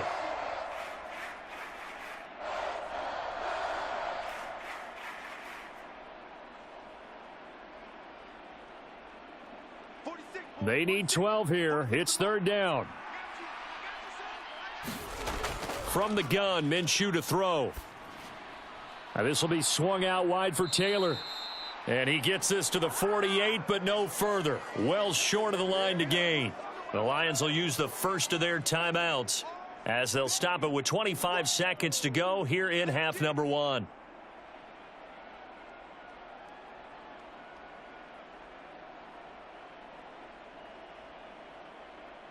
To punt on 4th down, here's Rigoberto Sanchez.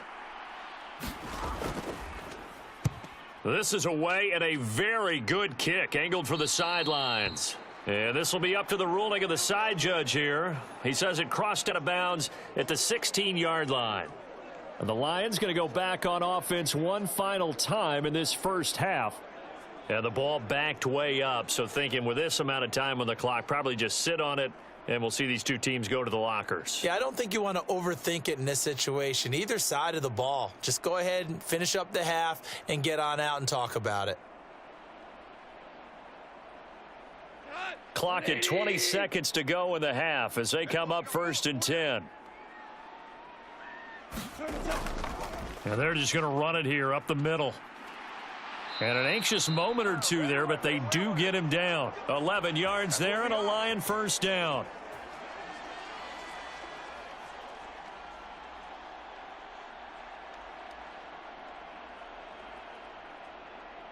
So we are at halftime here on a Monday night. As we'll send you down to Orlando and we check in with Jonathan Coachman for our EA Sports Halftime Report. Coach.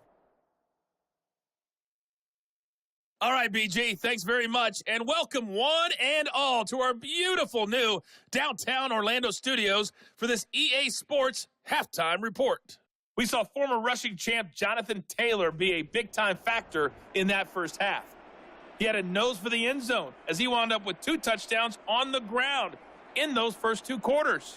Okay, Coach, yeah, adjustments likely going to play a big role in this 3rd quarter in what's been a tight contest so far.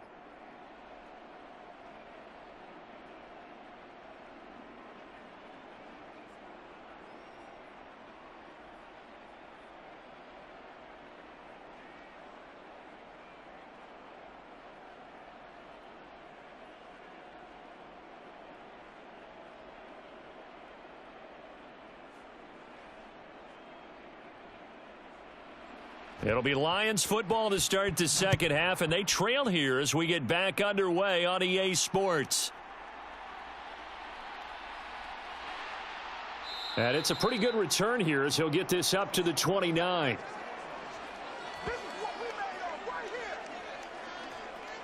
The Lions offense now with a football first here to begin quarter number 3. This offense, Charles, had a strong first half throwing the football, at least in terms of yardage, but that hasn't translated so far on the scoreboard as they begin the 3rd quarter here, trailing and looking for a little momentum. Yeah, you're right about that because, let's face it, in the first half, most of their focus was in the passing game, and to their credit, resulted in a healthy amount of yardage. So I would think that at halftime, they're going to anticipate that defense loosening up a little bit to try and cover the passing lanes. They've got to get the running game going, and there should be some gaps to run through now. And he'll scratch out a yard up to the 30, and that's all. He really hasn't been able to get on track running the football, averaging less than 4 yards a carry. Yeah, I think that they're going to enjoy the film session because all the defenders are filling their proper gaps on just about every play. And you know what they always say for a defensive coach? When I click off this film, I better see 11 jerseys in the picture going after the ball carrier. They'll fake the handoff. Now Goff. He wants Reynolds way downfield. And this one nearly intercepted. Boy, that would have been a great time for their first pick, but instead it's third down. Well, when the running game's not working, sometimes you just got to take a few more chances down the field. That's a good effort, but it winds up incomplete. After an incomplete pass on second down, that'll leave him trying to convert on 3rd and 9. A shotgun snap for Goff. That's into the hands of Reynolds. And he's out of bounds, able to take this one up to the 35. Give him a gain of 5 on the completion, and that's going to bring up a 4th down. Now, that's going to be a tough one to explain when they get together and watch the game film, isn't it? I mean, they had the right call, had the out route. He's got to know where the first down sticks are, yet he steps out of bounds that close. Not their best play. And here now the punter Fox as he sends this one away. And a great job here. This is going to turn out to be a beauty. This is marked down at about the 3-yard line. That is how you flip field position. That's an absolute bomb of a punt. Downs it inside the 5-yard line. Absolutely ideal. And from that position, you're hoping to get it down inside the 15, inside the 5. Superb.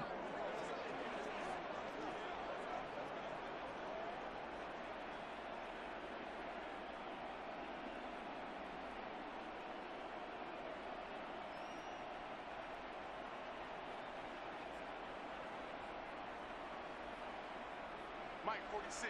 Mike 46. Hey, tight. 46 to Mike 46. A carry by Taylor to start the drive. And he's going to take this ahead for right around 3 yards, but no more than that. 2nd down. And that's frustrating for a defense because they've got them pinned down deep. And on the first play, they give up a run that keeps an offense on schedule. Yeah, because 3 to 4 yards, that's all you're looking for right there, right? That's absolutely perfect, really, as a play call. You get 3 to 4 yards on first down. That's what they talk about to us all the time, about being ahead of the chains or on target, ahead of schedule. They were after that run. A 1-yard gain there following the 3-yard pickup on first down. Ladies and gentlemen, that is a force of nature at the defensive tackle position. Yes, he's as big as they come, but still plenty agile. He's able to make a nice play there to swallow up the ball carrier. Out of the gun is Minshew. He's got his target. That's complete. And he gets this one just shy of the 35 to the 34. A very solid gain of 27. With the kind of game he's had so far, you had to know that on 3rd down that they would be looking his way, and they did, for big yardage and a first down. I think the defense fell asleep at the switch on that one. I would have doubled him, tripled him, anything to keep the ball out of his hands.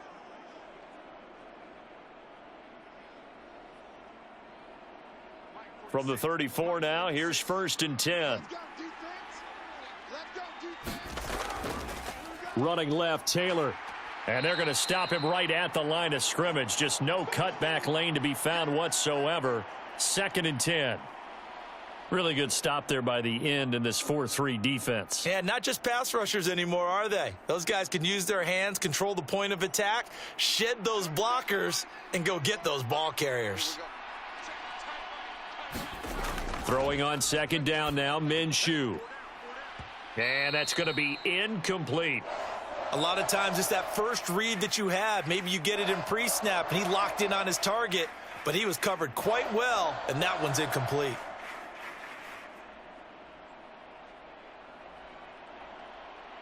They come up to the line now facing a 3rd and 10 after the incompletion.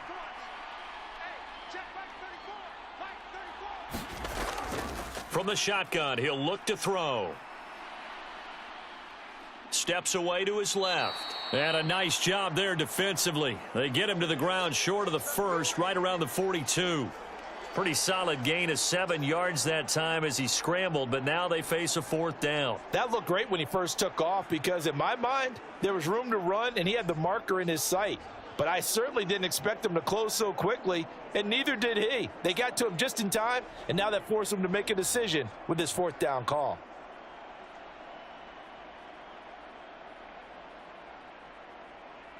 Now here's Rigoberto Sanchez as he's on to punt for Indianapolis.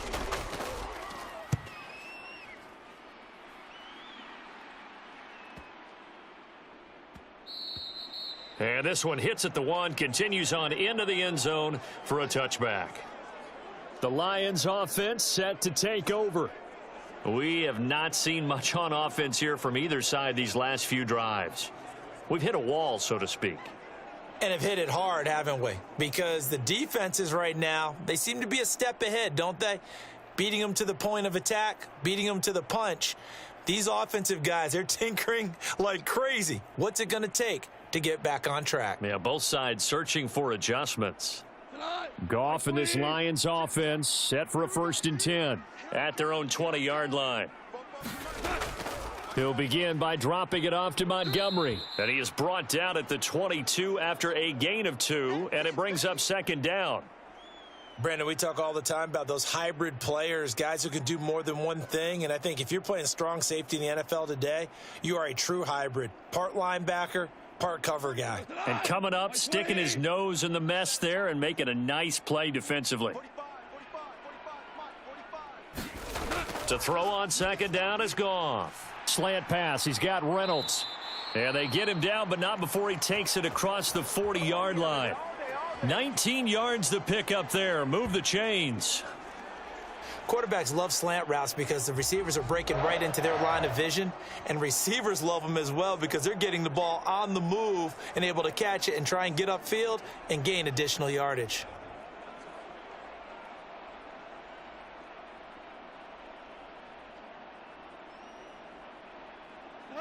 Wait, 20.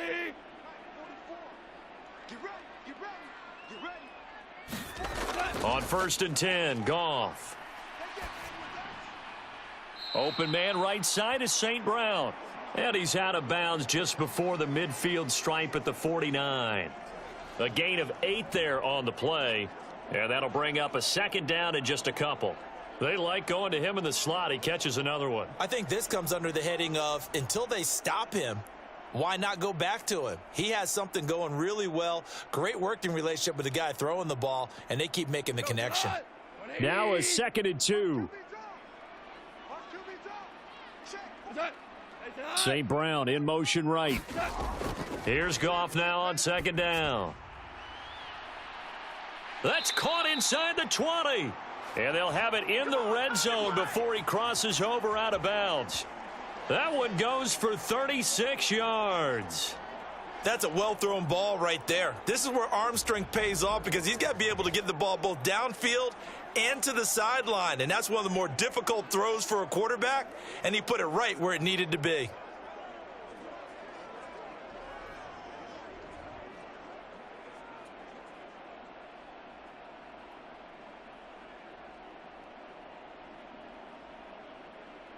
So the big play means just like that, they'll operate from the red zone now on 1st down. Now it's Goff. And that's going to be incomplete. Too tough to hold on to that one. It's 2nd down. Once you get into the red zone, space is at a premium for receivers to try and operate and shake themselves free.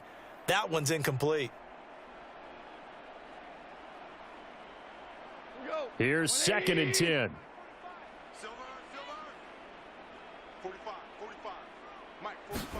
Throwing again is Goff. Over the middle and take it in by Laporta. They get 6. That'll leave them with 3rd and 4. Well, it certainly feels like there are more stars at the tight end position than there were even 10 years ago. And I think it's become more of a glamour position because of the ways it can hurt a defense, and guys want to be involved. They can be in line, close to the line of scrimmage. They can split out like receivers. But hands, route running, speed, and some toughness to go across the middle, you put it all together, you got a heck of a tight end candidate. That is caught. And he'll be taken down, but he does have 1st down yardage. Give him the 3rd down conversion, 5 yards on the play.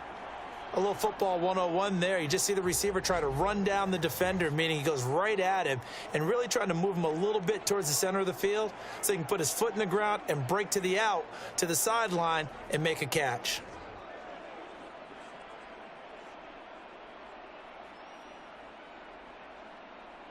And they've got 3 tight ends here on 1st and goal to add some extra mass. Montgomery will get about halfway there as he takes this from the 4 down to the 2. Give him 2 yards on that one. 2nd and goal now. Looking at this now, you got a couple more cracks here this close. Sneak it. I don't think you even go into a huddle. Just line up, snap it, and fall in behind those guys into the end zone. From the 2 now, 2nd and goal. To throw is Goff. There's Laporta. He's got it. Touchdown, Lions. A great play there. A beast in the red zone with his 2nd touchdown of the game. And the Lions are an extra point away from drawing level. And, Charles, they continue to have trouble stopping him as he's into the end zone yet again. Yeah, that's multiple series now that have ended with him in the end zone. A perfect plan on how to utilize him best when they get in close. Badgley on for the extra point.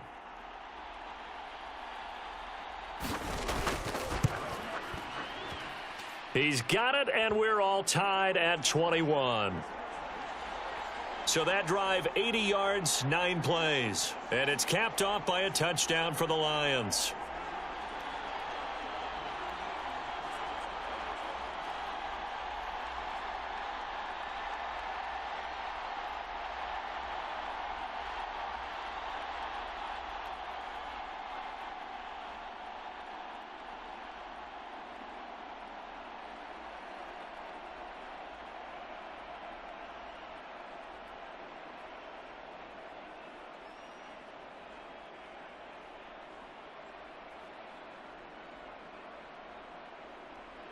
A couple of teams locked into a good one here. 21 all the score as the kick's away. And he'll go down as this drive will start at the 25-yard line. Colts football and Michael Pittman, helmet back on and ready to go. And I know that they've double-teamed him a couple times, but not a ton. Whatever they're doing isn't working. He's up over 100 yards. We'll see how they adjust. And when they do that, they weaken their defense in other places as well. And how many times have we done games where we've seen a guy have a big game like this, but it's usually not by himself, is it? Right. Usually it opens it up for other people to have big games as well. Minshew and the Colts going to come up here 1st and 10 at their own 25-yard line. They'll come out throwing here to start the drive. Throw left side, taken in by Pittman. And he's taken down but able to slip across the 35. Right off the bat, it's a 1st down to start the drive, 12 yards.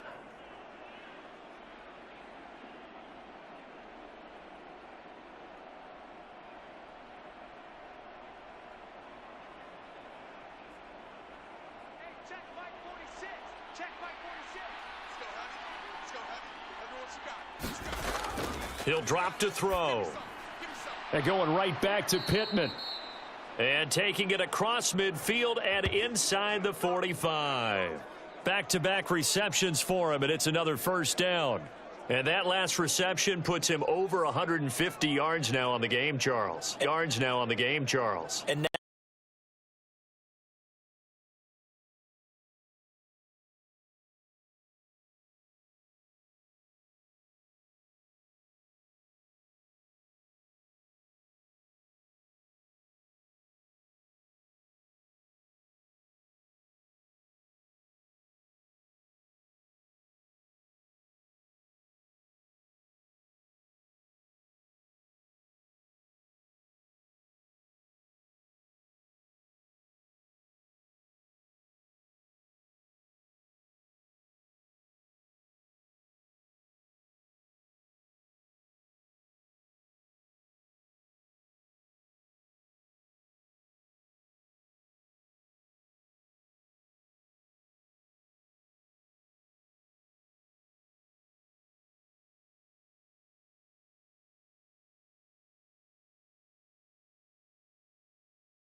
They'll get 3 as the drive continues. It's a first down.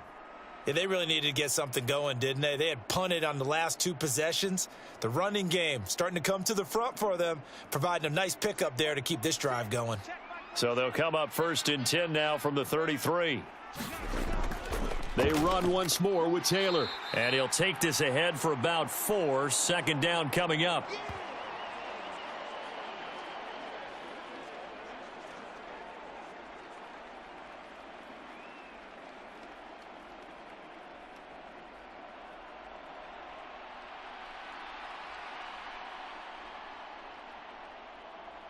Ball on the 30 now. Here's 2nd and 6. They give to Taylor out of the gun. About 3 yards there to the 27.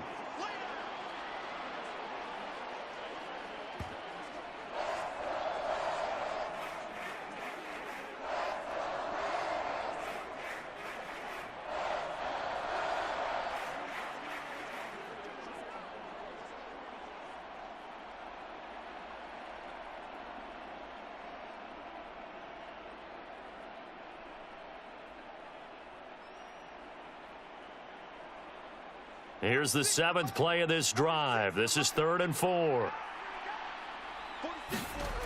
Now they'll throw here out of the gun. Open man is Downs. He's got it. And he is going to have a Colts first down as they're able to get the 3rd down conversion. I know I'm an old defender, but I've got to give credit where credit's due. That was smart play calling right there on 3rd and 4. They didn't need to do too much. Just let their guy get out there and sit down in the zone. And they hit him for the completion for the first down.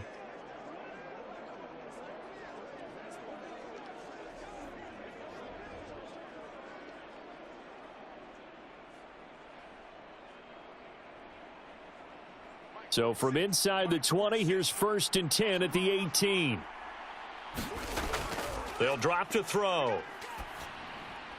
Left side, he finds Pierce. This will be stopped about 2 yards shy of the marker. 8-yard gain, 2nd and 2.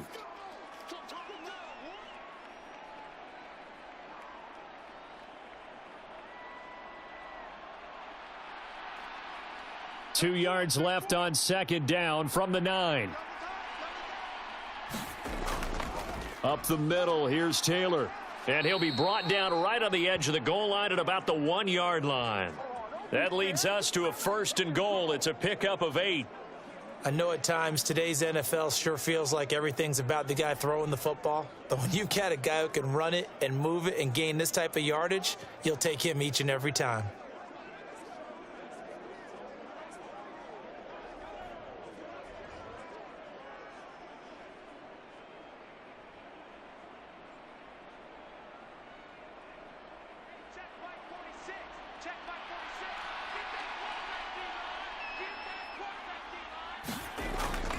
Taylor will score. Touchdown, Indianapolis. He's got the hat trick now of rushing touchdowns. Also has his team the advantage. And I'm looking at it 2 ways here. If I'm on defense, I don't care what they do now. I commit as many people as it takes to slowing him down running the football. Even if they want to hit me over the top on play action, I just don't let him beat me that way anymore. And if I'm him, I'm in the huddle calling the plays myself. I don't care what play call comes in. I tell my quarterback, guess what? You're handing it to me again. And if I'm the quarterback, I'm saying, okay, that sounds good, right? Smart quarterback.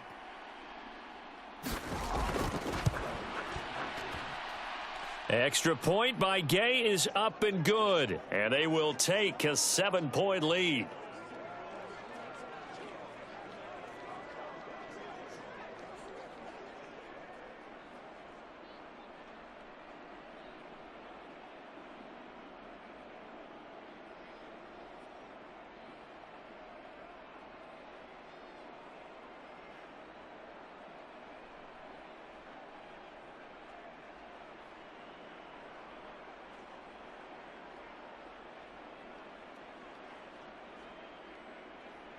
Sanchez now, he'll kick it away following the touchdown.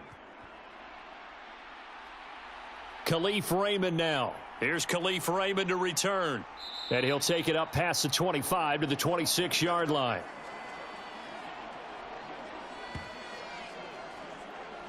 Detroit's offense ready to take over. As this offense comes back out here, Charles, they're trailing in this ball game, and they've been on the sideline for a while. They did score their last time out, but they just had to watch that long, sustained drive, so we'll see if they can shake the rust off. Yeah, and that's always a question that you have when you have to come off the bench after having sat there for a long time. Are you ready to go? Are you loosened up? But even more so, are you mentally alert and ready to put your best product out there? Drive starts with a run from Gibbs, and he'll push his way forward to about the 32. He'll get a nice chunk there on the first down run, and it's 2nd and 4. Hey, it's not the most spectacular play, but I think most teams will take that every single time for the first play of a drive. Begin the series with positive yardage and set yourself up for a very manageable second down. From the 32-yard line now, here's a 2nd and 4. From the gun, here's Goff. It got his man complete. Yeah, he will go out right near the 35-yard line. 33 yards that time. That's a great job of working the sideline right there. I love how he tracked the football the whole way. Just reached up and pulled it in. Had excellent field presence to understand where he was in order to make that play happen.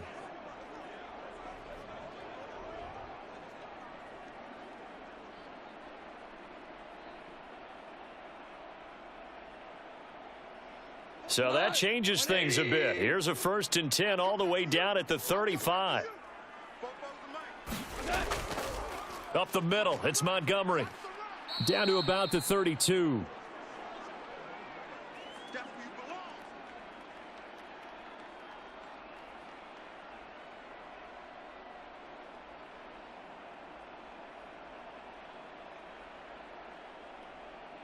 And they'll come up 2nd and 7.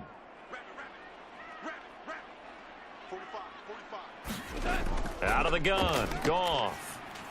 That's complete to Laporta. And they'll get him to the ground. He has another first down at the Colts' 20-yard line. With that catch, he goes over 100 yards receiving on the night.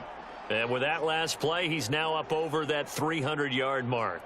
And in today's NFL, it almost feels routine. And I hate that when you talk about a 300-yard passing game. To me, 300 yards still signifies excellence, and he's achieved that in this performance.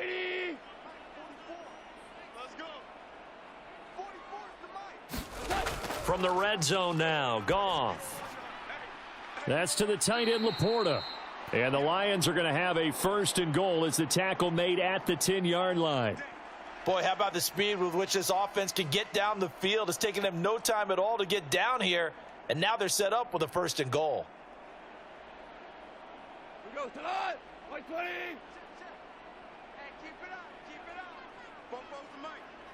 Mike's Bobo. Now a 1st down throw. Goff.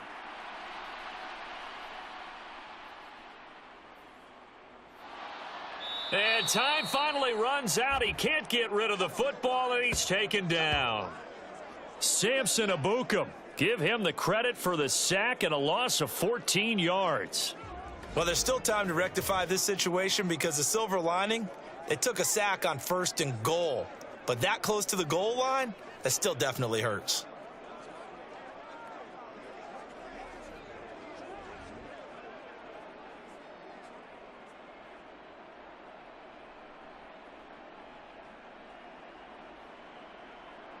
First down, a bit of a disaster, and now on 2nd and goal, back even further. Here's Goff. This is Montgomery with a grab over the middle. So the completion good for 6 yards, and that'll bring up a 3rd down and goal.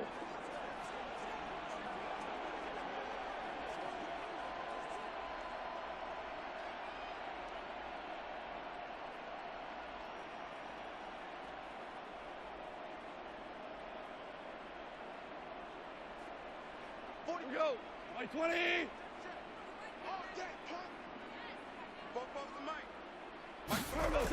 Goff now looks to throw. And that one too wide and incomplete. Well, how about the coverage we just saw him break out on 3rd down? Dime defense, blanketed the field with extra defensive backs and speed. unable to find an open hole to complete that pass. Here's Michael Badgley ready for the field goal try. From the right hash, it's a 35-yard attempt.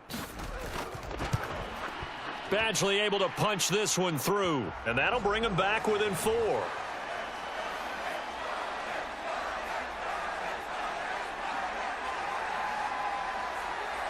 So give him 3 on that drive. You know, normally you'd say we'll take it, but the way points have been flying around, it feels like a little bit of a letdown. Yeah, you just have to wonder, are field goals going to be enough? Because as you pointed out, the way touchdowns have been scored, does kicking a field goal actually put you at a disadvantage the rest of the way?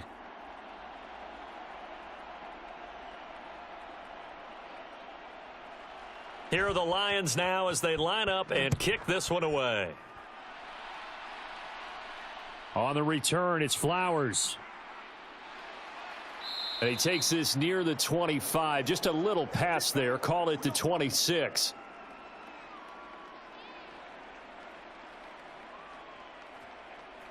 No, not ahead of you, baby. I see you over there. You scared?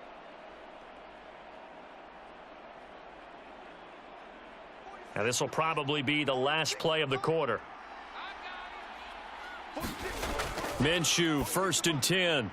Now this taken in by Downs. And he'll go down, and that will do it for the 3rd quarter of action. 1 quarter remains here as we wrap up the week on a Monday night. You are watching the NFL on EA Sports. Back now at Ford Field. It's the Colts. They've got control of the football. They also have the lead as we start the 4th.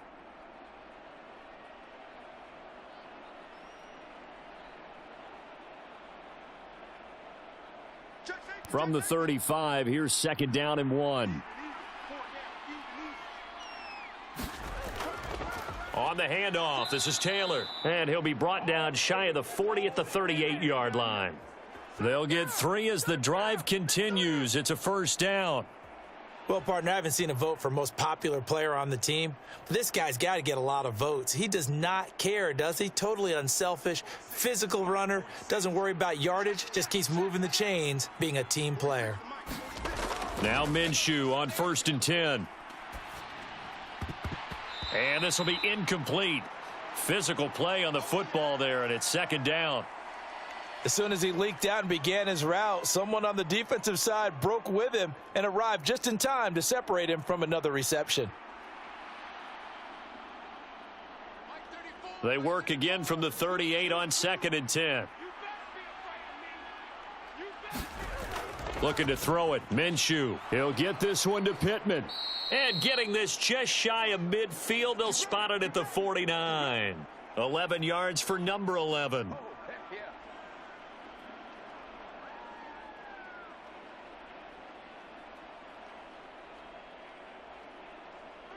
Two 1st downs have them up near midfield now on 1st and 10.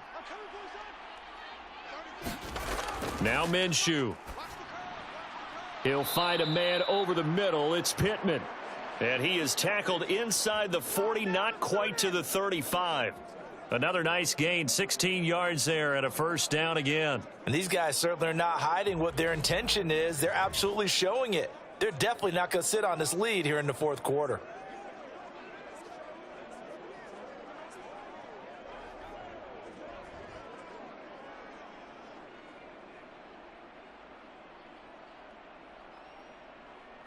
So the ball moves into Lion territory now. Here's 1st and 10 at the 36. It'll be Minshew again. And that one incomplete, but now a penalty flag coming in late. That might be PI.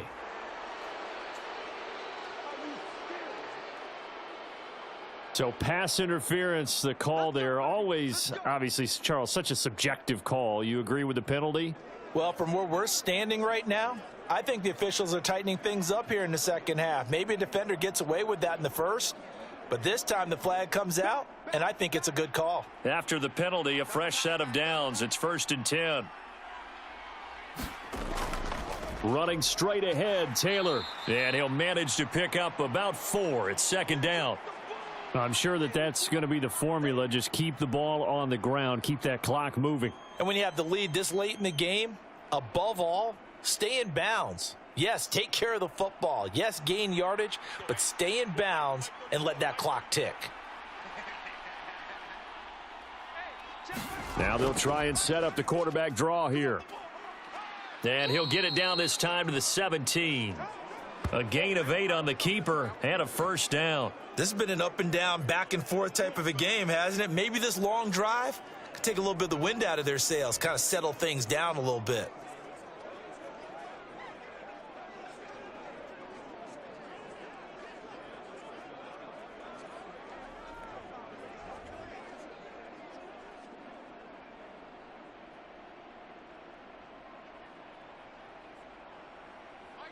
So from the 17 now, here's a 1st and 10. Minshew sets to throw. And this nearly an interception, but it's incomplete. Well, a turnover really would have helped him there, but not to be. I think he's taking an awful chance with the football right there. You've got to lead, you've got to protect it, and he's taking chances putting it out there in a little bit of jeopardy. Especially in a spot like this, 4th quarter, as you said, trying to cling to that advantage. Yeah, that one probably should have been picked, huh? So now 2nd and 10 after the incompletion on 1st down. Here's Minshew. Flushed out right. And he'll go down here at the 12-yard line. He'll end up getting 5 out of that, but now they're looking at 3rd down.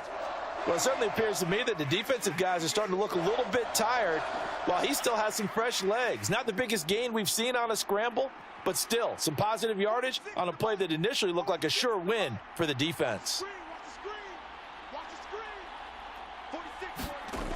They'll set up a throw. He's got the tight end, Mo Alley Cox. And they'll bring him down 1 yard shy after a pickup of 4. So much about offense is what you call hidden yardage. You know, you throw the ball to someone, they catch it, and then they can make a big play. You know, they create a play, run after catch. They did a really nice job there of limiting that and keeping him from a 1st down. Yeah, stopped him in his tracks.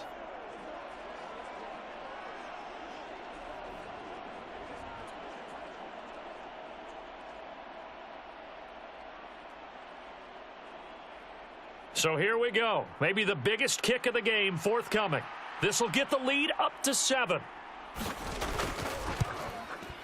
And Gay knocks this one through, and that'll make this a 7-point game.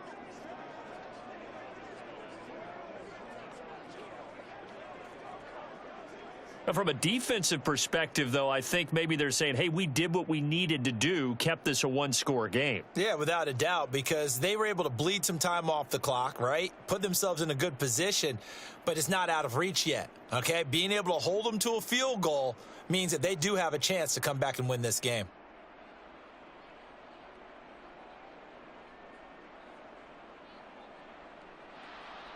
Set now to kick this one away, and off it goes.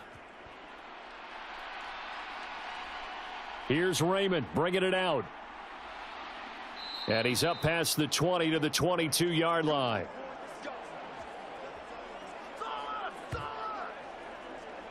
Another shot now for this Lions offense. And after the field goal last time, we'll see what they can get here. At least they got points out of the last drive, Charles. I never met an offensive coach that didn't want to drive to end with a kick. Most of them wanted to end with a PAT, right? In this case, a field goal, they'll take it.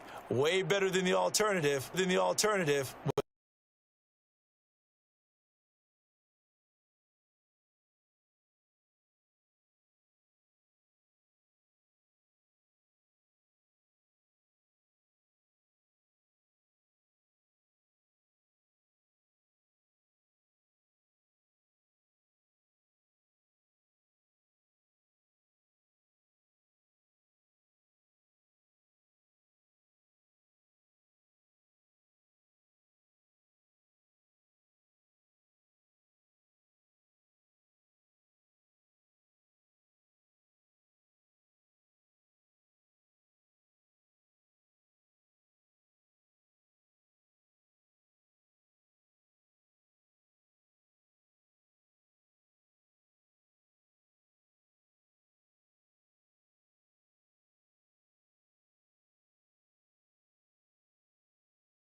before he's taken down.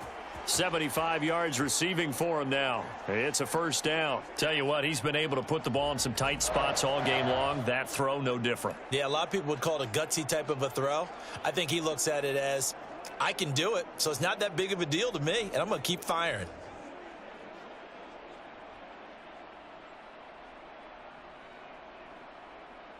Here goes tonight. 180. Now a play fake, and it's Goff. Targets and finds Reynolds once more. And taking it across midfield and just shy of the 40. Another nice gain, 16 yards there and a first down again. And passing yardage-wise, now up over 350 in this game. Pretty nice performance. Definitely that, which usually means you're putting a lot of pressure on guys trying to cover. If you're a defensive back and they put over 350 yards on you, you've had a long day. The key to everything, if you're doing it without throwing interceptions or turning the ball over. The drive continues as they search for a tying touchdown. Here's 1st and 10. Now Goff. Got St. Brown running the quick slant here. And he works it past the 30, almost to the 25. A good gain again. That's now 31 yards combined on those last two plays.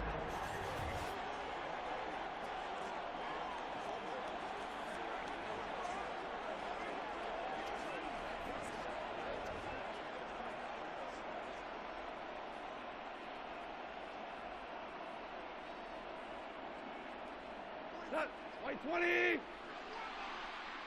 Watch twins. Watch twins. First down. Here's the run with Montgomery. To about the 26 here. Get it, baby. Boom.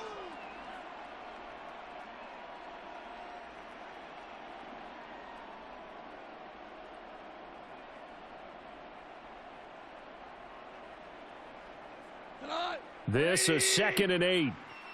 Hey, tight end's right. Watch tight end. They'll keep pounding here with Montgomery. And he'll get it down this time to the 17.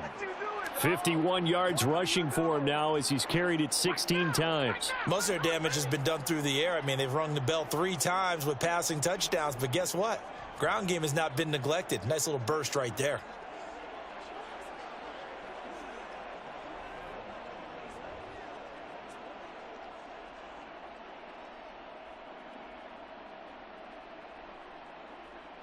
So from the 17 now, here's a 1st and 10. There's Goff. Oh, there's that man again. It's complete. And the Lions are going to be set up with a 1st and goal on a pass play that moves them all the way down to the 1. And what a nice example there of a tight end doing exactly what he needs to do. How about how he worked his way to the outside, made sure he secured the catch, and then anything after that, we count that as a bonus. And indeed, he gets enough for the first down.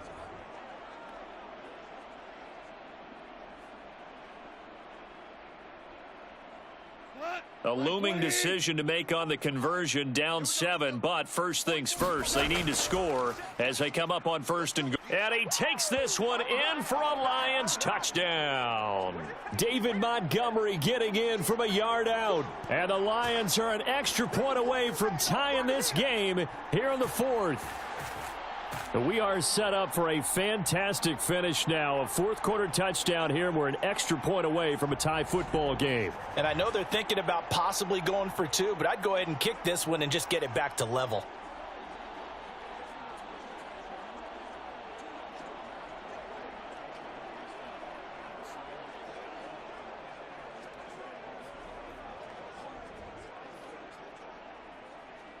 Here's Badgley now to try to add the PAT. And no sweat. He puts it through, and we are tied here in the 4th.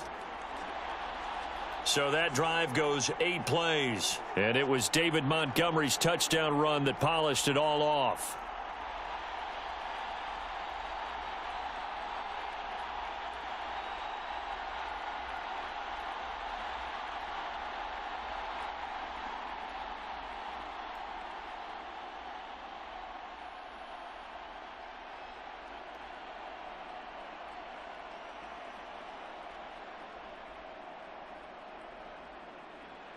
Now this one setting up for a great finish. All tied in the fourth as the kick's away. And he won't return this one. He'll go down to a knee, and they'll start at the 25.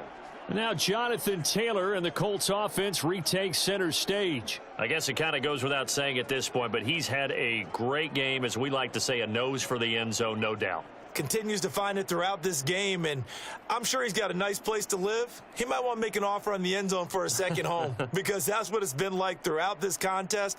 He knows how to get there, and boy, he looks happy when he does. He's already bought all the property in the end zone. That's the problem. He's going to sell to himself now.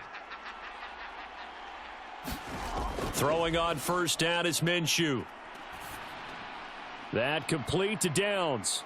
And they get him down, but not before he takes it across the 40-yard line. That play going for 16 yards to start the drive. First down.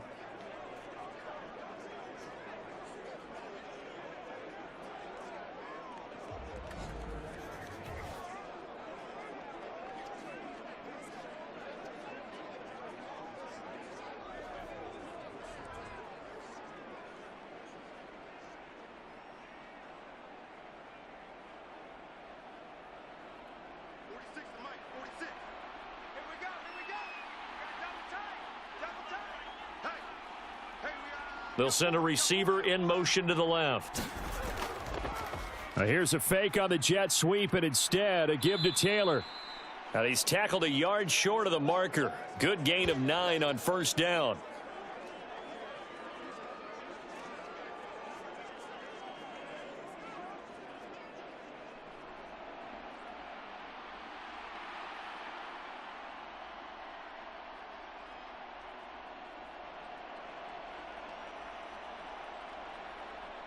Second down and a yard.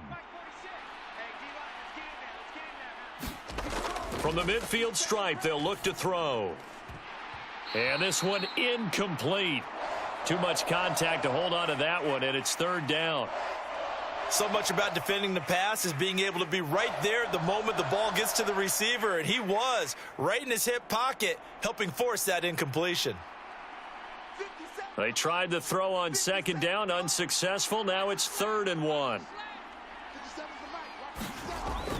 They'll try and run for the first with Taylor. And he'll get it down to the 47 here. They only get 2 there, but on 3rd and 1, that's all they needed to keep the drive alive. 3rd and 1, partner. No need to be fancy there. Just use some force and move forward and pick up the first down.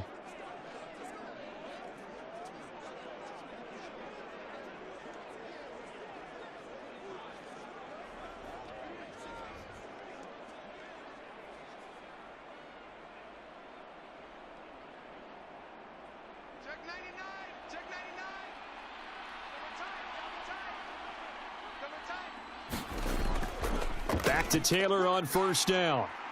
And a 5-yard gain gets him to the 42. Consecutive positive runs for him on the last 2 snaps. He certainly appears to be trying to put the offense on his back and just move them down the field when his number is called. The way he's running it, I'd keep going back to him.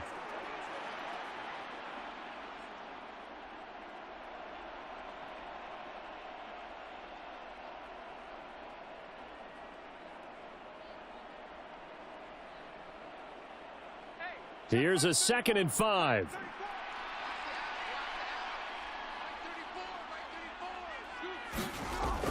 Back to throw. A short throw. This is caught by Cox. They just keep marching right along. First down on a pickup of 8 there. And there's a completion to the tight end. And look at the size of these players nowadays. At that spot, 6'4", 6'5", and up. A lot of guys used to be basketball players, somehow came back to football. And that's really good for the game of football. You're getting better athleticism, great hand-eye coordination, guys who know how to control their bodies when they run their routes. And that is incomplete. He couldn't hold on through the contact. Brings up 2nd down. They went with a dime look on defense. 2 extra defensive backs on the field and covered up essentially every blade of grass. That allowed them to disrupt the play.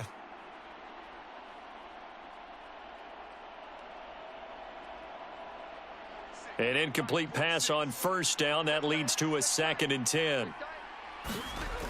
Out of the gun is Minshew.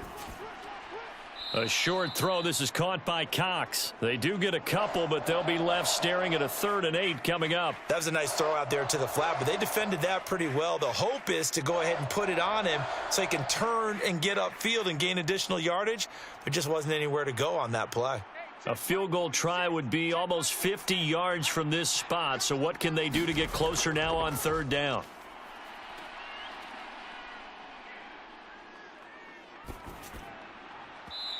He had a man open, but he missed him, and it's incomplete. As defensive coordinators around the league tell me all the time, that throw is not for every quarterback because you've really got to drive the ball downfield. It's going to be a tight window for him to fit that one into. In this case, unsuccessfully.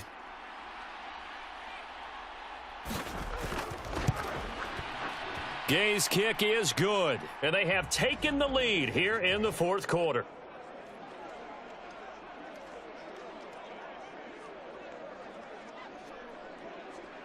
So the drive here ends with a field goal. It does give them the lead, but this one's still certainly a long ways from over. It definitely puts a lot of pressure on your defense to hold the lead, right? They're happy to have it and happy to be out there trying to do so. But I know as a former player, in the back of their mind, they're thinking, why don't you score the touchdown and seal this thing?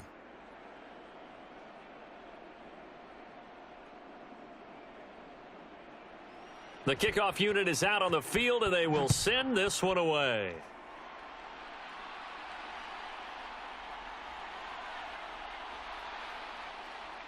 And all in all, a pretty solid return. Nearly got it to the 35. They'll mark him down officially at the 34.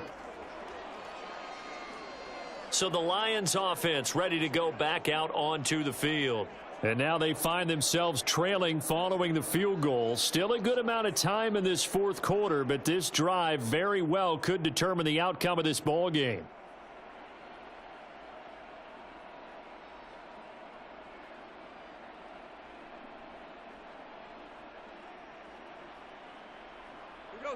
Goff and this Lions offense set for a 1st and 10 at the 34. They'll try and start this drive in the air. And he bats it away, and it falls down incomplete. Finally, a good play there defensively on the deep ball. The secondary has had its struggles this entire game. Offensively, they've had their way with them.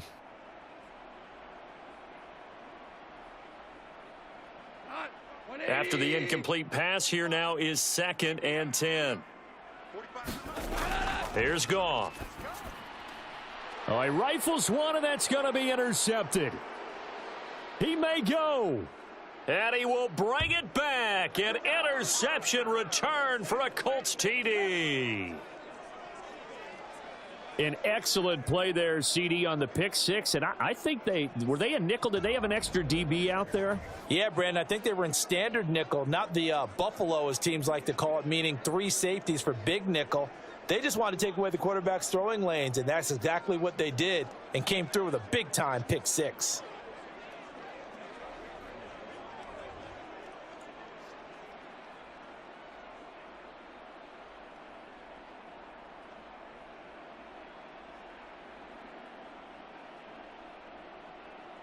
Here's Gay now to add the extra point.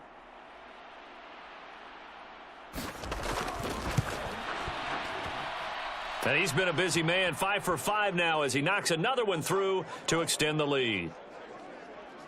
So the defense creating some points, not only getting the interception, but then returning it to the end zone for the pick 6.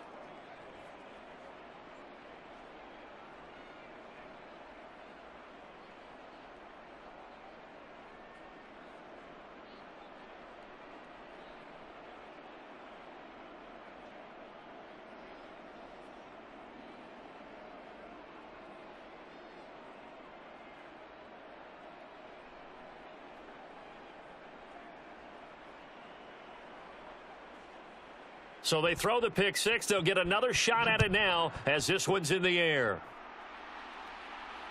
This taken in at the goal line. And up to about the 26-yard line, just across the 25. And Detroit getting set to go now. And we'll see if they can band back together after the pick six. It hurt badly, but still within striking distance. A two-score game with a good chunk of time on the clock.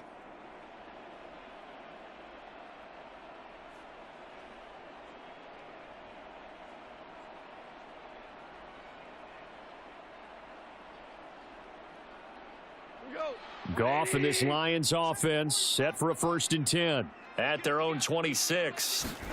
After the pick six, they go right back to the air. Throw over the middle. He finds Williams. And they get him down, but not before he takes it across the 40-yard line. 15 yards is the pickup there, and the drive starting very nicely. 1st down. A good start there on this 4th quarter drive. They need more of what we just saw. Down a couple of scores. There's still time, all right? It's not like, they're totally out of it, but they have to score quickly, and they're going to need some big-time plays, chunk plays, explosive plays. They need yardage on each snap. Goff on 1st down. He's got it complete to Gibbs. And he'll work it across midfield inside the 45. 15 more yards there, and quickly another 1st down. Well, every drive from here out is definitely crucial and critical. They know that they need to get at least 3 here to get it back to a one-score game. But I can't imagine that in their huddle that they're thinking at all about getting a field goal. They want to get into the end zone and then try and get the ball back again.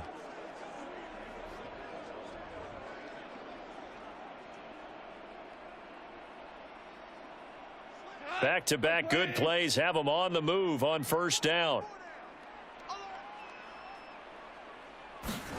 A shotgun snap for Goff. He finds his man complete. That's Gibbs. And he gets it inside the 35 and just shy of the 30. Back-to-back nice plays, 12 yards that time and a 1st down. Well, so far, little to no resistance by the defense on this drive alone. 3 passes, 3 completions, 3 1st downs. They're taking it to him, and it's paying off. On 1st down, it's Goff. And that's going to be incomplete. Too tough to hold on to that one. It's 2nd down.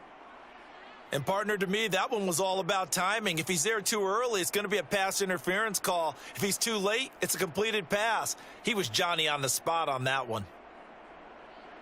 So after the incompletion on 1st, now 2nd and 10. Back to throw, Goff. He finds his man complete. It's Gibbs. And they'll get him to the ground. He has another 1st down at the Colts 21. A nice pickup there of 11 yards, and it'll move the sticks. I tell you what, it looks like he's shaking off that pick six just fine. It's not just defensive backs that have short memories. Quarterbacks utilize that as well. A much more confident throw right there.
Defensively, or it could have gone for more. The Lions need to move. They're hustling to the line now. Now it's Goff.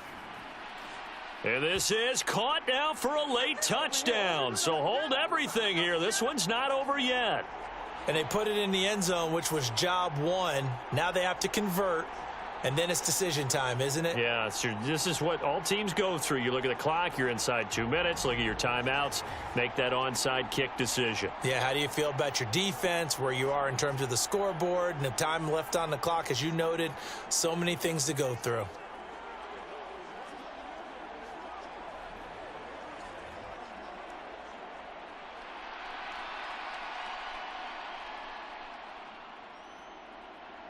Still an important piece of business to take care of, the extra point.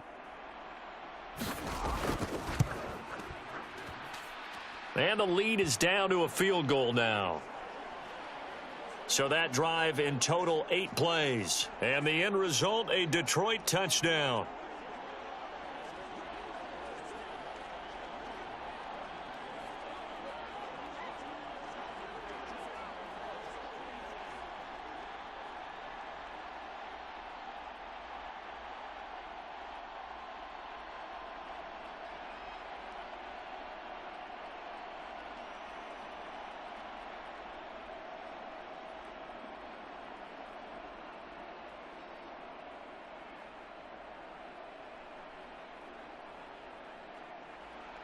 So just a 3-point game now as they send this one away.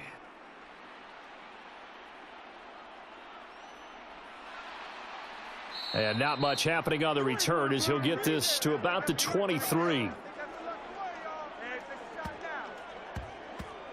Indianapolis offense ready to go again.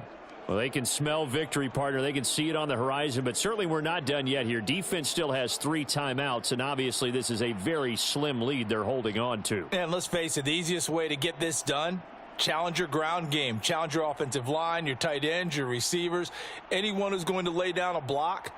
Don't let there be penetration because they're going to stack the line of scrimmage and maybe bring extra people to the ball. If you can do that, make them burn their timeouts, run out the clock, life will be good. But if you really want to gamble a little bit, a quick play action, quick throw, might be able to get it done. Just make sure it's not incomplete and stop the clock. The Lions will use the first of their timeouts as they'll head to the sideline and talk over what to do next.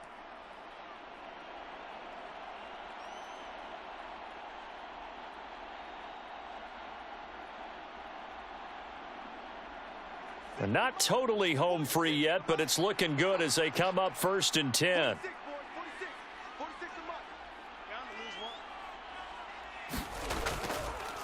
Here's a fake on the jet sweep, and instead a give up the middle. And showcasing those strong legs on that run, getting through 1 tackle. Now she winds up getting 8 there.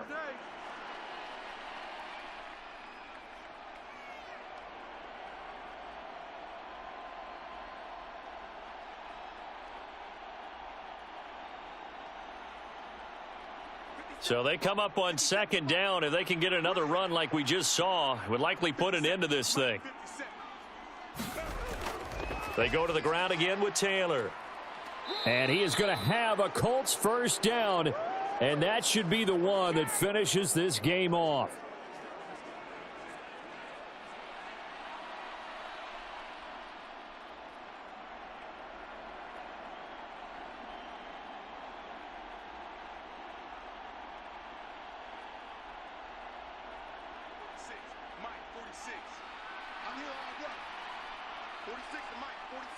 The Colts in victory formation now as they take the knee.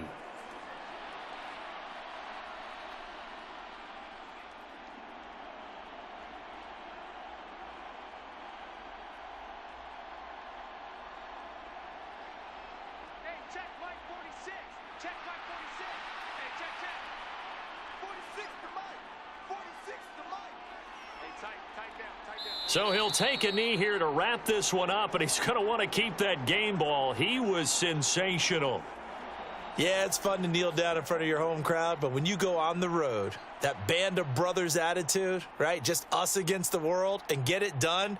How happy are they? I remember a coach at a previous stop telling me, you get a win on the road, doesn't matter the opponent, get out of there like you stole something. And they did in this one.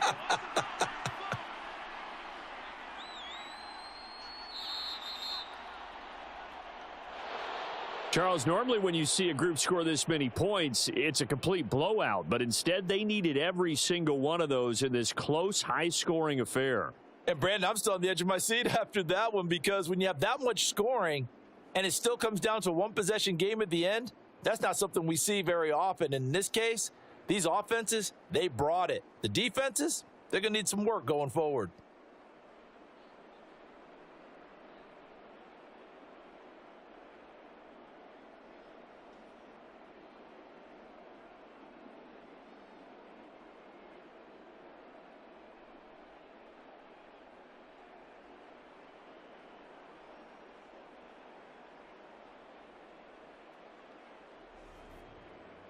So that'll do it for us. For my partner, Charles Davis, and all the hard-working men and women on our crew, I'm Brandon Gaudin. You've been watching the NFL right here on EA Sports. With that, we say good night from Detroit.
FedEx Field here in Landover.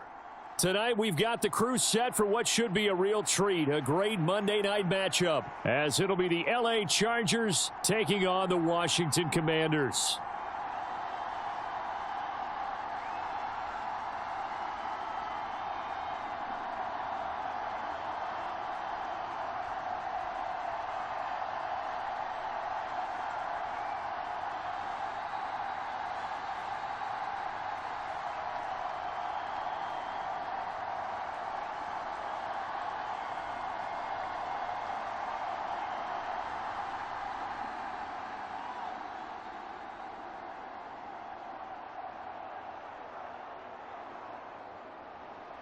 The veteran Joey Sly set to get us started, and we are underway in our nation's capital. From his end zone, here's Darius Davis. And he'll wind up getting a couple extra yards here for his trouble and bringing it out of the end zone as he's down at the 27. Here are the Chargers ready to go on offense, led by their first-round pick in 2020. The man out of Oregon, Justin Herbert. It hasn't taken Herbert long to earn this status as one of the league's best and most entertaining passers. He's locked and loaded on every snap, and the second he sees an opening, the ball's soaring downfield. You've got to be on your A game at all times against him. The second you slip up, he's liable to burn you.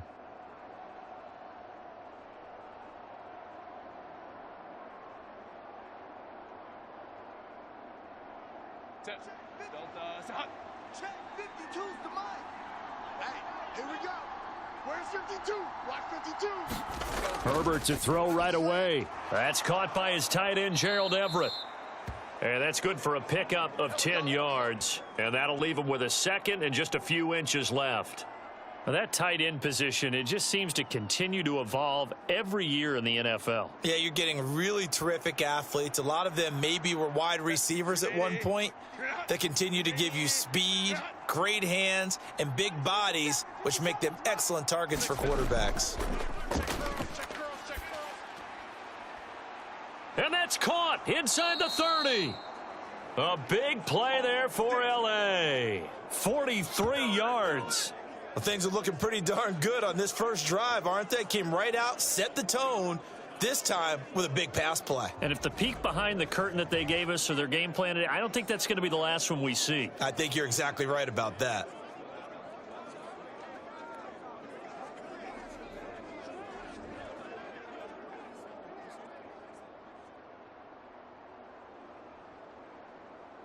So the big play gets them all the way down to the outskirts of the red zone here for 1st and 10. Now it's Herbert. Out left, he's got it to Everett. And down inside the 15, shy of the 10. They get 10 more there, and I believe that'll be enough for another first down. It will. Well, only 3 plays in here, but really, Charles, a solid start for this offense, and now we'll see if they can continue their mission to end this drive in 6. And I wonder if their play caller right now is reflecting on that last big play that they've had on this drive. Do you come back with something similar, or do you have a counter to it to kind of show it and go to something else and create another big play? A nice little screen. They get 6 on first down. But yet another completion here on this opening drive, and he's now perfect 4 of 4 to start. Pretty solid execution here. And how about how everyone's handled their nerves? Because you know what it's like to start a ball game. You're so amped up and ready to go that sometimes the execution isn't there. They've been flawless so far. Well drilled, well prepared, and excited to start this game. From the 5, 2nd and 4. They'll run for the first time with Austin Eckler. And boy, this burgundy and gold defense charged up now. They stop him behind the line again. Call that a loss of a yard, and things get a little more difficult here. 3rd and 5. That's a tough one right there. He ran right into the teeth of the blitz as the linebacker was freed up in order to stuff that one for a loss. I think quarterbacks got to see that. Got to find a way to audible into something a little more advantageous.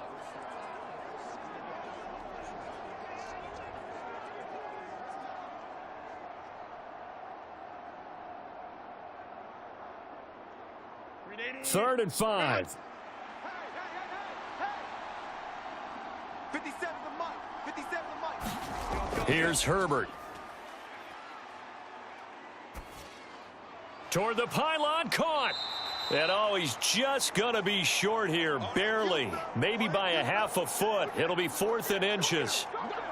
Always important as a defender on 3rd down to keep the play in front of you and make sure you don't give up enough space that they can make a move on you in the open field. Try as he might, he wasn't able to get to the 1st down marker. Excellent defense, good tackling.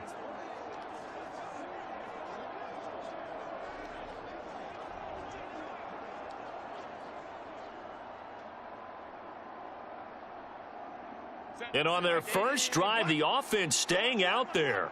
They're going to go for it on 4th. Oh, they go with a tight end carry. And he'll be taken down, but he does have 1st down yardage. They only needed a few inches, and they didn't get much more than that. But by about the width of a shoelace, they convert on 4th down. Deep in the red zone, seemed like they had their mind made up that was 4-down territory, and now they've got it inside the 5. I like the way you looked at that because you're thinking just like a play caller and a head coach who gave the play caller that authority. It was 4-down territory. They went for it, picked it up. They didn't get the touchdown, but what a great consolation prize. A new set of downs and another shot at the end zone. And this is caught. He's got it. Touchdown, L.A.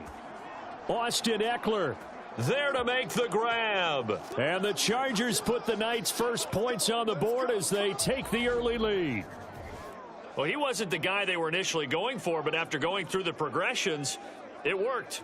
When you have plenty of people who can catch the football, you don't always have to go to your primary target, and sometimes that target is actually covered. Nice job coming off of that and getting it to someone who was open. And the man out of the backfield gets in for the score. Extra point up and good by Dicker. And that makes the score 7-0. So that drive takes him down the field in 8 plays. And Austin Eckler capped it off with the touchdown reception.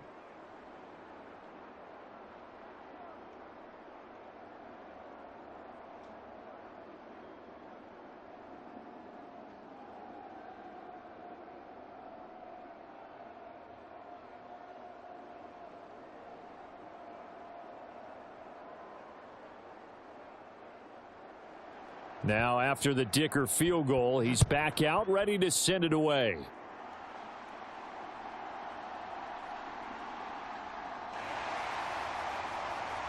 And they'll start this drive just across the 30. Pretty nice work on the return. So out comes the Washington offense as they get their first shot.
EA Sports. It's in the game.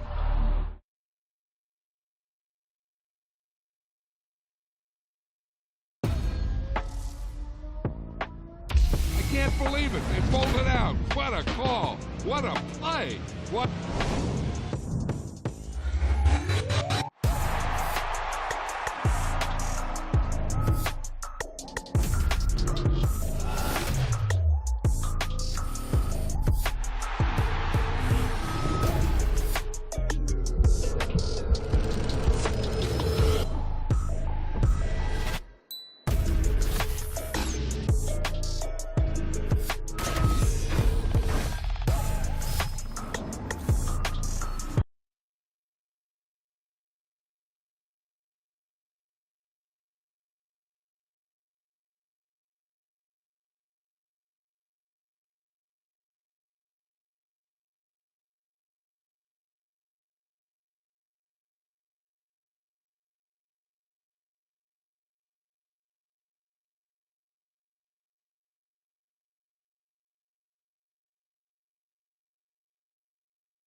Welcome back, everybody, to FedEx Field, just outside of our nation's capital. We're in the first quarter of action, and it's Washington who is in control of the football.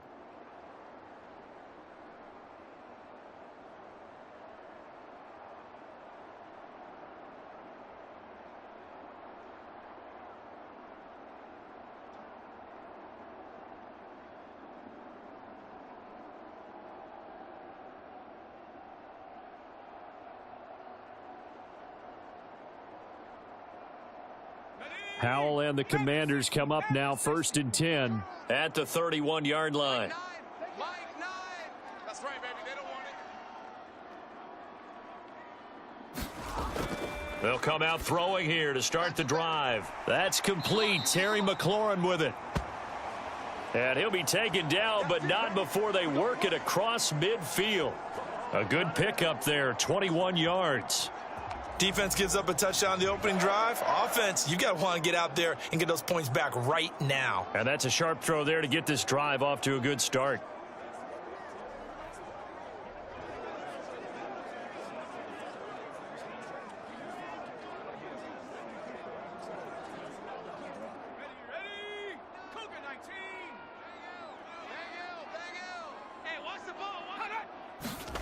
Howell to the air on 1st and 10. Short throw there, caught by Thomas.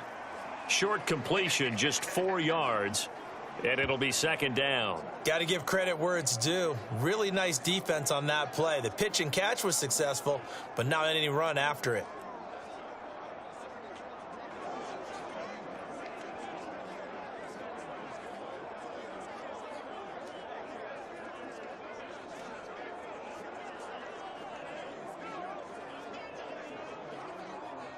From the 44-yard line, here's a 2nd down and 6. Get that ball, D. Let's get that ball right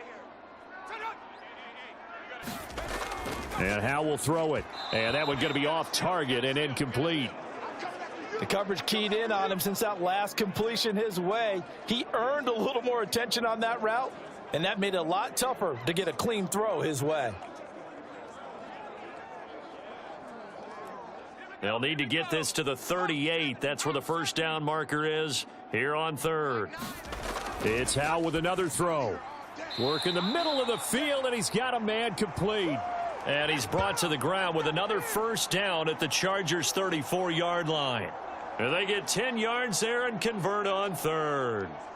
Solid opening drive so far, Charles. They've moved this football into field goal range, but you know that they want to cap this off with 6 and not 3. Absolutely. As one of the better coaches in the league always tells me, on offense, I want to throw body blows all game long and finish it with uppercuts. Well, here are the body blows right now. He's hoping in one uppercut will take care of the end of this drive. 1st down, Howell to throw. This will be caught. It's Samuel. And they'll have it in the red zone before he crosses over out of bounds. 15 more there, and they're on a roll. It's another 1st down. Another completion right there. And again, Charles, good time in the pocket. That offensive line on this opening drive been really solid. They've been more than solid. They've really tamped down the pass rush and kept him safe in the pocket, able to look around, find his target, and deliver. He's got to make sure he tells the offensive line in the huddle, thanks, fellas. Let's keep it going. So here's a 1st and 10 now, down inside the 20. Hey, check back, check back. Howell, he'll look to throw it. Looking for McLaurin, and he's got him. They'll wind up getting 7 on the play, and it'll be 2nd down. Well, that's not just his first, not his second, already his 3rd completion here on the opening drive. And I think it's safe to say that getting him the ball in this game, one of their top priorities. And a top priority for the defense has got to be finding ways to cover him. And I don't think you can have one basic coverage to get it done. You have to throw a number of coverages at him, make him think as he's running downfield, and hope you can create a little bit of havoc. And this will be well too low for him to bring in. It's incomplete. It's been a good opening drive offensively thus far, but you know they don't want to waste it and settle for a field goal attempt after that incompletion. So this is a big play coming up here on 3rd down. The 8th play of the drive coming up. It's 3rd and 3. Get that ball, D. Let's get that ball. And once more, Howell back to the air. He's got his target. That's complete. And the Commanders are going to have first and goal as they try to finish off this drive with 6 points. A very important third down conversion right there, because when you're trailing and find yourself this deep in enemy territory, the kicker's not even part of your thought process. You got to make it pay off with 6. Nice connection right there to set up first and goal.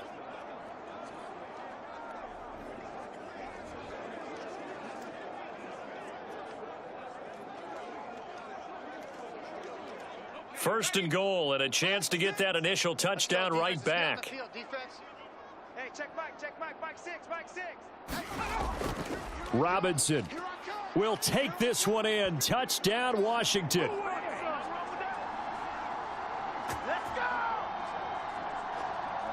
Well, they move the ball down the field through the air, Charles, and then finally they get the running game involved, and it works to perfection. Touchdown. And, partner, I kept waiting for that running game to come into play and actually saved it until the very end. Touchdown goes on his stat sheet, but you and I both know, and he knows as well, his teammates airing it out made this a successful drive.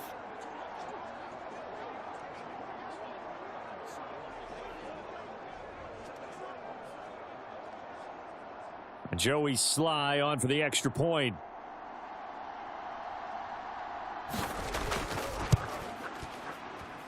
It's up and good. So these teams match touchdowns here in the first quarter, and we're tied 7-7. So that drive consumes 9 plays all told. And it was capped off by the touchdown run for Brian Robinson.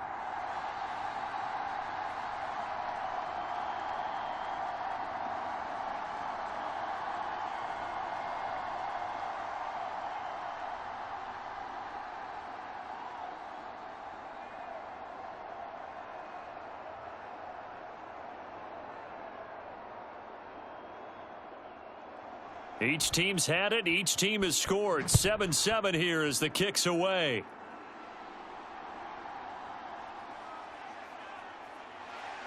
And up to about the 26-yard line, just across the 25.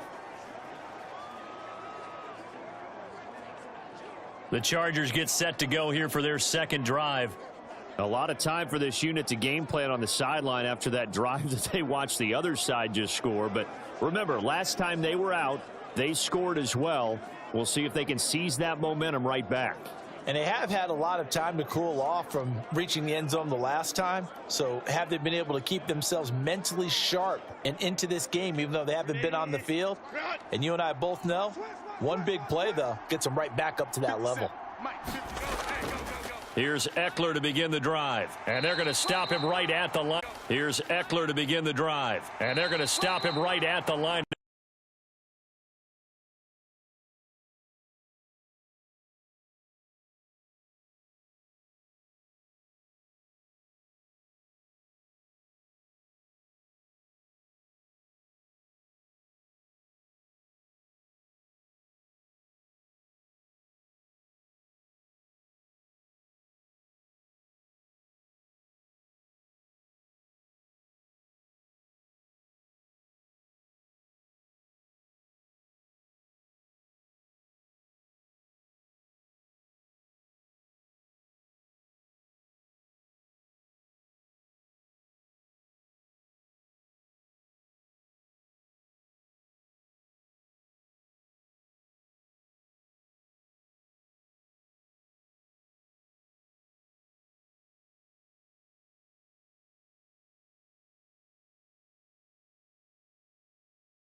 Ball hardly hit the ground, and I thought, yeah, he might be locked in for this one. It's a 7-yard carry to set them up with a 2nd and 3. You often say that sort of opens the playbook now, 2nd and short. What do you think, early shot here? I like where you're going. Obviously, we've been together for a while because you know me. I want to take that shot early and loosen things up. Eckler going to get it again on 2nd down. And this won't be enough to pick up the first. A gain of 2, 3rd and 1. If they're going to get a first down out of this, they're going to have to earn it because there's been tough going in the interior there. And here we are on 3rd and 1. Be prepared. Brace yourself. Going to be some contact going on. 3rd down and 1. We own them. We own them. 57's Mike. Mike, go. Palmer going in motion right. They'll try to pick up the first with Eckler. And a pretty good burst right there as he'll take this down to the 33. 18 big yards on that one and a Charger first. Well, they came into this game saying it was important that they set the tone and show that they can run the football. And I believe that they've done that here in the first quarter.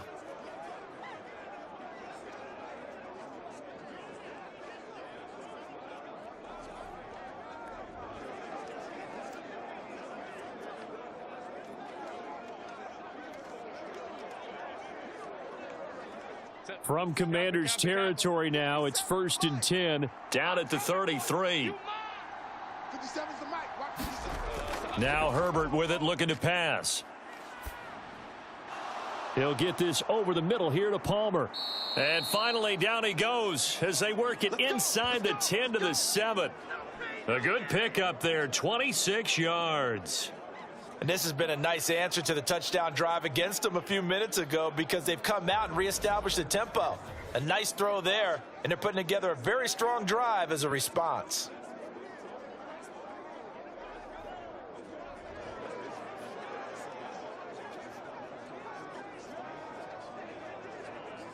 Two big plays in succession. Not sure this D knows what hit him, but now they got to get ready. It's 1st and goal. Herbert will give this one to Eckler. And they get him down at the 1. He had the broken tackle, but ultimately could not get into the end zone. He'll get 6 on the ground there, and it'll be 2nd and goal coming up. That's a great run right there on 1st down. Didn't quite get into the end zone, but now you've set yourself up for at least 2, maybe 3 more shots from close range. Watch the twist. Watch the twist. Eckler again. But he will not get to the goal line. In fact, he won't get to the line of scrimmage as they push him back to the 2. Officially, it will go as a 1-yard loss, and that's going to lead to a 3rd down. That's a really alert defense there because they saw the heavy look come in from the offense, countered it with extra linebackers who brought a little bit of speed and heft, and able to really make a big-time play for their defense.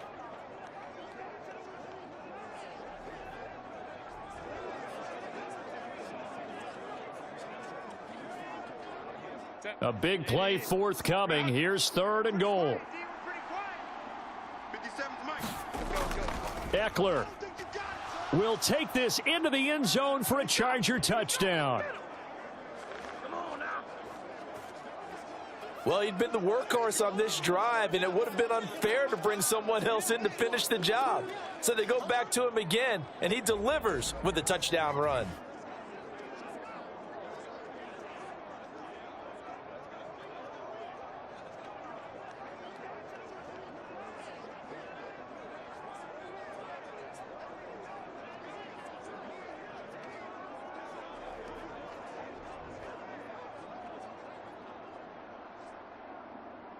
Dicker now to tack on the extra point.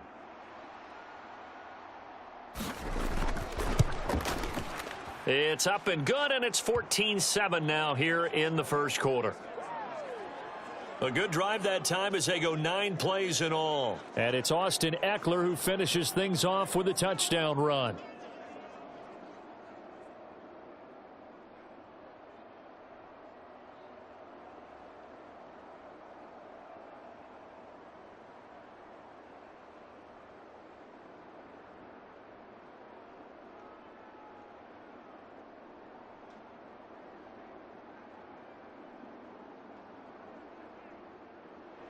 So after the touchdown, here's Dicker out to kick this one off. From a yard or 2 deep, here comes a return. And he's up past the 20 to the 22-yard line. Let's go. The Commander's going to retake the field for drive number 2.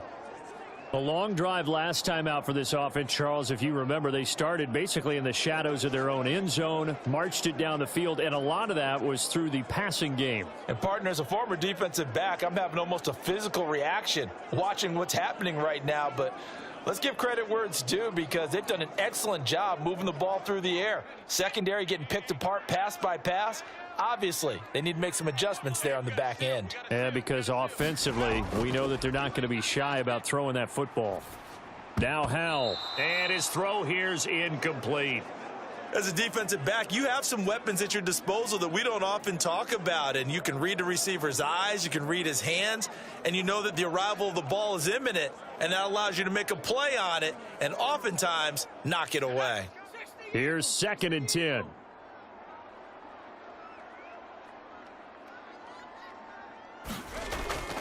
Straight ahead, it's Robinson, and he can muster only a couple here to the 24.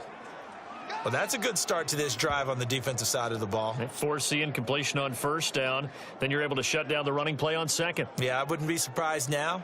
A little bit of pressure going at the quarterback in an expected passing situation.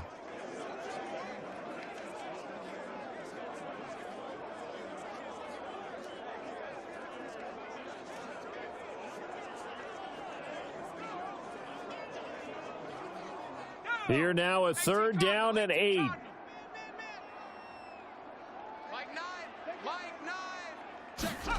Howell down to throw it. Pass taken in by his big tight end. And he's going to have a Commanders 1st down as they're able to get the 3rd down conversion. Well, sometimes our pregame meetings do pay off, don't they? What do the guys in the locker room call him? Well, they said it with a chuckle. They called him Old Reliable. Yeah, that means he doesn't move quite as fast as he used to, but he still knows all the tricks, doesn't he? Even that little gentle push-off in order to get open, he finds a way to pick up a 1st down.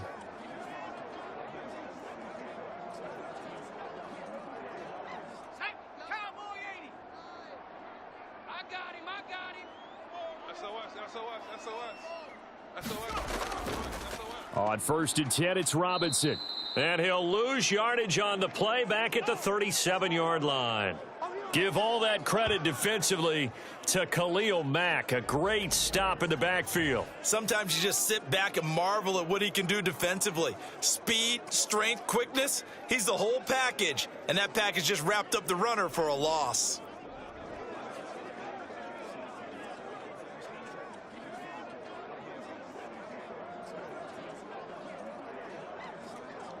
He'll have to deal with a 2nd and 14 now after the loss. Robinson with another carry.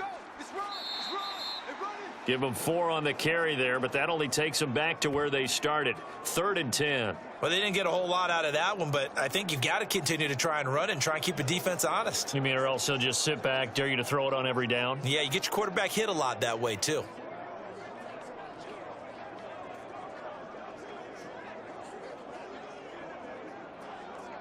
Here's 3rd and 10. Back to throw, Howell.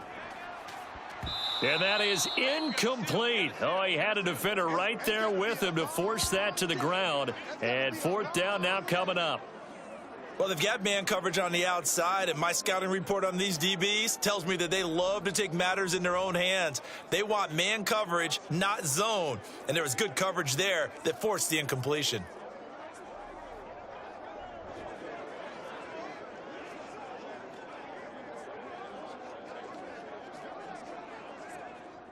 So on 4th down, Washington going to call on Tress Way to punt it away. Back deep for L.A. is Darius Davis.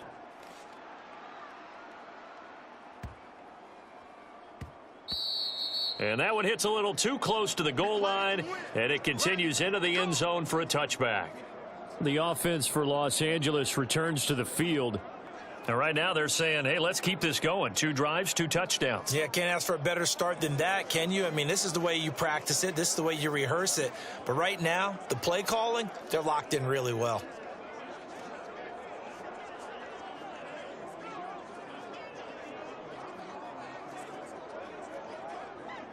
Herbert and the Chargers now with a 1st and 10 at their own 20-yard line. They'll try and start this drive in the air. He's got a man. That's Keenan Allen. And he's going to get 7 out of this before being taken down at the 27. I think defensively you're okay with that. You're in the first quarter. He's going to get some catches, but they rallied to him quickly. And that's what you count on. And I like what you just said. First quarter, can you do it all game long? They catch it, you tackle them, they go down on the spot. Because when you're able to do that and you don't give up big chunks of yardage after the catch, now you put the offense in a position where every series, they have to work hard to pick up first downs, and you tend to stall them out when you do that. And he'll be brought down right at the 30 here. They'll get 3 as the drive continues. It's a first down. Sometimes I get almost mesmerized watching these runners who have great vision. You know, those eyes that carry their feet to open spaces, make people miss. I just love watching those guys go to work. So 1st and 10 now from the 30. Now it's Herbert. Finds Johnston. This will be stopped about 2 yards shy of the marker. 8-yard gain, 2nd and 2. Too easy, too easy.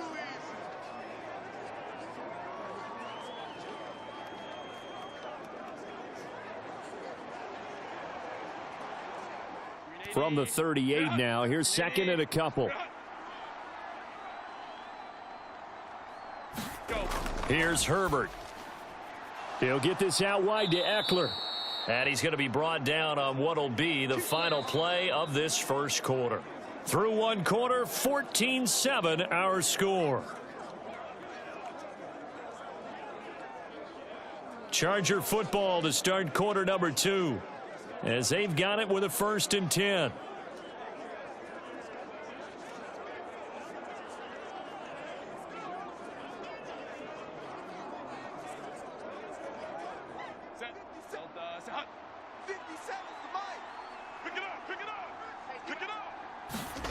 Here's Herbert.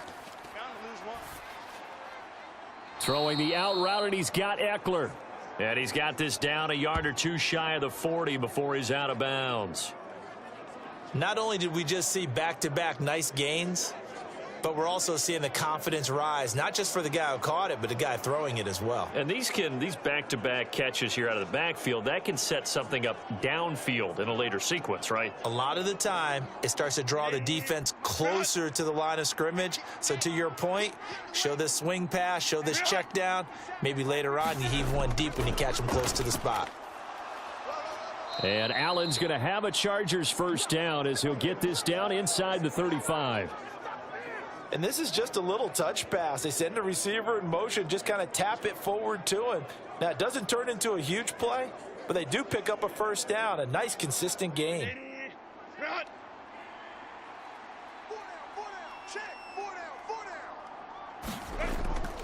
Running on first down, Eckler. And all the way inside the 15 before they drop him. 56 yards rushing for him now on what was his 10th carry of the ball game. Now this is an example of breaking down a defense, because on a lot of these runs, he's getting past the point of attack, and guess what he's doing? Forcing the secondary guys to have to make a lot of tackles.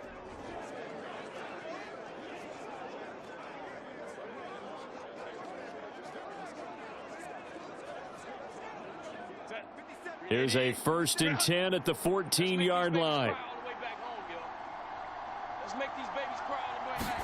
Herbert operating from the red zone. And he will find his man on the end route. Complete. And this will leave him a yard short. Nice pickup of 9 yards on first down.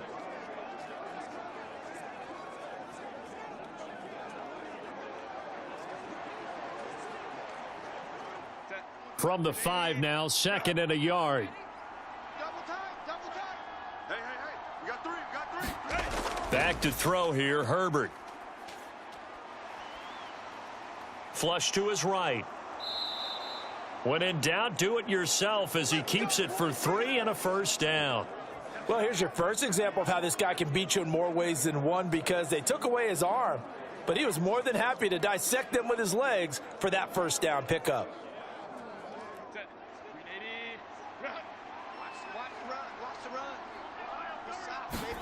Herbert toward the end zone, but that's going to wind up incomplete.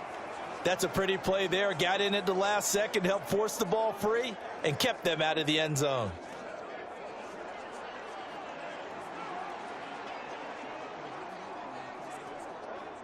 Another shot from the 1 on 2nd and goal. 57 to Mike. 57. Play action this time for Justin Herbert. That's to the pylon and incomplete. Not only did he have a chance to scan the field there, it felt like he had a chance to scan it twice. The protection was that good. Unfortunately for him, the coverage downfield, equally good.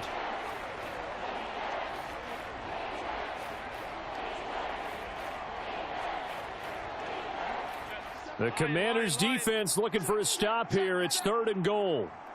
57, Mike, 57. Justin Herbert looking to pass. Now a battle for the football. It's caught. It's a touchdown. Josh Palmer, a 1-yard touchdown reception. And the Chargers go up by 2 touchdowns. So, Charles, that's 3 touchdowns on 3 drives, and it's just been an offensive barrage so far. Great word, partner, using barrage right there. I'm going to add another word if you don't mind. How about perfection? No surprise that they're leading right now. Absolute dominance throughout this ball game and no signs of slowing down.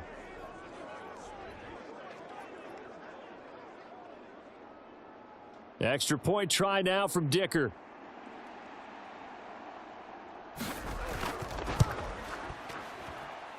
It's good, and it is now 21-7.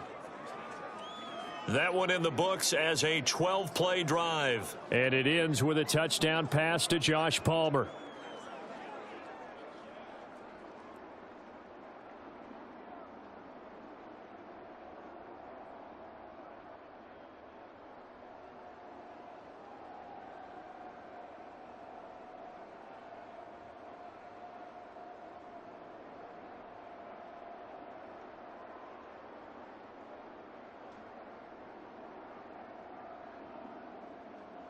Now, after the Dicker field goal, he's back out, ready to send it away. From a couple yards deep, he'll bring it out of the end zone. And he'll be stopped right around where he would have been had he gone down to a knee, maybe a yard shy of there at the 24. The Washington offense set to take over. The defense got the better of them last series, forcing a punt. See if they make a few changes in the game plan here and try to get points out of this drive. 1st and 10.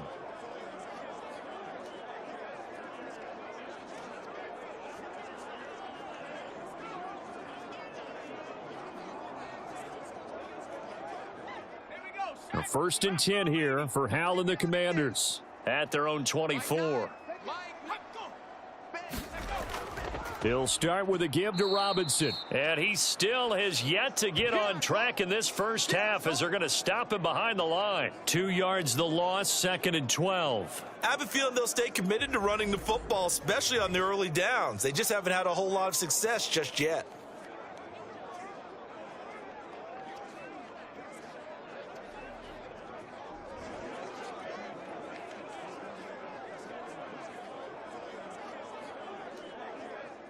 First play of the drive goes the wrong way. Here's 2nd and 12.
Tress Way on 4th down is sent out to punt.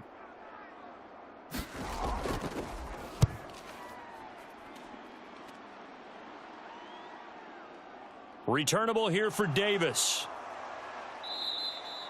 So a solid punt, but also a nice return there of 14 yards. And it'll be Charger football here as they take over. L.A. set to take over again on offense. Right now, everything they touch turns to gold. This is their 4th possession. Touchdowns on their first 3 possessions. I mean, this defense, they can't seem to stop them. It's like they're on skates. Great analogy, Brandon, because they are pushing them back and winning everything at the line of scrimmage. And they've just been laying down tracks towards the opposite end zone. So to themselves, all they're saying is, if we don't make a mistake, there's no way they can stop us.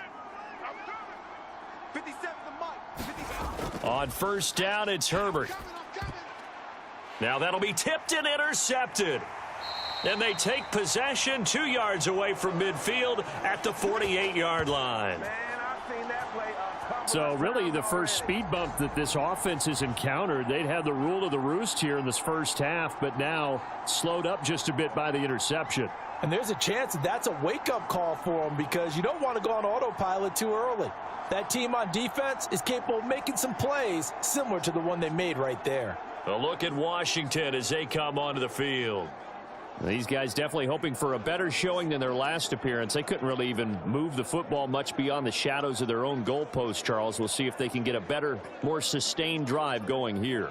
Yeah, and every team that we ever talk to says the exact same thing. When you start a drive from that deep in your own territory, the goal is a minimum of at least 2 first downs, because even if you have to punt then, you change the field position, right? You flip the field a little bit. They didn't get that done. This time they want to string together a nice drive and help themselves out. This is caught inside the 15. And they move this all the way down to the 9. 39 yards there, a big one. So often when we're watching a football game, we see one with a lot of ebbs and flows, and this one is no different. And sometimes you just need a big play to wake you up a bit. And they get one right there. That shot of caffeine this offense was looking for.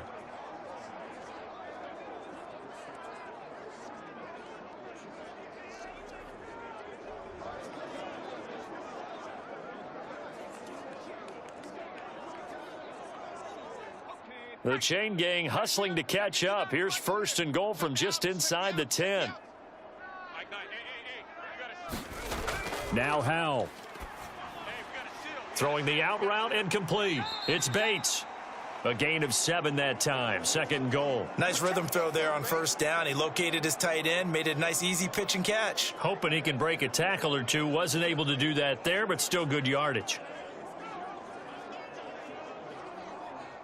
So the ball position now at the 3. Here's second and goal. Mike 9. Mike 9. I got him. Howell. And that is caught. Touchdown, Washington. John Bates from 3 yards out. And the Commanders have got it back to within a score. You got to figure down by the goal line. This is where a tight end earns his money, in the high traffic area. And he's able to work free in the middle of the end zone and grabs that one for a touchdown.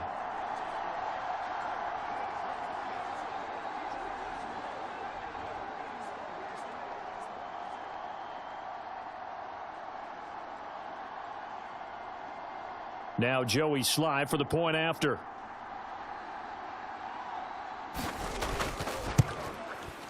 It's up and good. This becomes a 21-14 ball game now. So they only needed 3 plays on that drive. And it was polished off by a Washington touchdown.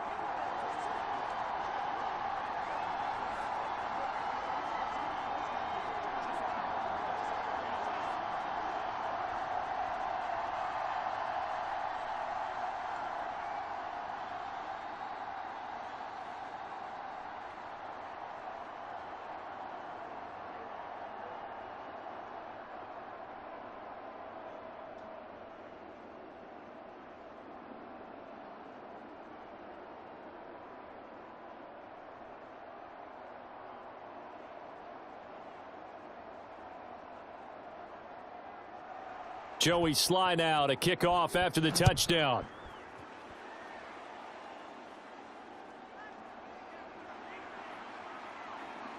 And they'll get him down inside the 30 at the 27.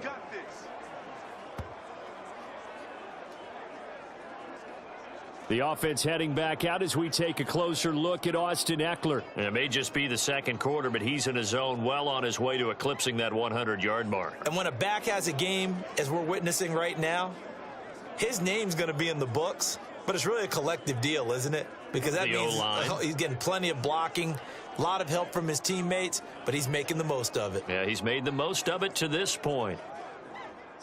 Herbert going to lead up the Chargers here, 1st and 10 at their own 27. Trying to shake off the interception. He'll look to throw. Open man downfield. It's Palmer. And he's taken down right at the 45-yard line. A very solid gain of 27. And defensively, they were in zone coverage there. Do you have to be a little careful? You're losing playing against a good quarterback like he is to not play too much zone? Yeah, you have to be careful about how much time you're giving up. I think it's a good point you just brought up. So maybe if you still want to play zone, you go to a zone blitz scheme. And you can drop anyone out of your defensive front, defensive end, defensive tackle. It doesn't matter. You just exchange someone to bring more pressure towards the quarterback and still try and cover downfield. Herbert setting up to throw on 1st down. That's again complete to Palmer. And he gets it inside the 35 and just shy of the 30. Another 1st down as they call his number again. He's got 15 yards here. Good strong throw and catch right there. And so far in this game, the alleys have been open for them to get completions, and they're taking advantage of it.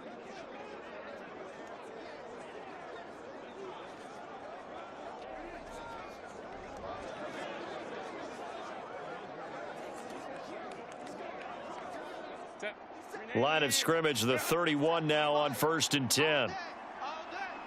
57's the mic. Watch 57. Herbert now. Working the middle here. That's complete to Everett, the tight end. And he's down into the red zone at the 15 after a gain of 15. 1st and 10. Well, so far, little to no resistance by the defense on this drive alone. 3 passes, 3 completions, 3 1st downs. They're taking it to him, and it's paying off.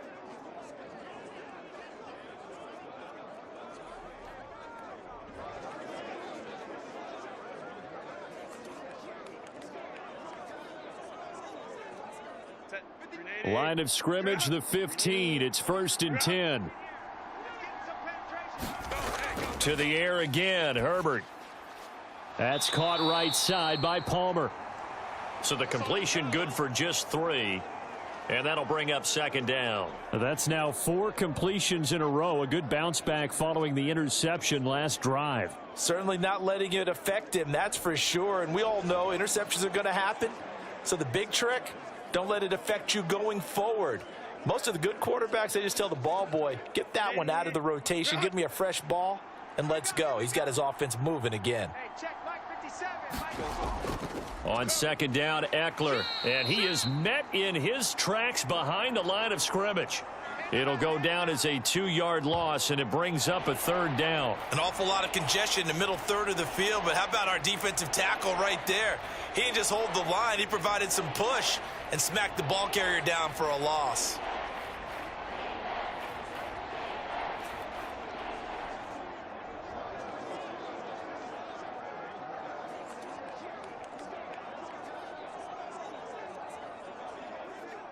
The offense on 3rd down tonight, they've been good. 3 for 4 thus far. This is 3rd and 9.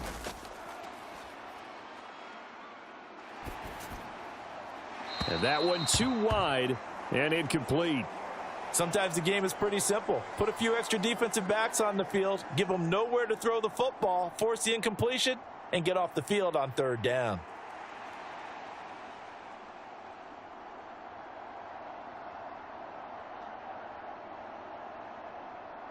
Cameron Dicker on now to try the field goal. This a 31-yard attempt. And his kick is good. And the lead works its way up to 10, 24-14.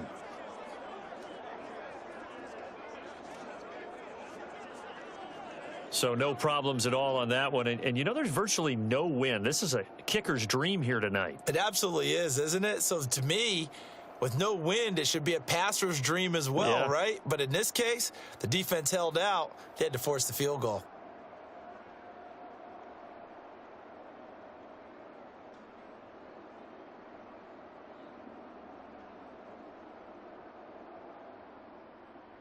Here's Dicker now as he'll send this one away. And here comes a return from just beyond the goal line. And he'll be dropped at the 21-yard line, so bringing it out of the end zone proves not a good decision, loses him about 4 yards. And the Washington offense heading out. They're down now 24-14. Work to do as they come up on a 1st and 10.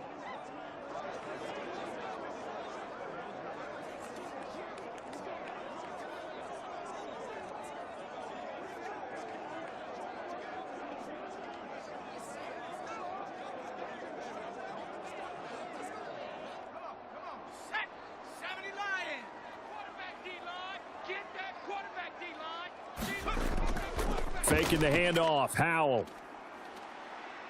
slings this deep from McLaurin. And now this is intercepted. My goodness. Picked off by Michael Davis. And the Chargers are going to take over here at their own 22-yard line. Well, his arm strength never an issue, but this one winds up in the wrong hands. Oh, the coverage here is just terrific because when it's done really well, sometimes you can't distinguish whether it's the receiver or the defensive back the ball's intended for. He actually ran with him in perfect motion and able to make a big-time play. Here's the Los Angeles offense as they get set to take possession. And last time they got 3 points, but it was a chip shot field goal. And when you go to the sideline after a chip shot field goal, maybe the offense not too happy. It's a balancing act, isn't it? Because you're exactly right. They're none too pleased that they didn't punch it in for 6 points. But they also have to remember they did put points on the board. 3 points is 3 points. And in this league, you take points when you can get them. Not easily done. After the turnover, here's Herbert.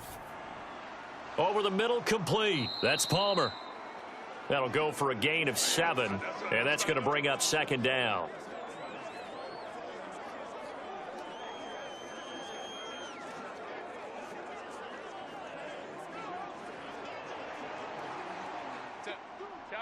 Kappa.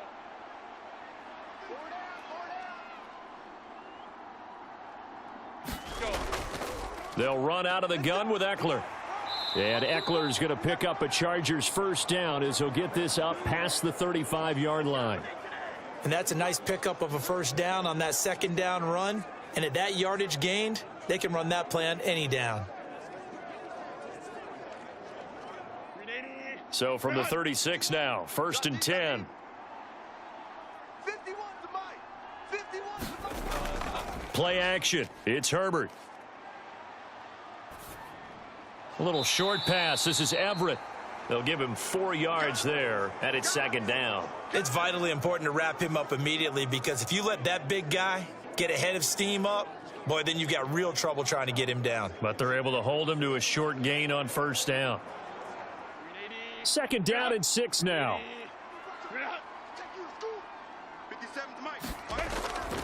Draw play. It's Eckler. And he takes this up right near the 45-yard line. It's a 5-yard gain, but they'll still be a yard short here with 3rd down now looming. It's not a huge breakaway run, but if your starting running back finishes the game with averages of 5 or 6 yards per touch, you'll take that every single time.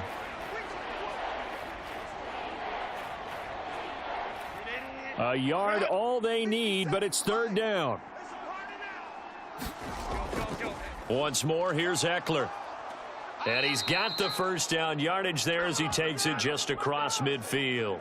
72 yards for him on the ground so far tonight as he has been terrific in this 1st half. Brandon, they're still in the lead, but momentum's certainly been going the opposite direction. So to me, that's a really important pickup there on 3rd down. Try and regain some confidence, and you're right. They need to stem the tide a little bit. That certainly helped.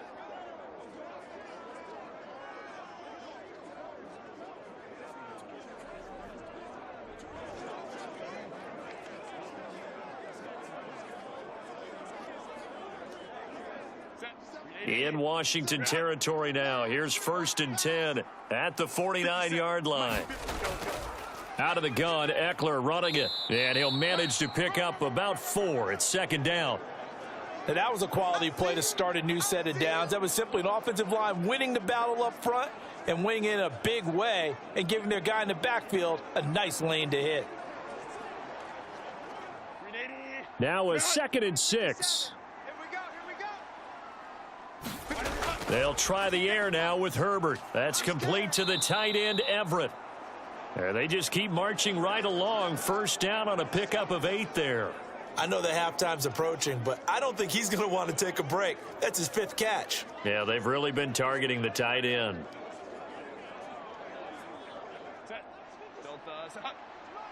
I'm going to come back to you.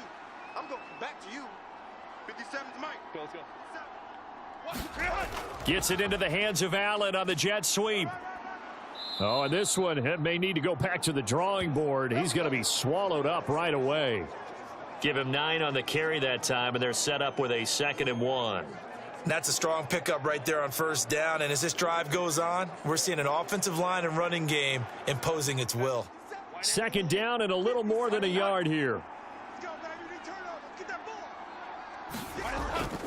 Eckler now between the tackles. And he'll be brought down at the 21, just shy of the 20 in the red zone. That one a first down pickup of 8.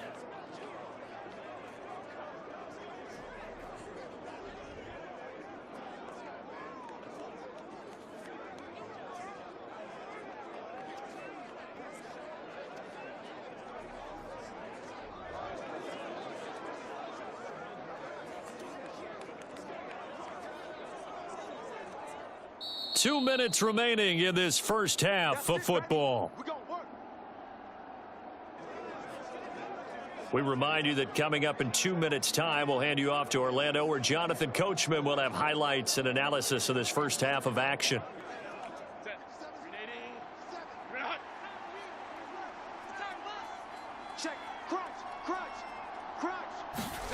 On first down, Justin Herbert. A little short pass. This is Everett. It'll go as a gain of 4, and it's 2nd down. Oh, it's time to give a little credit there to the defense. They played that very well because it was a drag route, and he ran a little shallower than normal as he worked straight across the field. He was hoping he'd get lost behind the defensive line, but once he made the catch, nowhere to turn upfield and gain any yardage. 2nd and 6.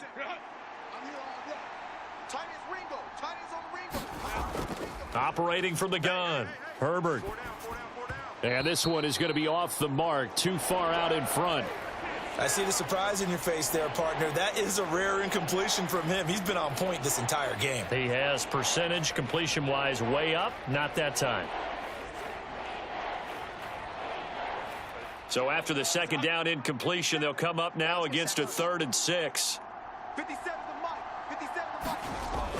Back to throw. Herbert. Toward the back corner of the end zone, but he could not get the feet down. This will wind up incomplete. That was a touchdown if he could have hung on. Instead, it was a well-timed collision to jar that one free.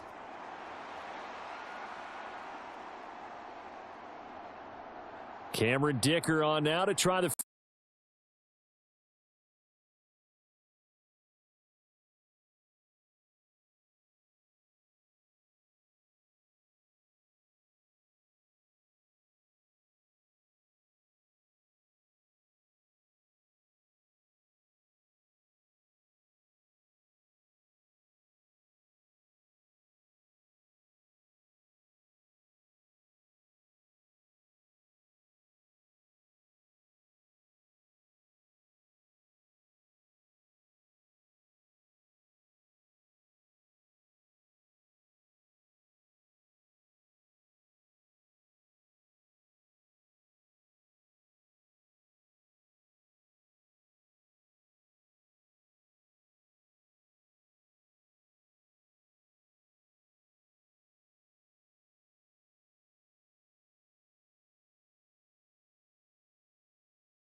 And the Washington offense going back to work.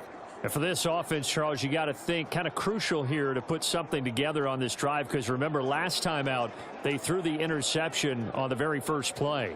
And you can't afford to let this defense keep building any more momentum. They're playing awfully well, and they're awfully confident right now. To me, it's time to attack and take some of that momentum back, but make sure you're selective in doing so. Understand where you want to throw the football and make sure it's open before the ball leaves your hands. They go back to the air here after the INT on the last drive. He'll dump that off to Gibson, complete. And he's able to get this one up to his 30 before he's out of bounds. The result, only 4 yards there on the play, and it'll be second down. And just in general, Charles, on a play like that, how tough is it for the defense to account for a running back essentially being a receiver downfield? It's very difficult, especially if the running back has skills like a receiver, and you're aware of that before the game even begins. So throughout your practice sessions, you're going to want to be aware of him. Where is he lining up? What can he do? What kind of damage can he do to us downfield? And who can match up with him without weakening our overall defense? You're exactly right. It's a tough task to match up to him.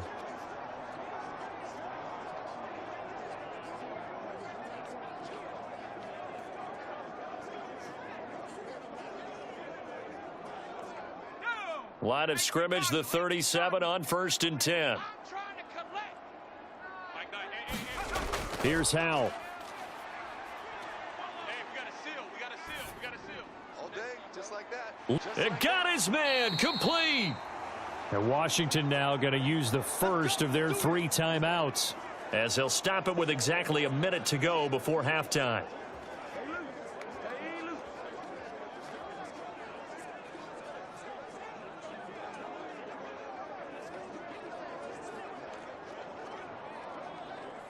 So the big play gets them all the way down to the outskirts of the red zone here for 1st and 10. Check Mike 6.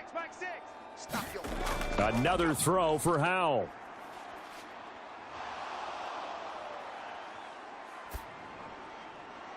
This is caught, and they are able to stop him, but he does take it all the way to the 2. The Commanders going to use the second of their timeouts, so that means they're down to 1 remaining here as we head toward halftime.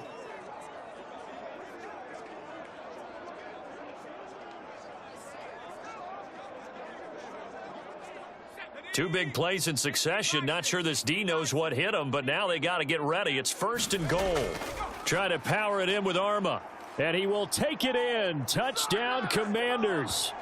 Alex Arma taking it in from 2 yards out, and the Commanders get a late score here in the final minute of the first half. These two teams in this first half, it's been fun. Back and forth, back and forth. Well, it's not fun for the defensive coordinators, but offensive coordinators are enjoying it. Yeah, they're having streaks here, aren't they? Being able to put scores together and really bunch them up, and we have a tight game here. You know, we often talk about having the right shoes for the right turf. Today it's track shoes, because that's what we've seen with these offenses. Yeah, it's been an absolute track meet so far, and fun to watch. Sly on for the extra point.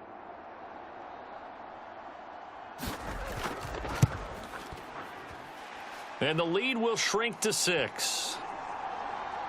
The drive summary that time, 5 plays. And it's culminated by a 2-yard touchdown run.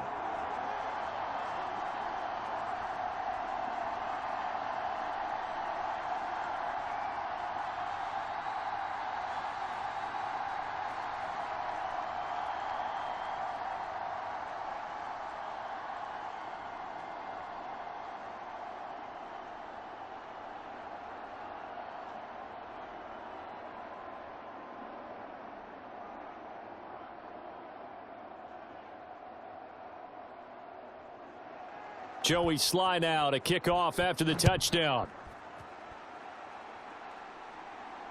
Taken at the goal line. And able to get this out to the 25.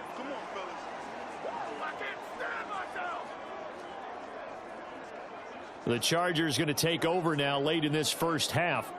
And we'll see how this is played. Offensively, they've got the lead. Not a whole lot of time left. What do you think, Charles? Well, it's tempting to try and add to your lead, but a mistake there, that can change things in a big way. I say go ahead, take the knee, get on out for the half.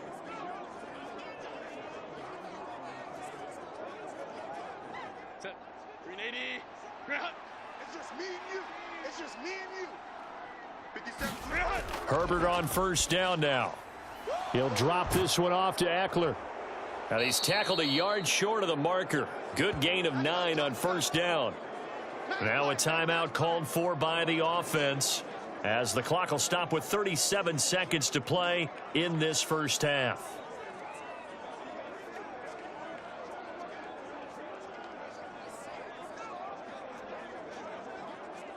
Maybe a good spot to take a shot. Here's 2nd and a yard from the 34.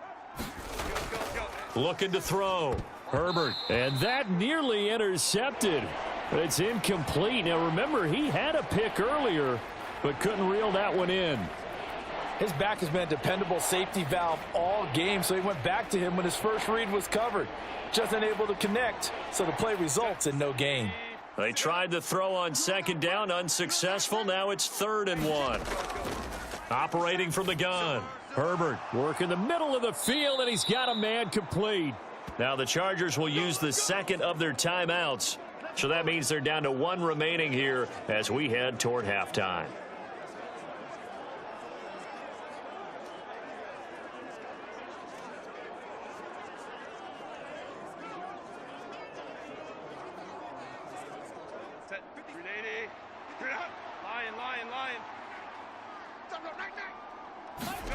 Herbert back to the air. Over the middle, and it's caught. Keenan Allen. And he'll be down at the 46. Well, they go from 146 to the other on a pickup of 8. Chargers going to use their 3rd and final timeout as the clock will stop with 21 seconds to go here in the first half.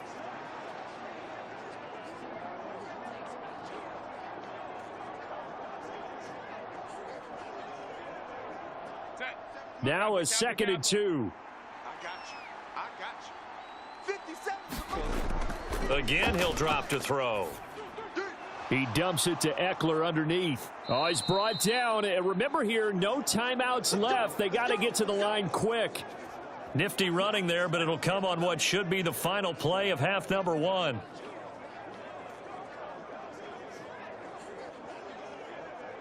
So we've reached halftime in a wild first half. We'll take a minute to catch our breath as we'll get you down the coast to Orlando for Jonathan Coachman at our EA Sports Halftime Report. Coach! Okay, Brandon, thanks very much. Back to you guys in a bit. But first, we welcome everyone to our EA Sports Halftime Report. Okay, Coach. It was Austin Eckler who was the star of that first half. Big role in this he found the end zone quarter in what's been once a on the tight ground and once in the contest passing so game, far. as he proved he's anything but a one-dimensional running back.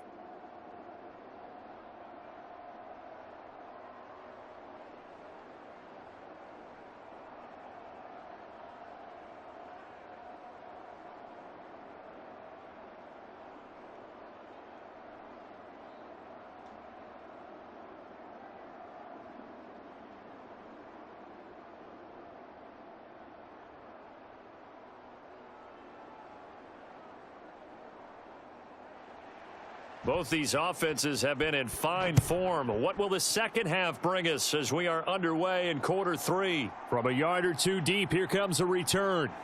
And he'll be stopped right around where he would have been had he gone down to a knee, maybe a yard shy of there at the 24.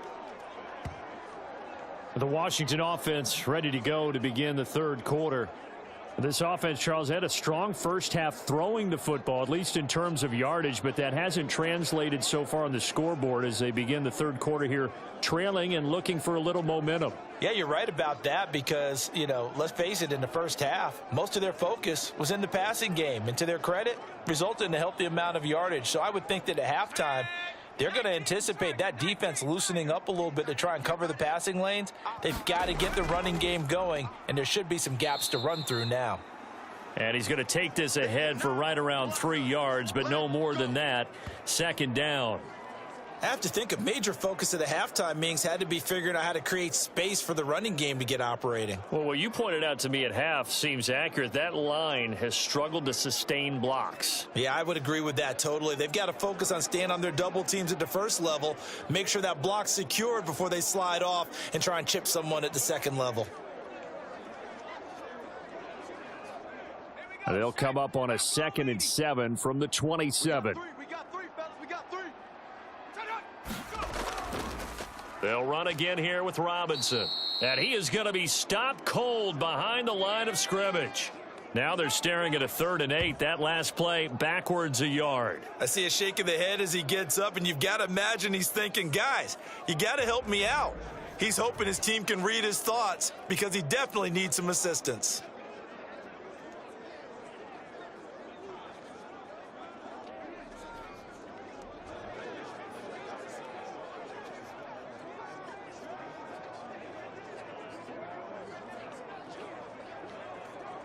The Chargers trot out their dime package, expecting a throw on 3rd down. And Howe will throw it. This to McLaurin out on the left side. And they're going to mark him down short, maybe by about a yard, if that. So they'll get 8 out of that completion. And that's going to bring up a 4th down. Well, it looks like they got what they wanted. They got the completion, but they weren't able to break any tackles or gain nearly enough yardage to pick up the 1st down. Now to be 4th and short.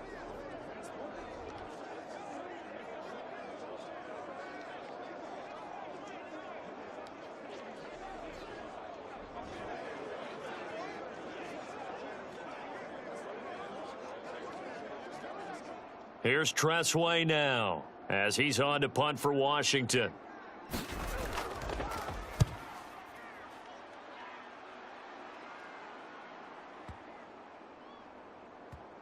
And a great job here. This is going to turn out to be a beauty. This is marked down at about the 3-yard line.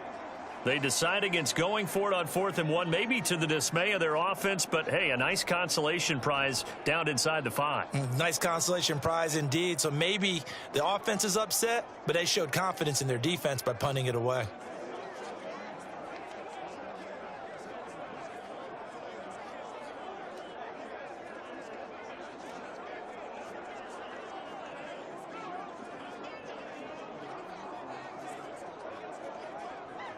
First and 10, and kind of tipping their hand at running the ball. 3 tight ends are out there.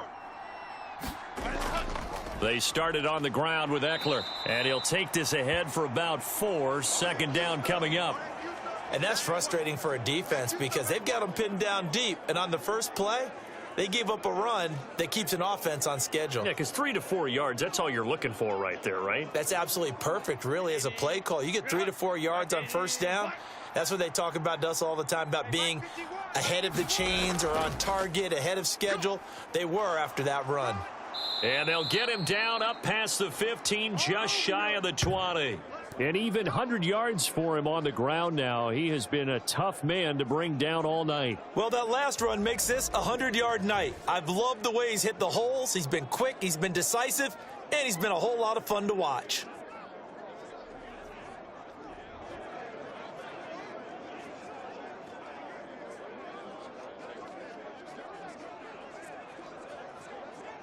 So a much rosier picture now after that last play. Here's 1st and 10 at the 19-yard line. Back to throw. Herbert. Out left, he's got it to Everett. And able to break 1 tackle, but then quickly brought down. But a nice little gain. Give him 10 yards on the pickup, and that'll leave him with a 2nd and just a few inches left. Well, coaches always talk about finding balance on offense. I don't think you can get much more balance than this. Big-time run. Big-time pass. A 1-2 combination. Looked pretty good. How about that? Let's see if they can continue to take that kind of a punch, though. Up the middle with Eckler. And he'll get it up near the 35, right at the 34 here. 6 yards the pickup, and that's a 1st down. 2nd and inches is oftentimes an invitation for an offense coordinator to take a big shot downfield because he feels like he can come back on 3rd down and pick up the 1st down. But sometimes you just don't want to break tendency. Stay with what you are, stay with who you know, and go get the 1st down. That's exactly what they did. And Herbert able to get this one to Eckler out of the backfield. And he goes out right around the 39. Give him a gain of 5 on the completion, and that'll make it 2nd down. He's already proven to be a factor in the running game on this drive. Now he gets involved in the passing game. I think what we're seeing here is the modern version of workhorse in the NFL, being able to run it and catch it with equal proficiency. Here's a 2nd and 5. Hey, I'm coming after you. I'm coming after you. Hey, check Mike 57. Mike 57. A shotgun snap for Herbert. Open man, it's Palmer. And they just keep marching right along. First down on a pickup of 8 there.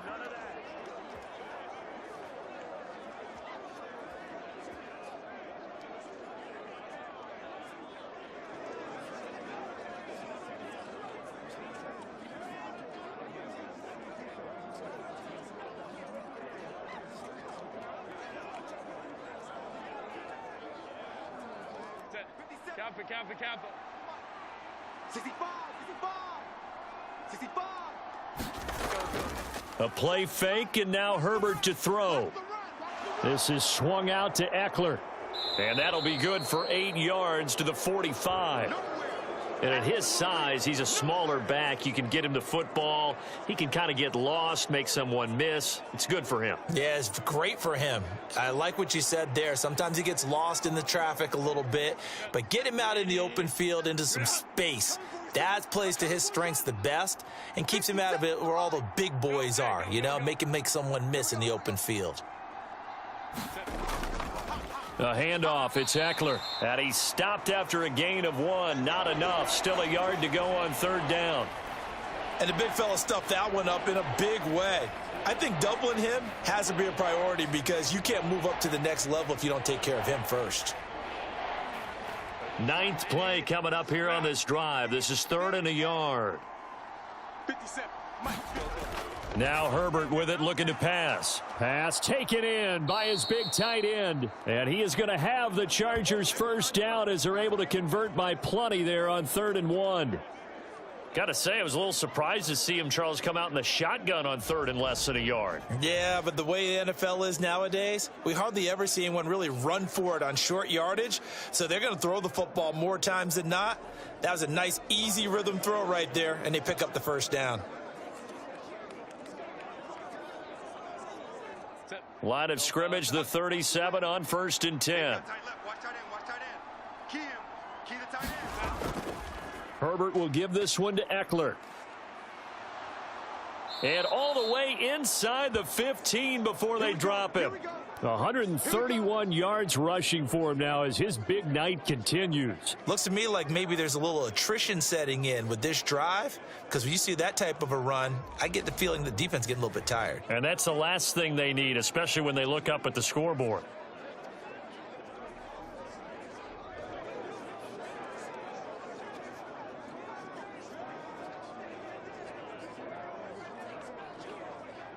Here's a 1st and 10 at the 14-yard line. Now Herbert gives this one to Kelly. And effective running here. He'll take it down inside the 10. He'll get a nice chunk there on the first down run, and it's 2nd and 4. Well, you certainly have to give a little credit here because they're playing this game now at their pace. This is ball control football, sustained runs, taking their time, and making it work. On 2nd down, here's Herbert. Nothing open downfield, so he'll throw it away. And when you're in a one-score game in the second half, now's not the time to force the football into places where you shouldn't. And that's a smart decision to just get that one out of there.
Herbert and the Chargers staying put. They'll line up and go for 2. 57 to Mike. They'll look to throw. And he is into the end zone to bump the lead up 2 more. He hits the big target for the 2-point try. Defenses hate those guys, especially around the goal line. It's hard to decide who you're going to put on him. Are you going to put a smaller corner on him? Are you going to put a safety who doesn't have maybe the same coverage skills? How about a linebacker? He may have the size, but he's not used to really covering in space. That's why the tight end gives you such a great advantage when you're throwing the football.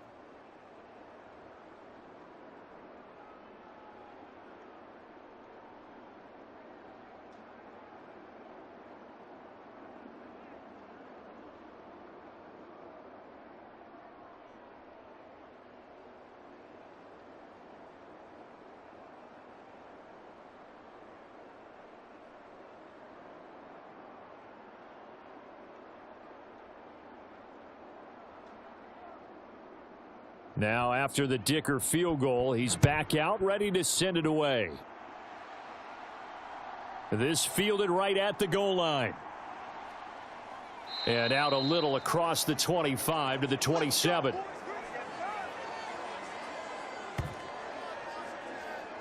Now the Commanders' offense set to take over. Charles, a very uninspired effort the last time we saw them out there. It was a quick 3 and out, and they punted the football. Yeah, and you never want to get stopped so soundly during a series, but what would be even worse now is letting it happen again right here. They've got to get going.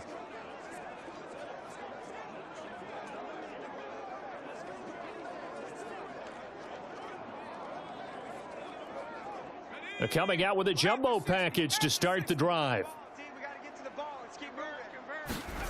Howell, he'll look to throw it. Got his man complete over the middle. It's Thomas. And they're able to get this one across the 35. 10 yards there to start the drive, and just enough by about the length of the football for a first down. That was a route run not just with dexterity, but with intelligence. Found the hole in the zone, made sure the quarterback saw him, and was able to make the sure catch and flip the down marker back to 1. First down, Howell to throw. He's got Thomas yet again complete.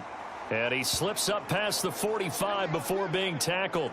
Back-to-back receptions for him, and it's another first down. And what a nice example there of a tight end doing exactly what he needs to do. How about how he worked his way to the outside, made sure he secured the catch, and then anything after that, we count that as a bonus. And indeed, he gets enough for the first down. On first down, Howell. He completes this one to Terry McLaurin. And he takes this one down almost all the way to the 30. The end result, 21 yards. My goodness, they've come out locked in on this drive. Play calling, execution, they are fully in sync. 3 straight passes, 3 first downs. They're moving the ball downfield almost at will. This defense really struggling to find answers.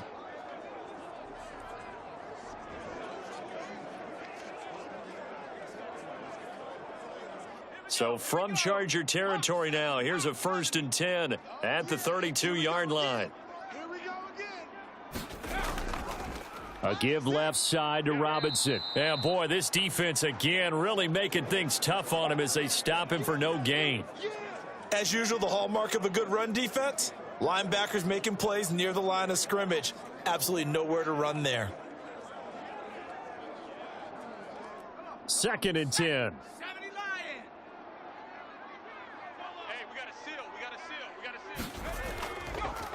Shotgun handoff to Gibson. And he is going to lose yardage here. This will be a loss of 3, and now a much tougher 3rd down looming. You've got to figure the further they fall behind, the more you think that they'll get away from the run. They're trying to stick with it, but the results, they just aren't there.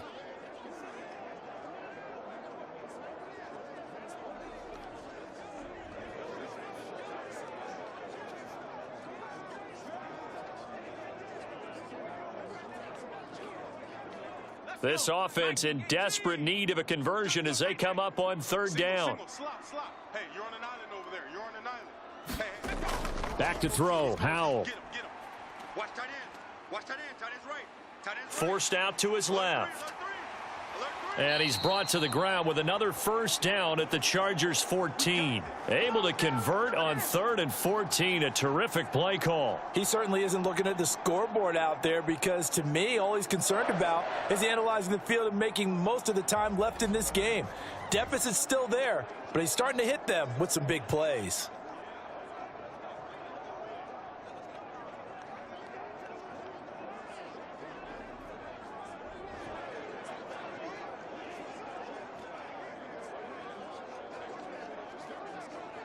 Here's a 1st and 10 at the 14-yard line. Watch the boot. Mike 9. Mike 9. All right, T, let's go. Hal now to throw it. Quick hitter here. It's complete.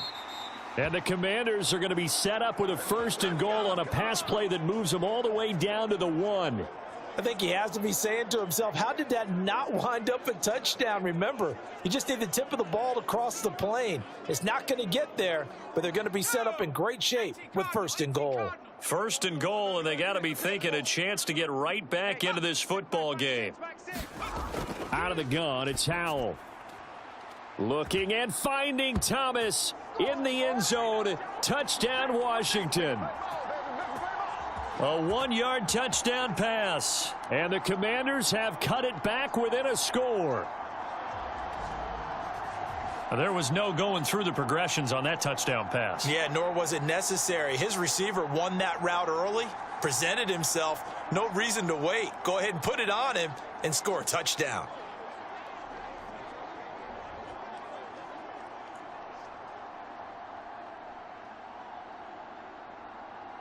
Slide for the PAT.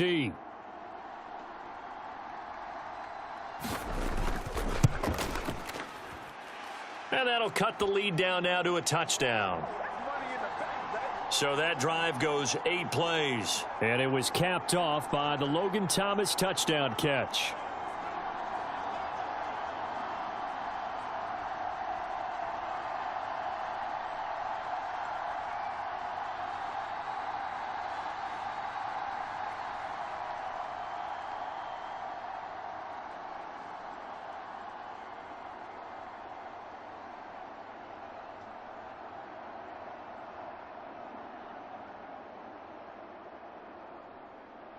Joey Sly now to kick off after the touchdown. This taken in at the goal line. And a decent return out to the 27-yard line. Let's go. Let's go. That's where we are. Austin Eckler and the Charger offense reclaim center stage. Thus far, he's been quite the dual threat. Touchdown on the ground, another through the air. He's just so versatile, isn't he? He is, and he's exactly what I think we're looking for in the NFL now out of the running back position. Guys who can do everything running it, but also act as receivers. And I don't just mean, you know, the stopgap guys. I don't mean safety valve. I'm talking about big-time parts of it, whether they're going to split out, whether they're going to swing out of the backfield. Sometimes they act like a true wide receiver, and he's having that type of a game in this one. It'll be interesting to see if he can keep it going both phases. Let's see. Throwing middle, and it's complete. It'll go down as a gain of 6, and that will bring up 2nd down. Well, it's time for them to be good teammates right here, and what I mean by that is possess the ball for a little while. Get at least 2 first downs. Give their defense a chance to settle down a little bit after they give up a touchdown. This 2nd and 4. Watch us slap. On the give, this is Eckler. And tackled down after a gain of 3. Leaves him with 1 yard to go on 3rd down. And that's some good tackling there to keep him short of that yellow line. Yeah, defensively, all I'm thinking is that on that play, get me to 3rd down. Get me into a position where I can make one more play and get my defense off the field.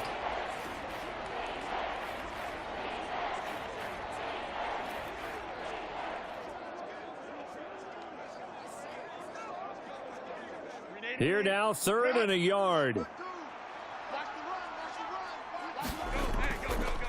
And they'll try and run the option to pick it up. And he will have a first down as they get him to the ground at the 37. So that was all you're looking for on a play like that. Get the first down and keep the drive moving. Yeah, it just looked to me like he just said to himself, I've got this. I'll take it. I'll pick it up, and let's keep moving. Get the first down, get a new set, and let's start over.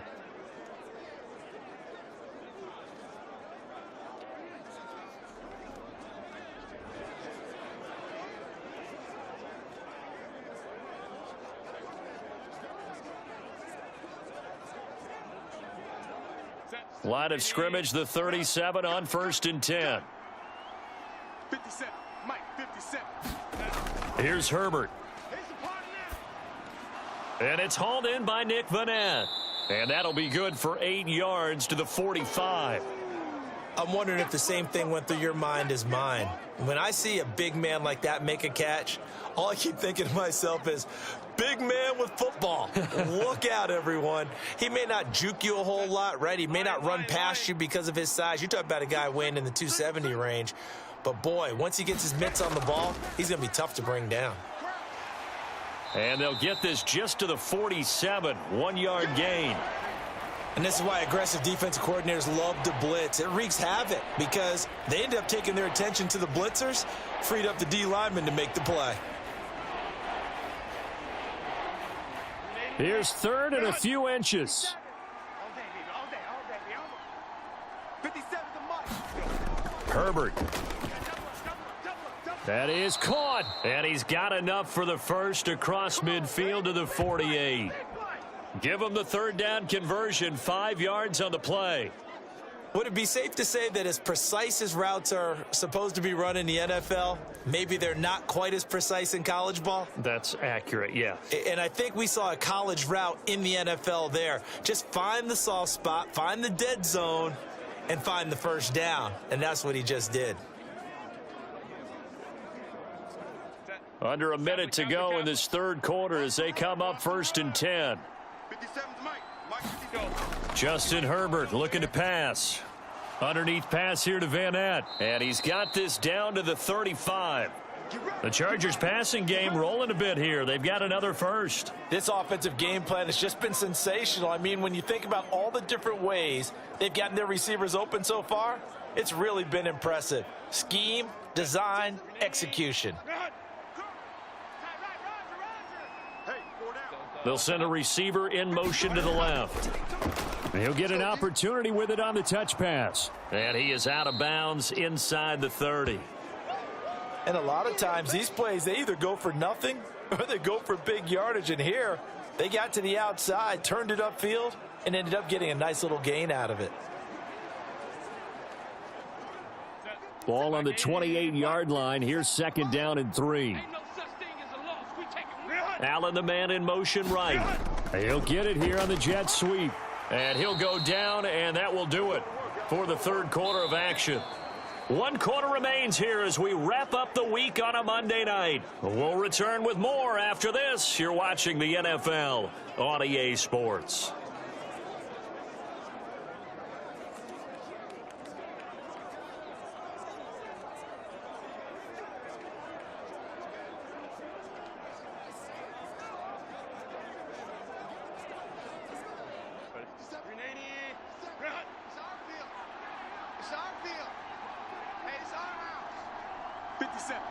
The tight end in motion right.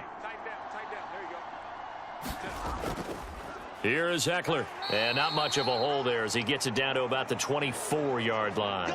Deron Payne, the big D tackle there to make the stop. Yeah, things were pretty stacked up there in the middle of the line. A lot of bodies, not much space. I think ultimately he was fortunate to get anything out of that run. They work now on 2nd and 9. Here's Herbert. Wide open. It's Allen, complete. And he gets it inside the 10 to the 9. That catch puts him over 70 yards receiving now as he's got a first down. And these guys certainly are not hiding what their intention is. They're absolutely showing it. They're definitely not going to sit on this lead here in the 4th quarter.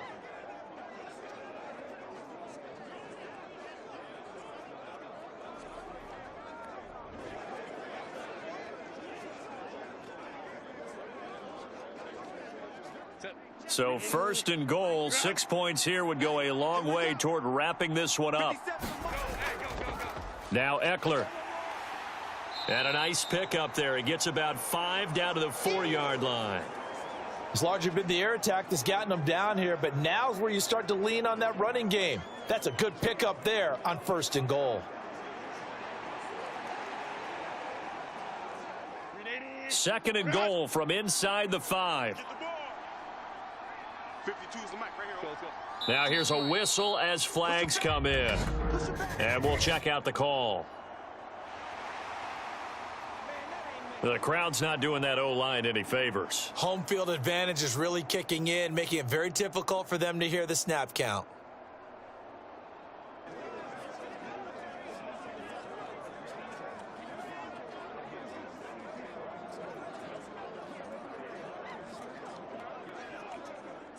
Things made a little more difficult after the false start as they try again on 2nd and goal.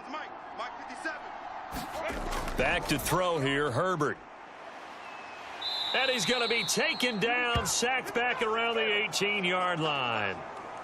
And that one really pushes him back. A loss of 9. And now it's 3rd and goal after the sack. 2nd goal, last thing you need to do is get pushed backwards to take a sack. But he couldn't find anywhere to go with the football. Had to eat it and ended up on the ground.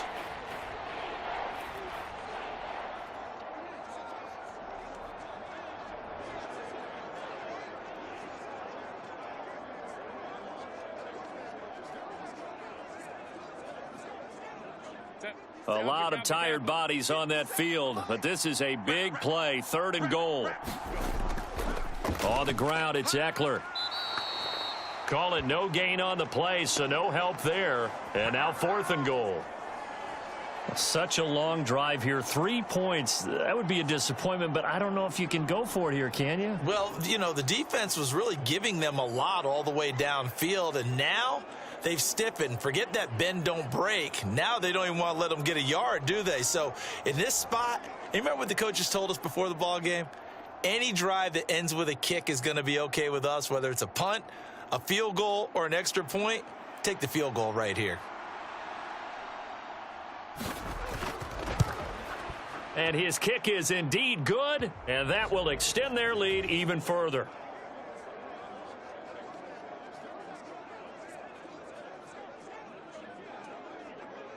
So that CD, an important one here in the 4th quarter. And that importance cannot be overstated. All eyes on both sidelines were staring that one down all the way. The significance is that they made it a 2-score game. Still lots of time left to go, but likely that was their goal at the start of the drive. Get 3 points, make it a 2-score game, and they were able to get it done. Here's Dicker now as he'll send this one away.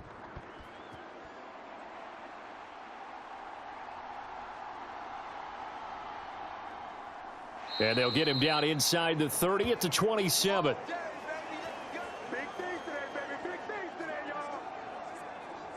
Another drive coming up for this Washington offense. And the complexion of this one has changed a fair amount. That last field goal made it a 2-score game, so they need to get points out of this drive relatively quickly.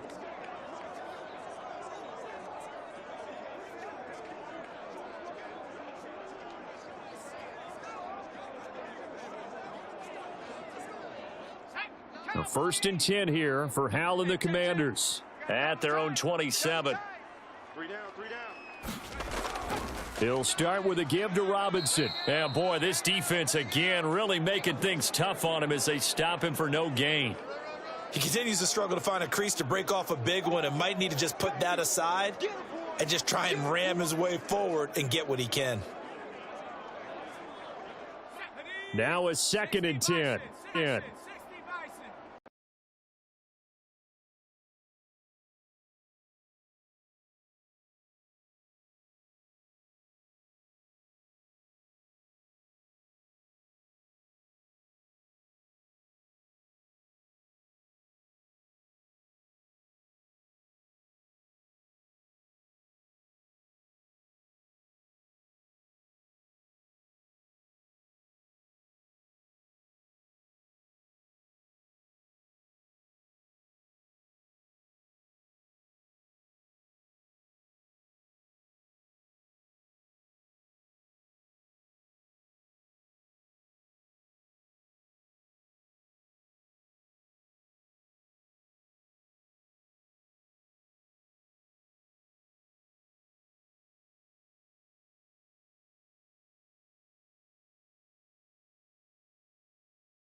Them unable to do so on that play.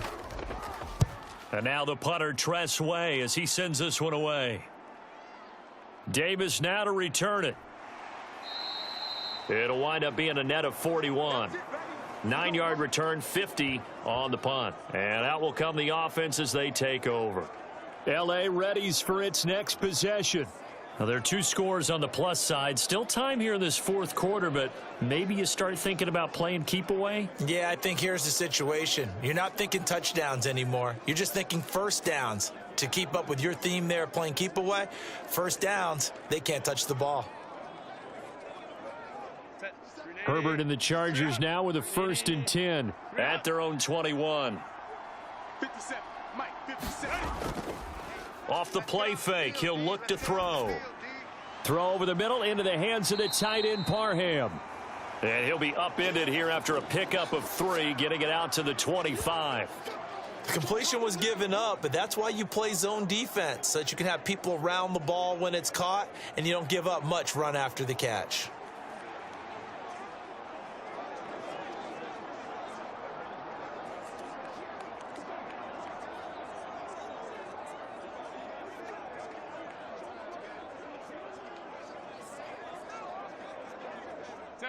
Here's 2nd and 7. Focus, defense, focus.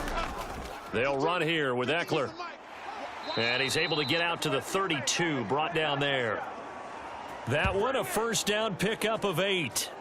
Well, that's a carry they have to be satisfied with, and throughout this game, they've been satisfied with what he's given them. Whenever they've needed a big run, a 1st down, he's the guy they've turned to, and it doesn't matter what the defense thinks. They feel like they've got the confidence to keep handing it to him and keep picking up good yardage.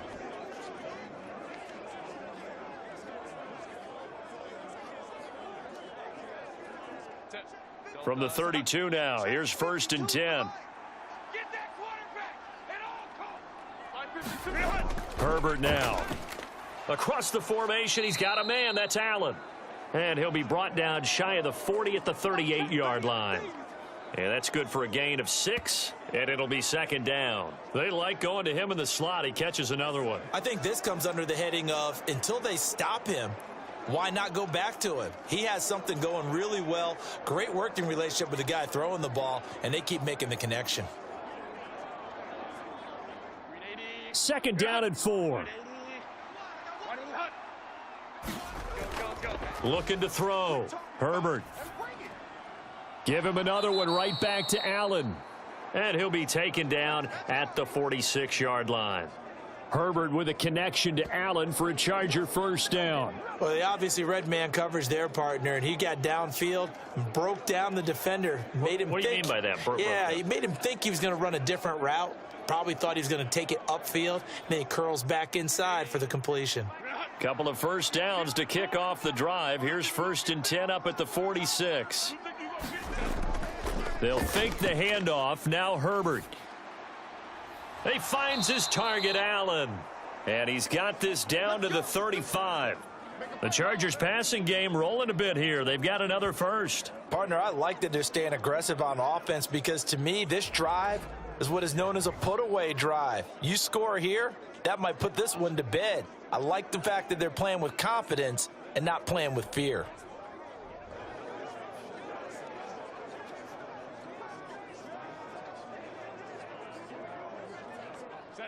From Commander's territory now, it's 1st and 10 at the 35-yard line. Going on the ground with Eckler. And this will be a gain of 5 as he gets it to the 30.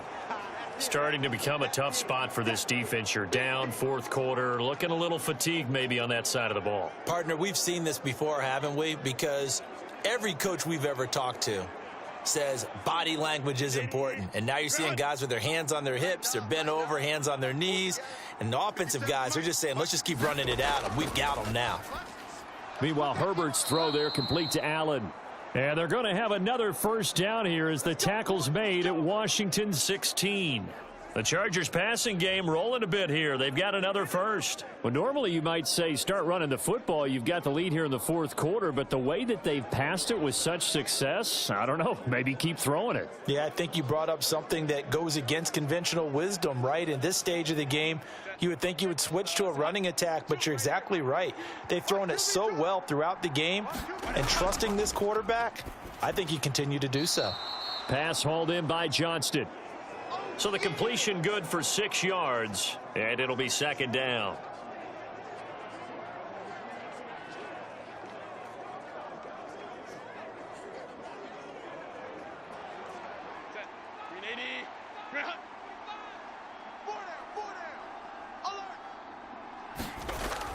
Back to throw. Herbert. A quick throw there is incomplete. That time trying to find Gerald Everett, and it's 3rd and 4.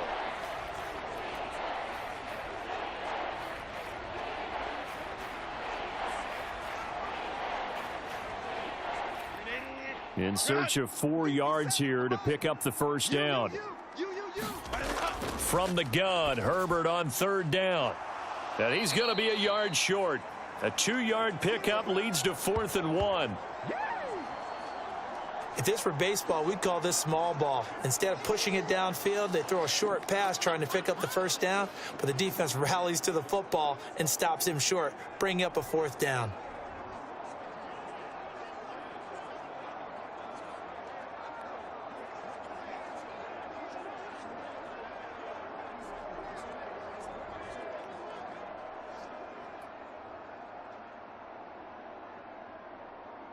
So here we go. Maybe the biggest kick of the game forthcoming. From the left hash, a chip shot here. And his kick here is good. And that will extend their lead even further.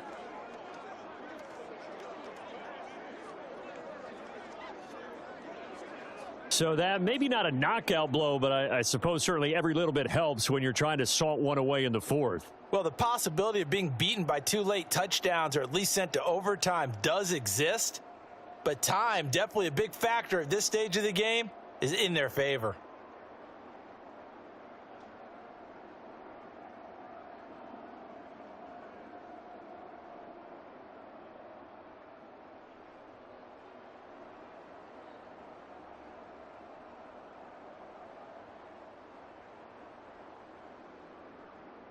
So after the touchdown, here's Dicker out to kick this one off.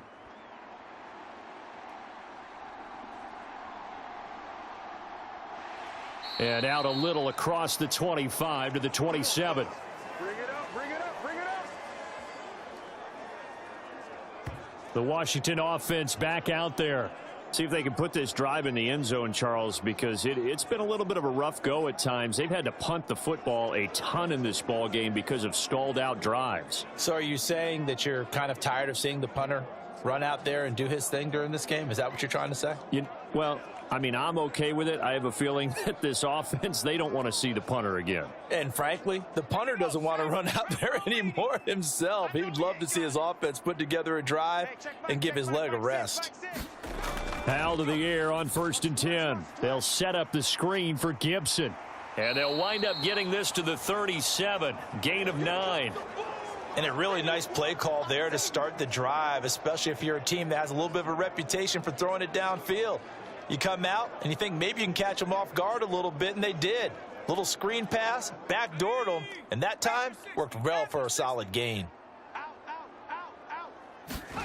Powell out of the shotgun. And the Chargers rush is going to get there. Down he goes.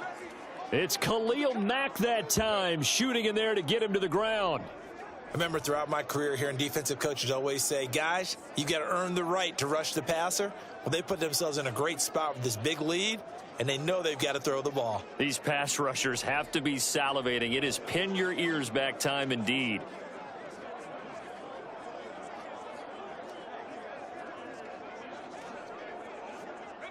The offense on 3rd down tonight, they're at 50%, 4 for 8. This is 3rd and 7.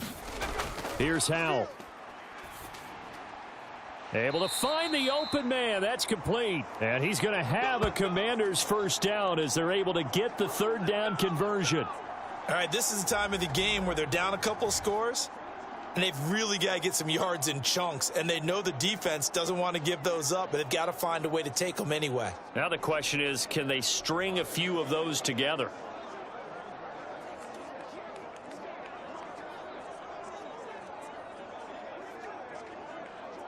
On the double. Check Mike 6, Mike 6.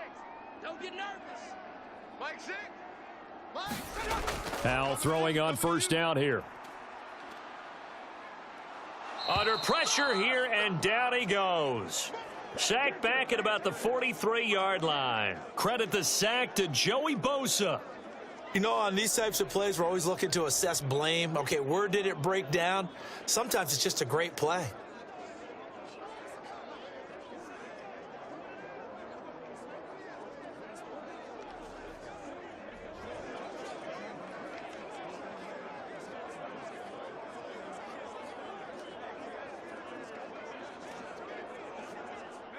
Coming up now on a 2nd and 15 following that sack. Mike six. Mike six. Now Howell. Short throw here to the tight end Bates. That'll give him 8 that time. 3rd and 7 now. Let's not quibble about the gain there on 2nd down. That was a positive play because that was a take-what-you-can-get situation. Got out to the tight end. Now it gives him a much better opportunity to convert on 3rd down.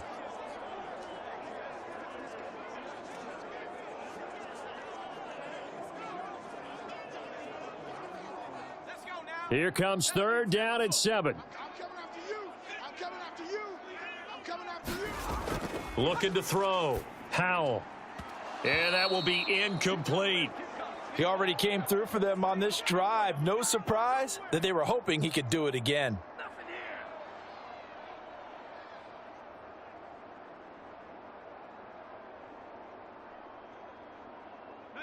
All right, they're going to try and keep hope alive here on 4th down. They're going for it. Got to try it here. He's back to throw. Oh, he tries to force it in, and it's intercepted. Picked off by Asante Samuel Jr. Now he's loose down the left sideline. And he brings this one back. It's a pick 6 and a Charger TD. Little choice, Charles, but to go for it right there, and that pick 6 will be the icing on the cake. Yeah, you don't know how many more possessions you're going to get, so really you're almost at the point of no options. Have to go for it. Bottom line, though, is defenders know that as well. They know you've got to throw the football. Had the right defense called, able to make a nice play on the ball, and that's all she wrote.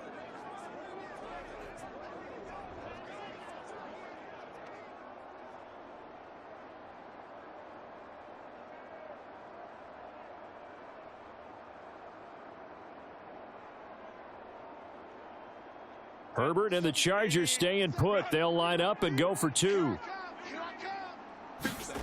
They'll try and throw for it. And unable to connect. They don't get the 2-point conversion here.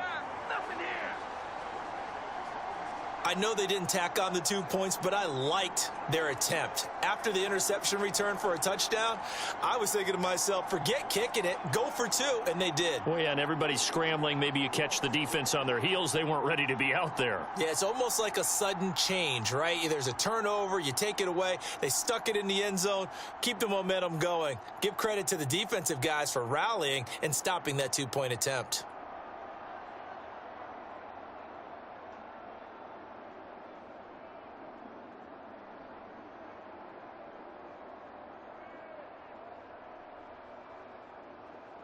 So they throw the pick 6. They'll get another shot at it now as this one's in the air. From a couple yards deep, he'll bring it out of the end zone. And he'll be stopped right around where he would have been had he gone down to a knee, maybe a yard shy of there at the 24. Now we get another look at Washington on offense. And that last pick 6 may have been the backbreaker as they now face a 3-score deficit in the 4th quarter. They need points quickly.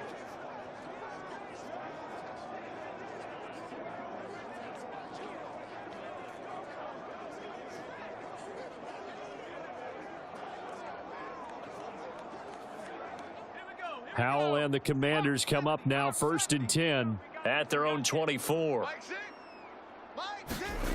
After the pick 6, they go right back to the air. Now the defense, they get to Howell. He'll go down here. Khalil Mack able to drop him that time for his 2nd sack of the evening. You can just see it in their body language. They're starting to see victory on the horizon now, and if it comes to fruition, they got to give a game ball to the front 7. Defensive line has taken charge and controlled this game. Face a challenge of stopping this opposing offense, and they've done so with ease.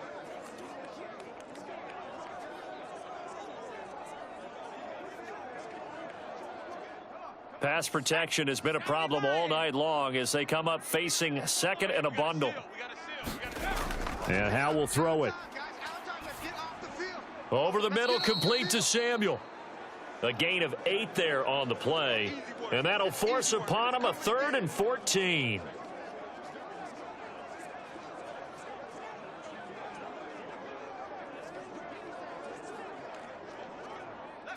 Going to need a crafty play call here. 14 yards is what they need to try to convert this thing. Now on 3rd and long, they'll look to throw. And he knocks the ball away, and it falls incomplete. That's coverage you'd expect to see in a tie game late. Not in a lopsided game like this. They are not letting up.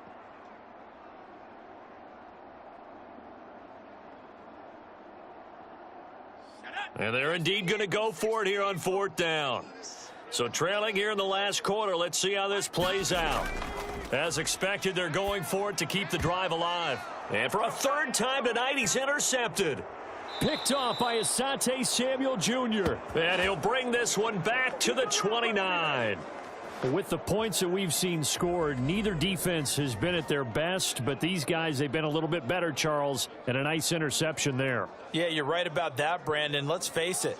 It's not always how you start, it's how you finish, right? So maybe you have a rough game all the way along, but if you make a big play like that at the right time, it can make everything turn out just okay.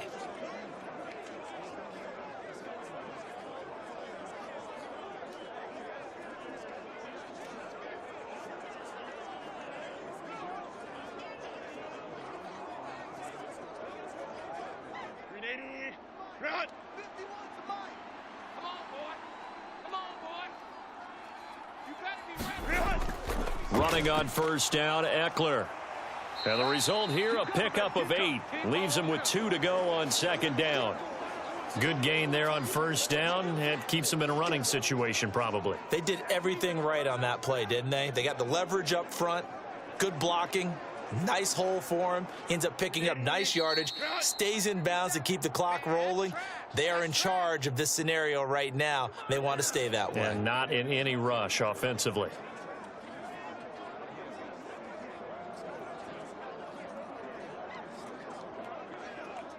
From the 21, here's 2nd and 2.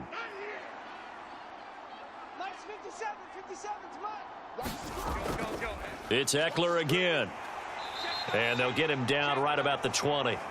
It'll be a gain of 2 on the play, but they'll remain a few inches short here with 3rd down looming. I like it. I like the call. Still an opportunity to run the football and chew up a little more time off the clock. Lion. Here we go, D. Hey, it's just me and you. It's just me and you. It's just me and you. 57's the mic. 57's the mic. Let's go.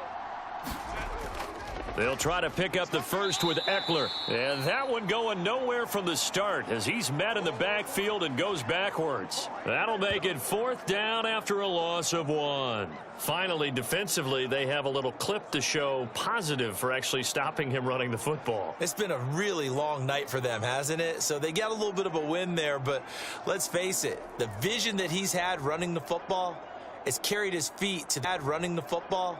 It's carried his feet to the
Well, partner, under the lights in primetime, this offense, they gave the nation quite a show, putting up that many points to come away with what will certainly be a memorable win for them.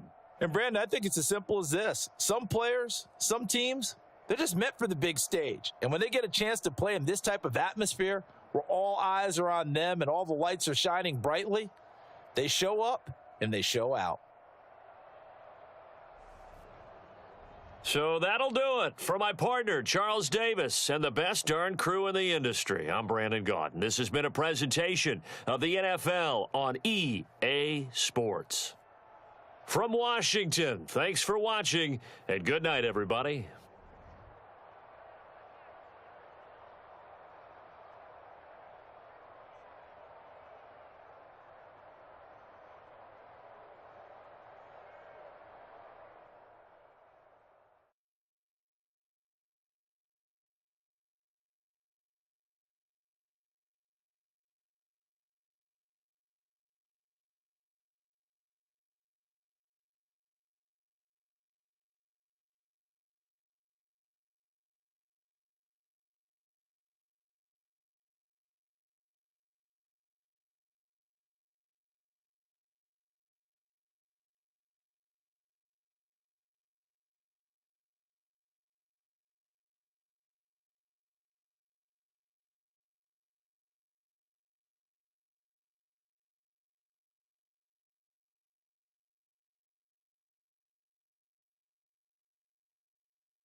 Tonight, from Levi's Stadium in Santa Clara, California,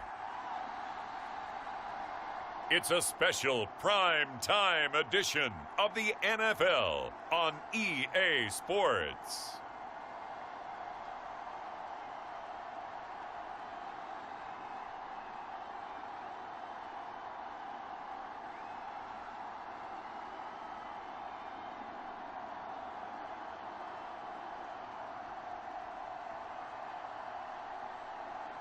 As we'll see Brock Purdy and the San Francisco 49ers taking on Trevor Lawrence and the Jacksonville Jaguars. From the host to Super Bowl 50 back in February of 2016, there's a look at the home of the 49ers, Levi's Stadium in Santa Clara.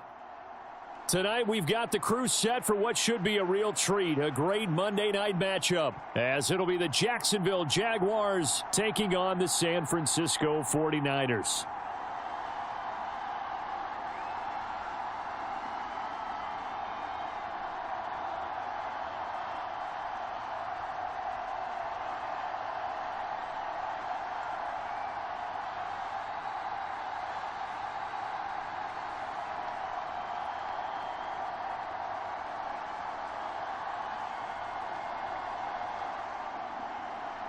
Now the kicker, Brandon McManus, about ready to get us started. And we are underway from Santa Clara. This taken in right around the goal line. And taken down just past the 20 at about the 21-yard line. So here's the first drive now for the 49ers. And they will be led out by their signal caller in his second year in the NFL now. And you'd think as a young QB there'd be some nerves leading an offense out to start a game, but haven't seen any sign of them right now. And speaking with him earlier this week, sensed that the pressure wouldn't get to him. He feels comfortable being the face of this offense and shouldering the expectations on game day, even if he doesn't quite have the years of experience other quarterbacks do.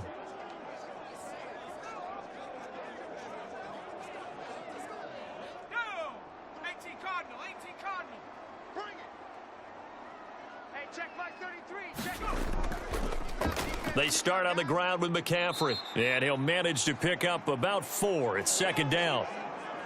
Well, you don't turn your nose up at a gain of 4, do you? They'll take that on first down. Playbook's got to be pretty well open on 2nd and 6. From the 25, here's 2nd and 6. Hey, boys, got 4 down. Check. Again, they run. Again, it's McCaffrey. Oh, able to avoid him. And he gets this one just shy of the 40, down at the 39. 15 for the Niners there and a first down. We use the word relentless a lot with guys who are aggressive on the field. In this case, it really fits, doesn't it? How about his ability to break tackles and his feet never stop moving?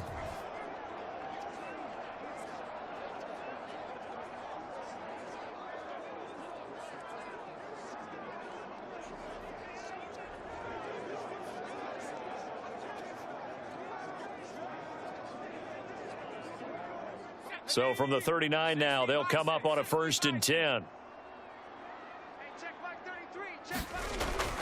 Play action. Now Purdy. That's complete. It's Brandon Ayuk. And they're well past midfield, just a yard or two shy of the 40. Another big gainer that time. This one goes for 19 yards. I don't care who you put on him. He's going to be a handful in one-on-one throws. Yeah, right now, you're right. They're in man-to-man. Maybe need some safety help. I would say that'd be a good idea. Double team him somehow. I'm going to have to make someone else beat me rather than let him shred my defense.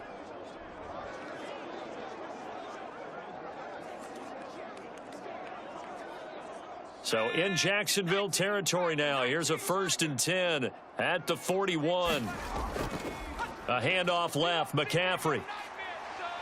Past the 20. And all the way inside the 15 before they drop him. 46 yards rushing for him already. A terrific opening drive on the ground, and it's a first down. You were telling me this yesterday. This is exactly what they want to do on the opening drive, establish the ground game. Yeah, remember our conversation? We were talking about what one of the GMs in the league has told me repeatedly. It's a big man's game, and it's not necessarily size. He's talking about playing some big boy football. Line up, get leverage, knock people back, and establish the run early. Here's a 1st and 10 at the 14-yard line. Get ready. Hey, check Mike 33. Check Mike 33. Off the option, here's McCaffrey. And they get to him quickly here as he stopped right around the 13. Just a yard on the pickup there, and it'll bring up a 2nd and 9. It went right back to him, but he pretty much had nowhere to go on that play. Yeah, the previous carry looked pretty good. That one, maybe he was a little tired. I don't know. Yeah, maybe he should have tapped out and had a second back come in and maybe make that run. Who knows? Hey, check Mike 33. Check Mike 33. On 2nd down, McCaffrey. And he was able to shed one tackle but could not get away from there. Give him 3 on the run there. Now they're looking at a 3rd and about 5. Just not a whole lot of room to operate there on that carry. No, not at all. They did a really nice job staying in their proper places and not allowing any lanes to open up. Here comes the 7th play of this opening drive. They've moved it well, but here's 3rd down. Purdy will set up to throw it here. Work in the middle of the field, and he's got a man complete. And he'll be taken down, but he does have first down yardage. They get 9 out of that one, and as a result, the drive continues. And that's understanding where the markers are, because it's not just running to them. Because on the catch, you could actually be pushed back before the first down. It's getting past it and allowing that opportunity to drift back towards the first down line and still having picked it up. Really well run. A terrific opening drive has them knocking on the door. 1st and goal. They go play action here. Purdy. And they're going to get to him. A sack. Sacked back at the 9-yard line. Multiple players combined for their team's first sack of the game. 1st and goal looked like things were set up nicely, and now all of a sudden on 2nd and goal, Charles, a big challenge ahead of them. And you have to know when you're this close to the goal line, things are going to happen faster, so you've got to get the ball out quick. Not going to have much time in the pocket before the defenders bring pressure.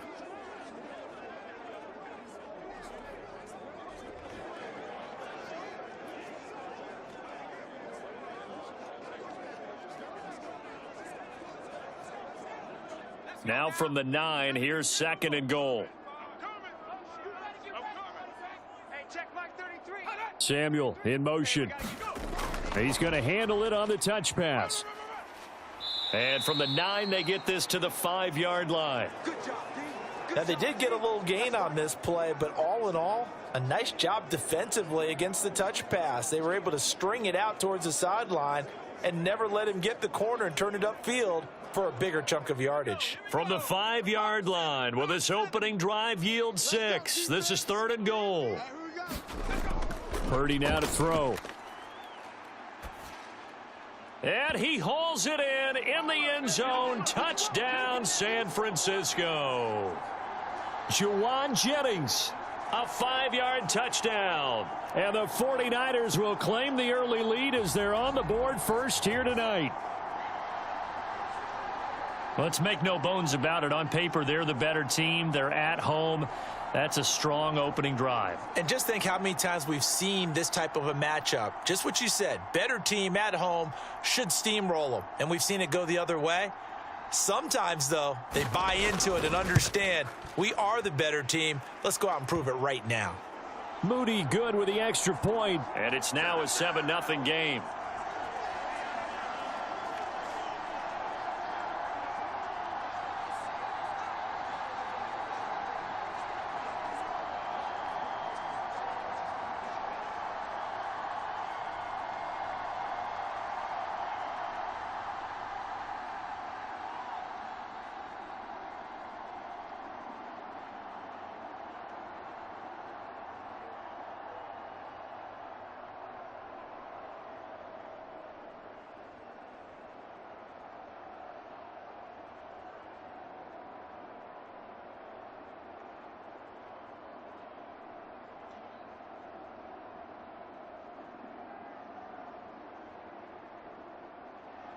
So after the made field goal by Moody, he's back out to kick this one away. Taken at the goal line. And he'll go down as this drive will start at the 25-yard line. So here's the first drive now for the Jags. They're led by the #1 overall pick in the 2021 draft, Trevor Lawrence. The word is potential, potential, potential. Think about this guy from the time he was in high school, one of the top prospects going to college, coming out of college, mentioned as a generational type quarterback. He looks the part. Tall, big arm, surveys the field. It can take off and run when under duress.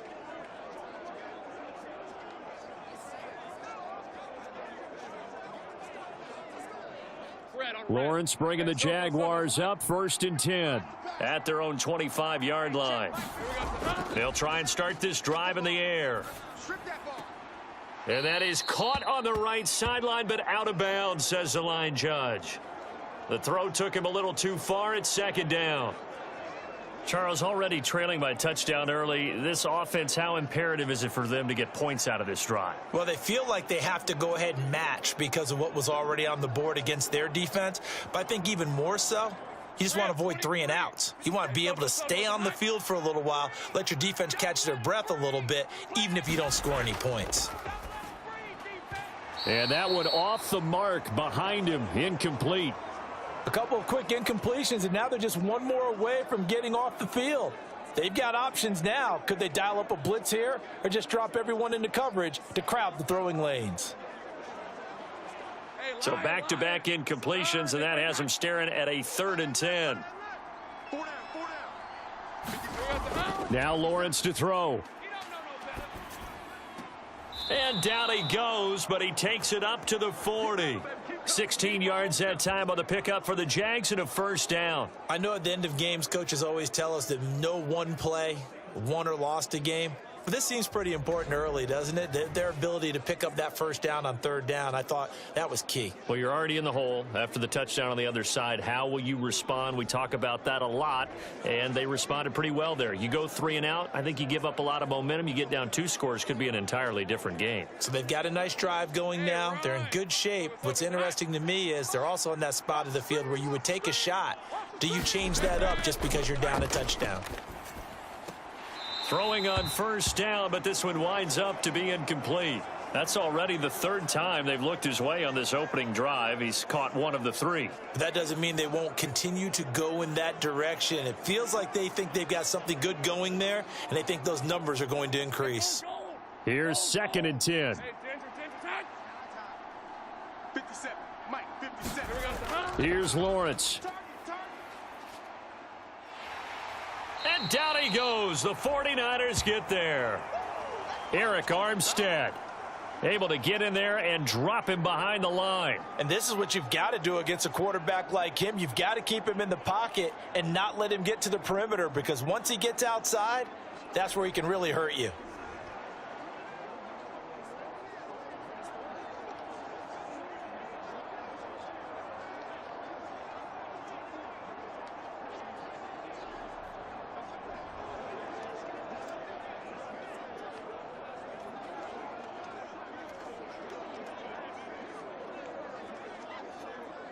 So now after the sack of Lawrence, the Jags looking at a 3rd and long. Out of the gun now on 3rd down. And taking it across midfield and just shy of the 40.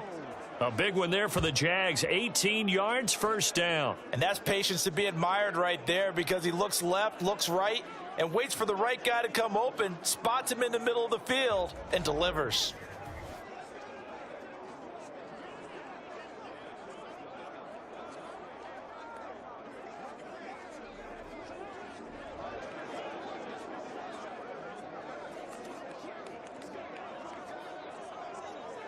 So from inside Niner territory now, this is 1st and 10 at the 42-yard line.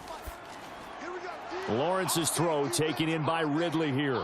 And they're going to be set up down around the 15-yard line. That'll wind up a gain of 27 on the catch and run. Quarterbacks love slant routes because the receivers are breaking right into their line of vision, and receivers love them as well because they're getting the ball on the move and able to catch it and try and get upfield and gain additional yardage.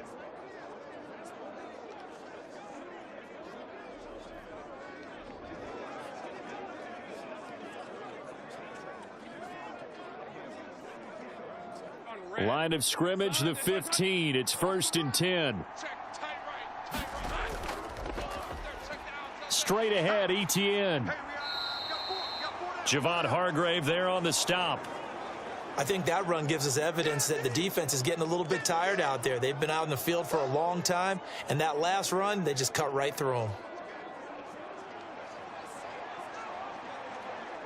Counting down toward the midway point in quarter one.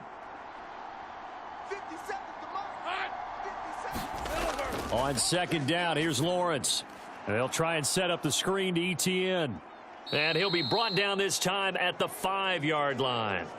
Give him 6 on the screen, but now it's 3rd down. That's a nice design there, but sometimes, though, you get so many blockers out ahead of you, they kind of slow you down and force you to adjust. You always appreciate guys trying to help you, but maybe one less there could have turned this into a bigger gain.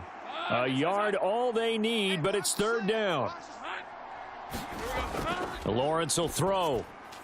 Throw left side, complete to Ingram. And they go the wrong way on this one.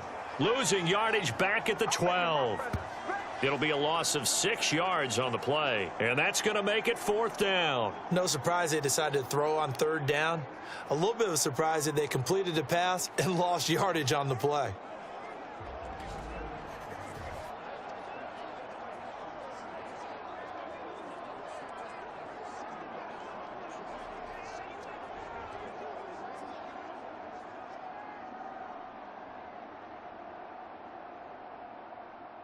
So Lawrence will exit, and on comes Brandon McManus for the Jaguar field goal. From the left hash, should be a fairly easy one here. The kick by McManus is good, and they are on the board, but still trailing. It's 7-3.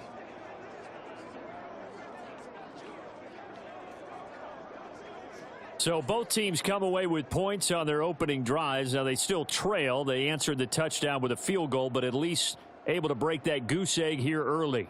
And that is what's important, right? Because they didn't let that initial touchdown go unanswered. Took the ball themselves, moved it downfield, and put it through the post for 3 points. Game on.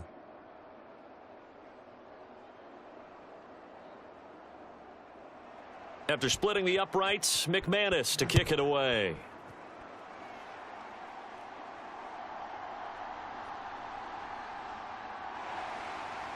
And a good effort on the return there. Gets him across the 30, up to the 33. Across the 30, up to the 33.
backwards, but also like what the runner's given us too. It appears that he's been waiting all day long to get out here and take off. Purdy bootlegging it. Buying time to his... And he can't find a receiver, and he's brought down. Devin Lloyd, the one to get home and earn that sack. Yeah, they tried to move the pocket that time. All of his blockers moving to the left as he bootlegged in that direction as well. But they didn't account for everyone, and he spilled the play.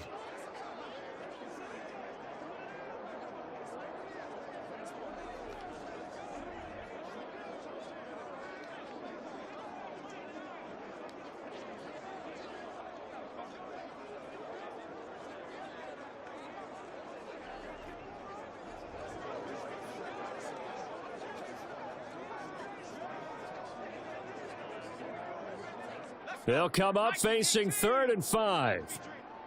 Tight end right. Purdy. They'll set up the screen to McCaffrey. And he slips up past the 45 before being tackled. A gain of 10 and a 49er first down. And this pass rush has really been bringing the heat and has already gotten home a few times here in the first half. So how about the play call there? Sometimes if you can't protect, you've got to fool them. Screen passes like that can take a little steam out of what's been a relentless rush so far.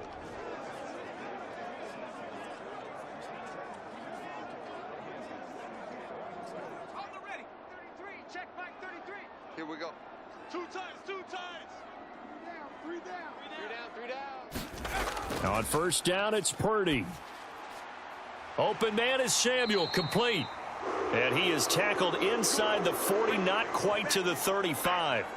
Another nice gain, 16 yards there, and a first down again. Well, I think when they look at their offense, they think to themselves, weapons everywhere, and they want to move the ball around. They want to spread it to different people. But you absolutely know they want to get this man involved as well, and that's what they just did on that play.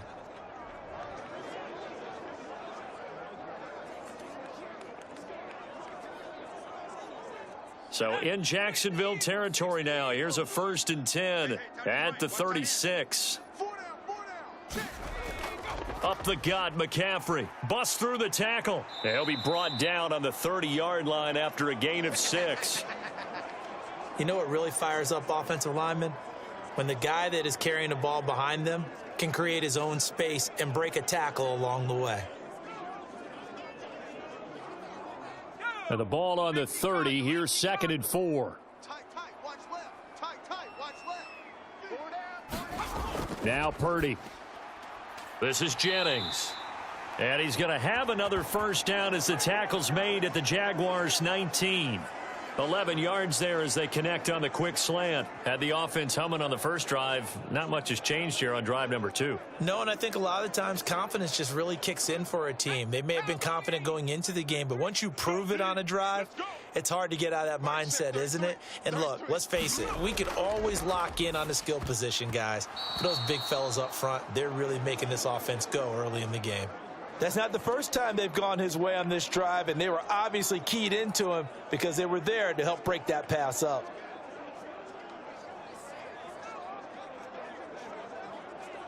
So after the incompletion on first, now 2nd and 10. He'll keep it himself. And maybe the wrong read there as he's going to go down immediately. It'll go as a loss of a yard, so now they deal with 3rd and 11. And not a lot of success to be found there. Oh, you got that right, partner, because if you're trying to make guys miss about 10 yards or so downfield, that's a pretty good play. But if you've got to do it in your own backfield, I consider that a problem. That doesn't work too well.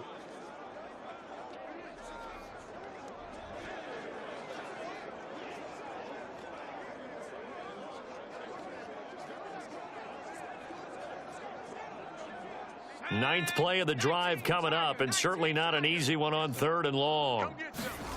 Purdy from the gun. He's got his target. That's complete. And the Niners are going to have 1st and goal as they try to finish off this drive with 6 points. And coming into this ball game, this was an offense that wasn't just talking about the notion of ball control. They were preaching it. They want to win the time of possession battle, and they've done so here. This drive's taken up quite a bit of the first quarter. Now they are set up 1st and goal.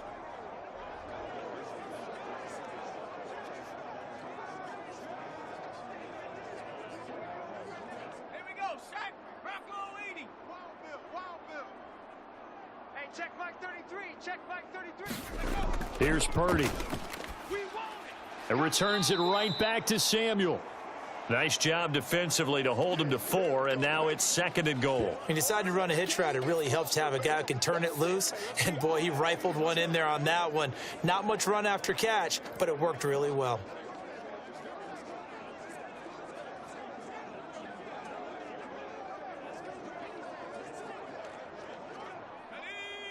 Panther 60, Panther 60.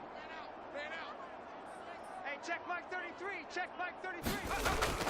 McCaffrey will get into the end zone for a 49er touchdown. Boy, we talk a lot about Christian McCaffrey and what he can do in the open field, and it's easy to gloss over how tough he can be to stop near the goal line.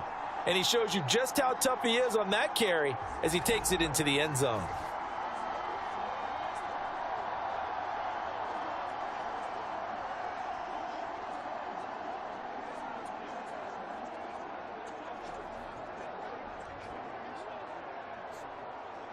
Extra point try now for Moody.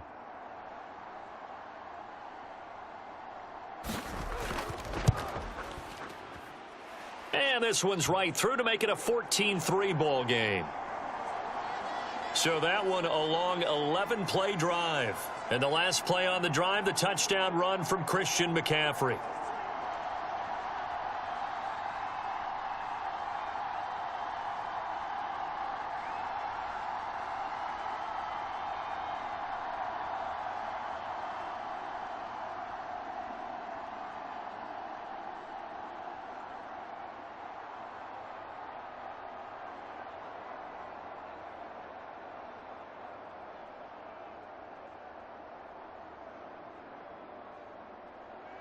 So here's Moody back out there now to send this one away.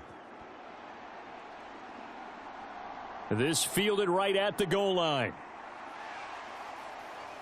And a good effort on the return there. Gets him across the 30 up to the 33. So time to see Jacksonville again on offense for the 2nd time here in this game. Their drive last time, it stalled out. They were forced to take the short field goal. And the key phrase, you nailed it. Forced to, because you know coaches look at these short field goals as a last resort, right? To them, that's not how drives are supposed to end. You're supposed to put 6 on the board. That's a consolation prize. Like going to the county fair, you don't get the big stuffed animal on that one, do you? No, you don't go top shelf. That's bottom shelf material. On first down, Lawrence. That's to the right sideline, and it falls incomplete. So many times we've seen him try to escape the pocket and do something with his legs, but in this case, the pressure was too intense, and he made the wise choice to just get rid of the football and make sure no one was going to get it. So now 2nd and 10 after the incompletion on first down. Hey. 4 down. Looking to throw, Lawrence. Finds his tight end Ingram. And they bring him to the ground just shy of midfield. 16 yards that time on the pickup for the Jags and a first down. A lot of tight ends just use their size and their strength, try to occupy some space and kind of body people away and catch the football. But not this guy. He's a refined route runner. Makes me wonder if he took some dance classes in his background with his footwork.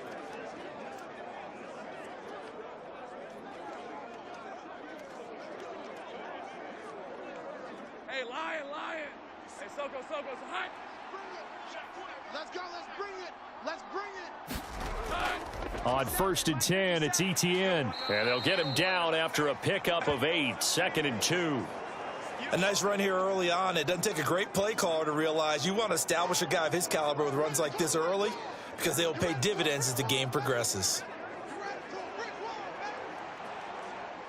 From the 43, here's 2nd and a couple. They'll bring a receiver in motion left. He's going to get it on the jet sweep. And good work there in open space. And he's got this all the way down now to the 32. 11 yards there for Jacksonville and a first down as well.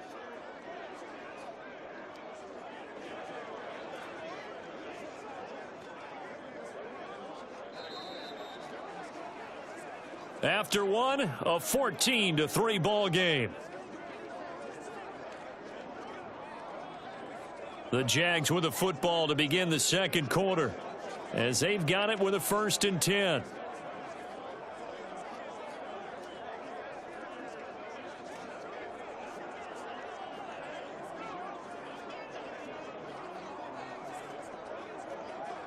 Hey, go, go.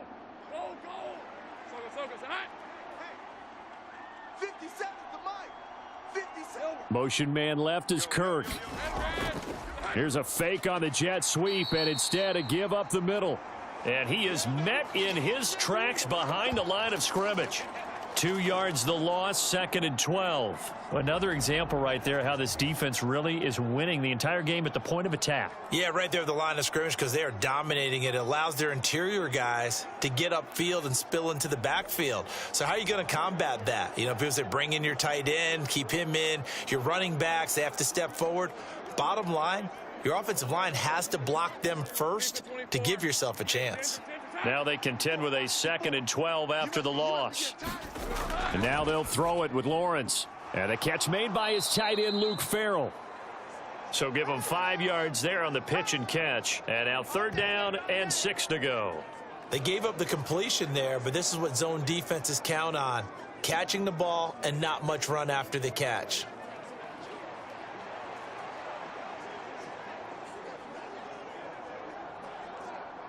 The Jaguars on 3rd down. They've been okay, 2 for 3 thus far. This will be 3rd and 6.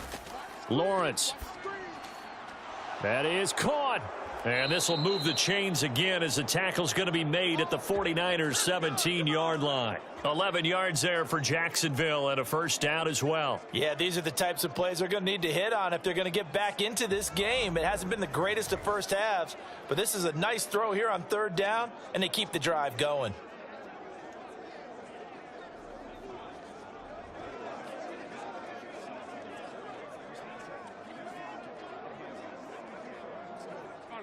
They had to settle for 3 last drive, hoping this second go-around ends in 6. In good position, 1st and 10. And he'll go down here at the 12-yard line. 5 yards on the carry. Good pickup on 1st down. And that's exactly what you want on a 1st down run. Pick up 5 yards, bring up 2nd and 5. The defensive line, though, they've got to figure out a way to out-leverage the guys up front because the offensive line is winning at the point of attack. 2nd and 5. Now Lawrence. He'll drop that underneath to ETN. And the Jags are going to be looking at 1st and goal as they move this down to the 4-yard line. One of my old teammates called me the other day when he was watching the game. He's like, man, trying to watch an NFL game and trying to account for their passing game, that's difficult. And just when you think you get everything covered, here comes a back out of the backfield. And in this case, he picks up a 1st down. 1st and goal, and they got to be thinking a chance to get right back into this football game. ETN is not going to advance very far. He'll be stopped right at the line of scrimmage. No gain on the play that time, and it sets up 2nd and goal. This is a critical sequence here for this offense. Things really haven't gone their way so far. This could be their chance to get back into it, but they've got to find a way to punch this ball in. Pick it up, defense. Let's go. On 2nd down, Lawrence. Got his man. It's caught. Touchdown, Jaguars. Evan Ingram from 4 yards out. And the Jaguars are back within a score. And he is a reliable target. They like to get him involved. They got him involved there for the score. And they should. He's a very good player. Remember, they can use him in certain positions, so many different spots, and he usually comes through for them.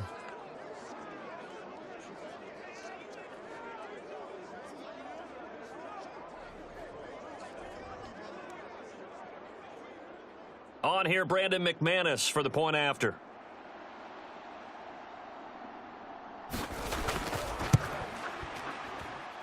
And he's got it. That cuts the lead. It's now 14-10. A pretty long drive that time. 11 plays all told. And Evan Ingram able to finish it off with a touchdown reception.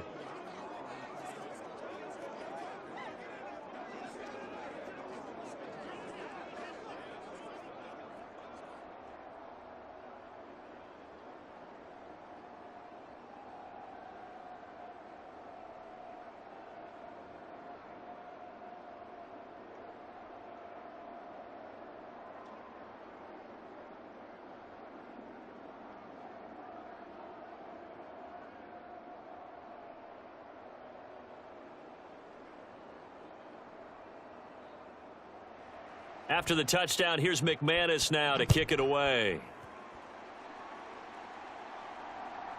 And here comes a return from just beyond the goal line. And he returns this to the 22.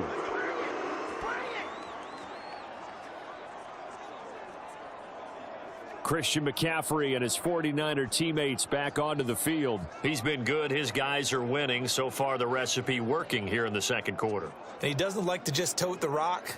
He wants to carry his team on his back, and that's what he's done throughout this game. Yeah, he's done that. He'll be hoping to continue that trend.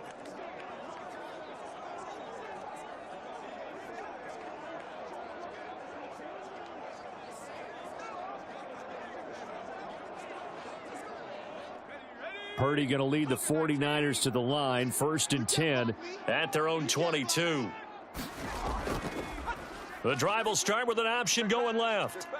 And he'll get this one up to the 26. Give him 3 on the keeper there, and it is 2nd down. Typically on the read option play, when we talk about responsibilities, we're talking about what the quarterback has to go through. How about the inside linebacker, though? His job on this play, shadow the quarterback and hold him to a short gain. Did it to perfection. We got 4. Purdy looking to throw. The first catch of the game for George Kittle. And Kittle going to have a 49ers first down as the tackle made up near the 35. It's a 9-yard gain, and it'll keep the drive moving. And the tight end is certainly a position built to move the chains because they can control space underneath. If they've got good hands, then, of course, they're a dynamic target. But one other thing is they're right in the sight lines of a quarterback on just about every play, and that makes it easier for the quarterback to pick him out and deliver. And they'll go on the ground. And hit behind the line. He lost the football. It's loose. And the Jags grab it. And they take possession of the football and have it at the 36-yard line. Obviously, you got to hold on to the football, but I've got to give credit to the defense there. Good job of knocking it free. Yeah, because a lot of the time we just blame the offensive players for not taking care of it. How about the effort of the defensive players knowing that guys are going to, and if they're good, anticipate the contact coming and try and cover up the football. And they still find ways to knock it free.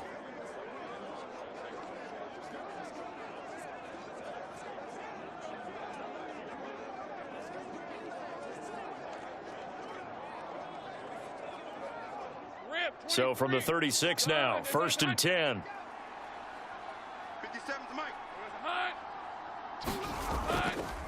Now they show jet sweep, but instead a run up the middle here. And the running lane's non-existent in this first half as they'll stop him behind the line. Officially, it's a 1-yard loss. That's going to bring up 2nd and 11. The running lanes have definitely not been there for him here in the first half, and I don't think it's all been his fault. His offensive line hasn't given him much space. A loss results there.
It's going to bring up 4th down. Oh, that's going to hurt a bit because they needed to come through with a completion there. Now a drive that started with great field position is facing 4th down. So Lawrence will exit, and on comes Brandon McManus for the Jaguar field goal. From the left hash, it's an even 50-yard attempt. And this is off the left upright, and it comes back. It's no good. And that will keep this a 4-point game.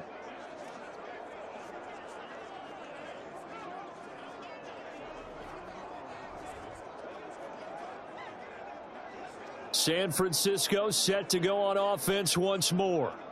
And last drive, obviously not what you're looking for. You've got the lead. You got to protect the football. So in other words, someone got lucky because they've been moving the ball really well and wearing them down.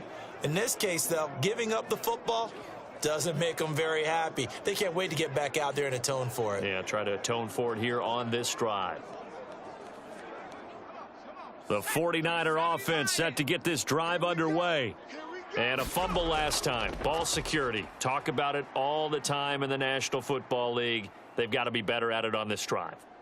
Don't you think that when every team gets together for the first time, I don't care if it's OTAs, mini camps, first day of camp in the regular season, ball security comes up about what, the second sentence of the coach's address? And those are so many drills focus on that. All the time, and they do drills to make it even tougher to simulate game situations.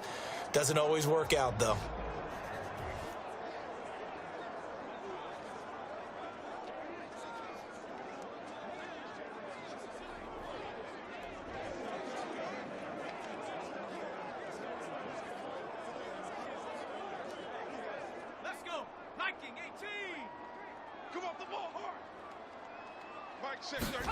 Purdy looking to throw on first down here.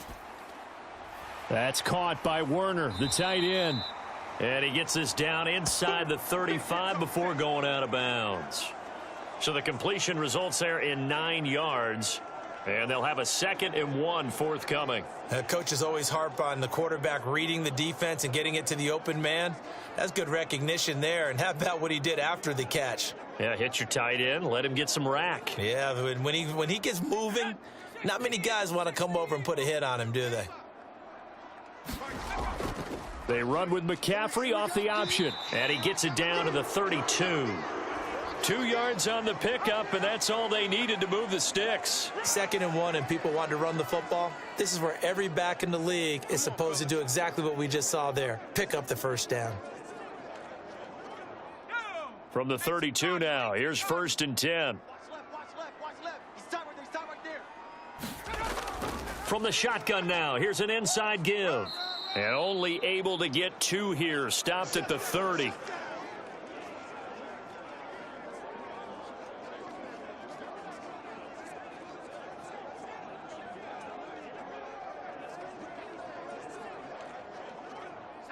Second down and 8. Go, go, go.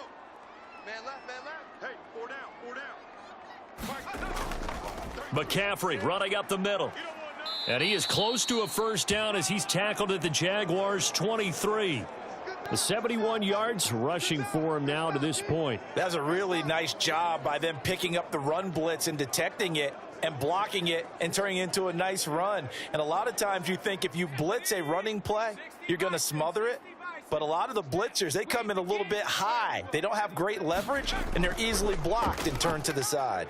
They'll run the option on 3rd and short yardage. He's not going to get there. That won't even be close. It was blown up in the backfield. A loss of a yard, and it brings up 4th. Well, that play never really got off the launching pad. He had a linebacker in his face before he had a chance to do much of anything. Yeah, I think it's big boys up front, that offensive line. They've got to do a little bit better job of protecting him if they're going to continue to run the option like this.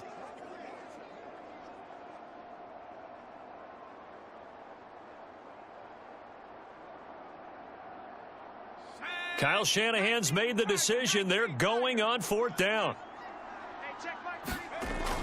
Here we go with McCaffrey. And some determined running there as he'll pick his way down to the 12-yard line. A big pickup of 12 yards on 4th down to keep this drive from stalling. Remember, that was 4th and a full 2 yards. There's a big difference between that and 4th and maybe 6 inches or a yard. Yeah, you're exactly right, because when it's at 6 inches, you just fall forward and you pick it up, right? You just go quarterback sneak. But having to move bodies, that means you actually have to execute because they know what you're going to do.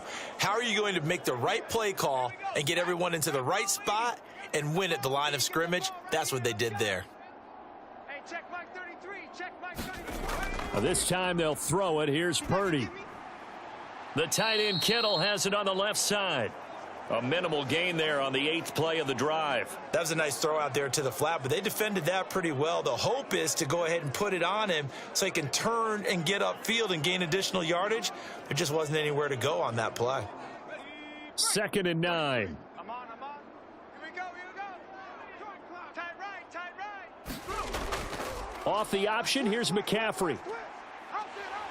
And he's brought down. It's a good gain of 11, sets him up 1st and goal. We both know it's difficult, but they've made it look effortless out there. Through the air, on the ground, they've moved the ball with relative ease.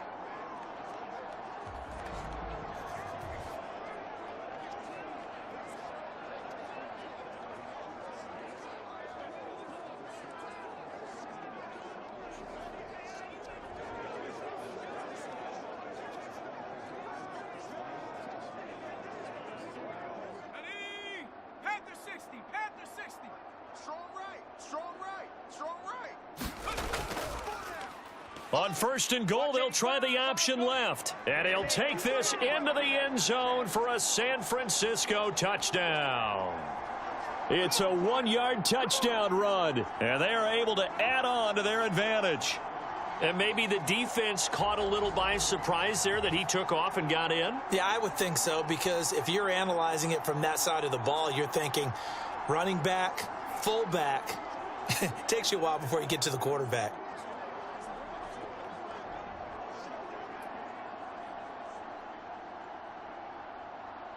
Now Moody for the PAT.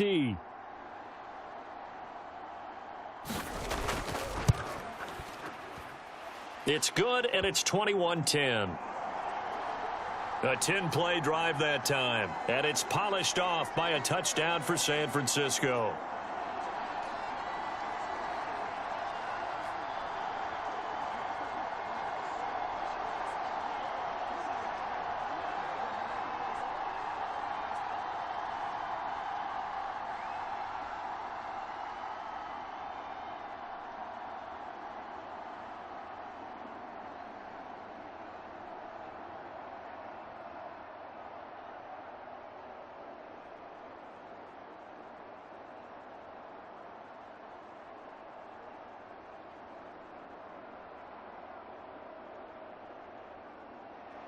So following the touchdown, here's Moody back out to send it away. And this taken in at the goal line. And he'll get it up past the 20 to about the 22.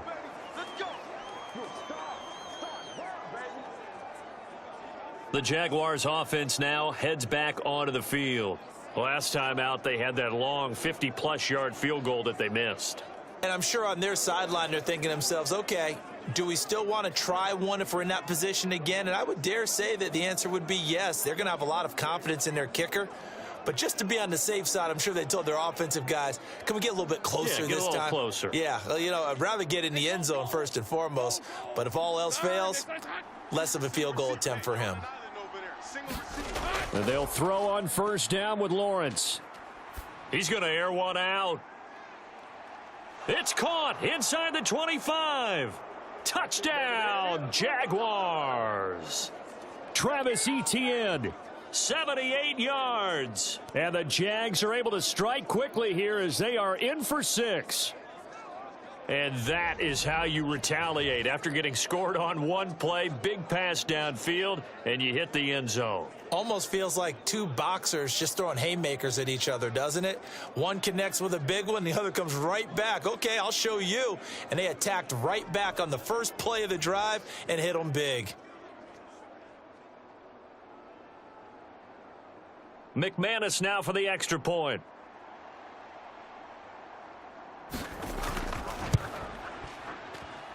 And he's got it to make this a 21-17 game. Well, the offense wasn't out there for a long time, but they were out there for a good time. One play, and they're able to hit pay dirt.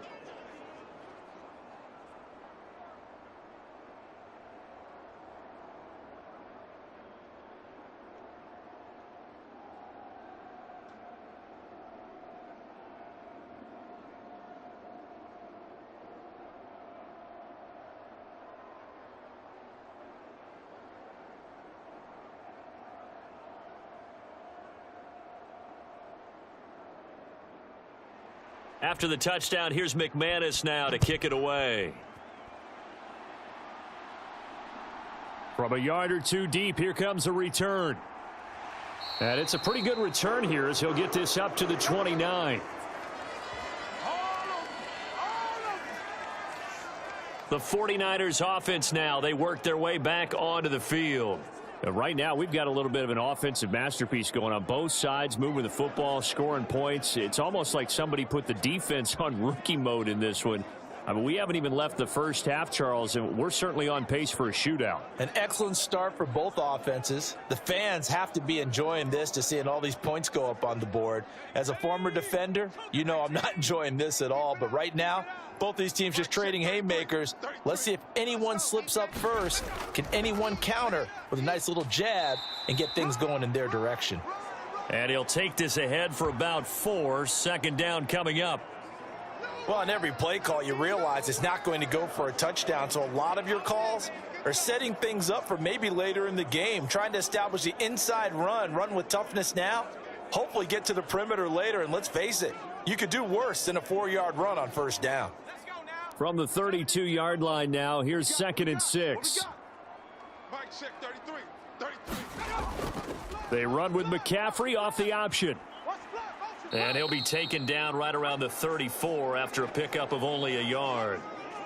And that last carry puts him right at 100 yards for the game. So how has he done it? Because he's been patient, followed his blocks, let everything develop, and then burst through for big gains.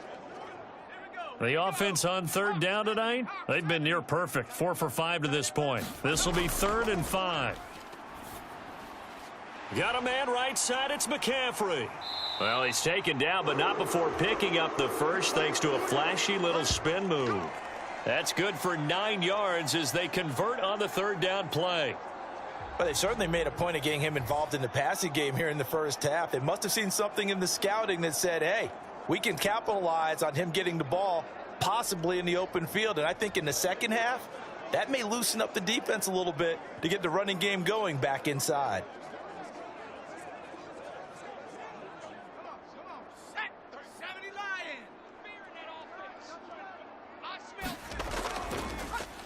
They run the option here on 1st and 10. And he will be brought down at about the 43 that time. Only a yard on the keeper, and it'll be 2nd down. That was a really nice play, able to stack that one up. When they get back in the huddle, he's got to tell his guys up front, great job. They kept people off of him, allowed him to run free, and make the hit on the runner. Filled the gap nicely, kept him to just a 1-yard gain. Throwing on 2nd down, it's Purdy. He'll get this to Jennings over the middle. And he's going to have another first down as the tackle's made at the Jaguars' 36. That good for 21 yards on the catch and run. So many times in my career I've heard coaches talk about completions are one thing, but as long as we're there at the catch and we get guys on the ground, we can live with that. But if you're going to give up 10, 12, 15 yards after the catch, then your defense is going to be in a lot of trouble.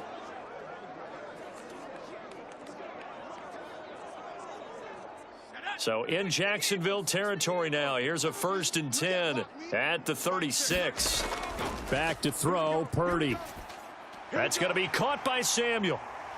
And brought down, but not before they're inside the 25. Another nice gain, 13 yards that time, and another first down. Didn't they tell us in our meetings that they needed to account for him on each and every play? You think? A guy of his caliber? So how does a guy like him get that wide open? That usually means there's a entire breakdown on what the coverage was. That everyone thought they were doing something, and they were supposed to be doing something else. But bottom line is, no matter what, you have to know where he is and cover him on every play. Call it a gain of 6 on the play, and that'll bring up 2nd down. Brandon, so many times we see the crossing route start as a quick hitter, but in this play, he had time in the pocket and waited for him to clear going across.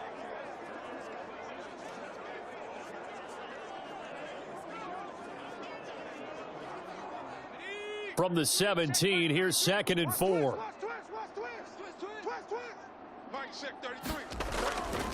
A give running left, it's McCaffrey. And he'll take this one down near the 15. Second quarter action with 1:59 remaining.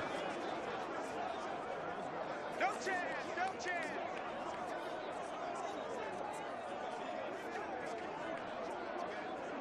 Play number 9 set to come here on the drive on 3rd and 2. Throwing here, Purdy.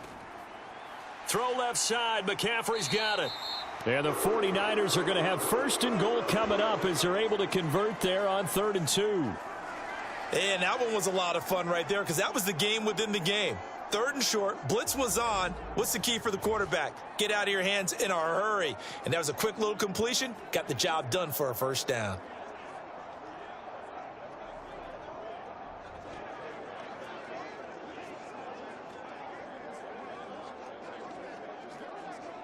A chance to really cap off a big first half here as they come up on 1st and goal. Shotgun now with Purdy. That'll be caught by Ayuk. Touchdown 49ers. Oh, yeah! A 9-yard touchdown there. And the Niners are able to add on to that lead. That's why you've got your star out there. Throw the ball to him. They did. That's simply saying we don't care what coverage you put out there. He's so good.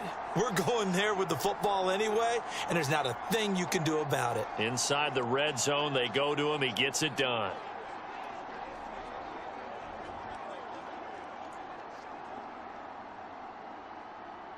The extra point try now for Moody.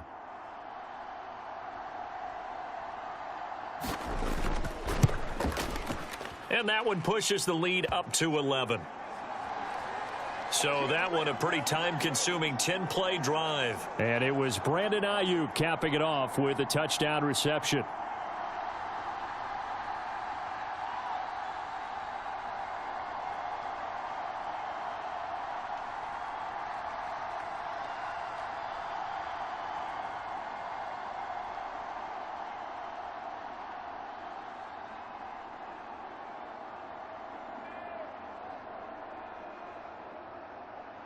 So after the made field goal by Moody, he's back out to kick this one away. Jamal Agnew now to return it. And he's up past the 20 to the 22-yard line. Here we go. Here we go. All right. And out now comes Jacksonville as they get ready to go. Well, partner, you know, coaches always say that every play is designed to score a touchdown. Sometimes that's not really true, but last drive, that was the case. One play to get into the end zone, and now they'll try to duplicate that success here. And it's rare for those moments to happen. Incredible when they do. And you saw the celebration. Pure, unbridled joy after that one. Get in the weight room. Get in the weight room. On 1st and 10, it's Lawrence. Over the middle, that's caught by Ridley. And that's good for a pickup of 10 yards. And they'll be left with a 2nd and about a foot. It's a nice completion and a little bit of run after catch as well to create the yardage that they got. But it is so tough to cover that route, the drag route, because they run it at varying speeds. Because the key is to create hesitancy on the defender's part. Always so empathetic for those DBs, aren't you? Always so empathetic for those DBs, aren't you?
Throwing lanes, and that's exactly what they did and came through with a big-time pick 6.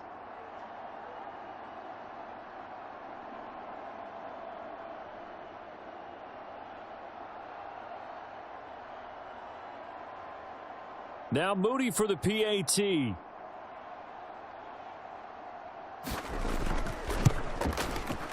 And he's been a busy man, 5 for 5 now as he knocks another one through to extend the lead. So the defense creating some points, not only getting the interception, but then returning it to the end zone for the pick 6.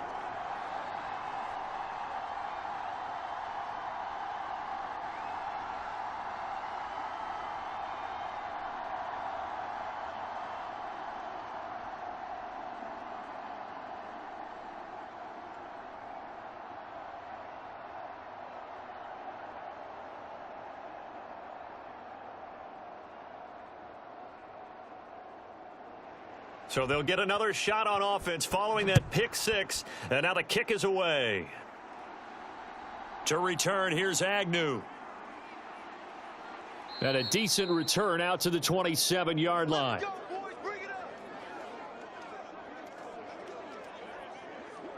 The Jags going to go on offense now late in this first half. I don't think they need to be reminded of the situation here. I mean, the clock is dwindling. 3-score deficit waiting for them at halftime unless they can get something on the board here before intermission.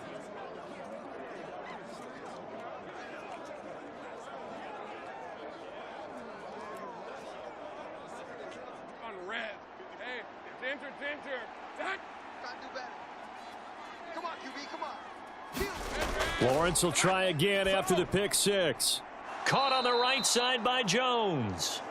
The Jaguars going to go ahead and use their first timeout as they stop it here with just under 40 ticks to go in this first half.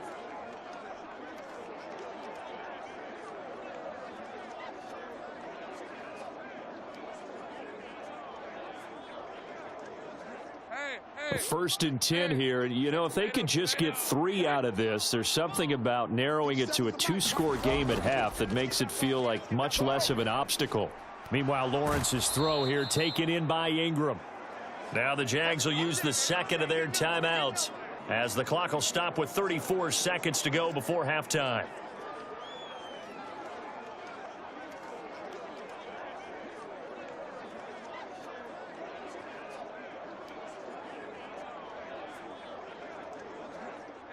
Now a 2nd and 2.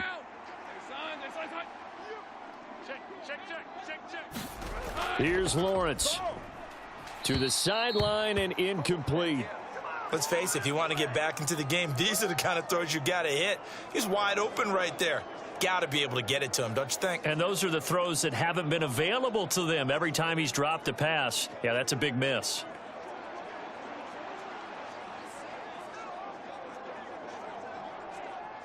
After the incompletion, here now, 3rd and 2.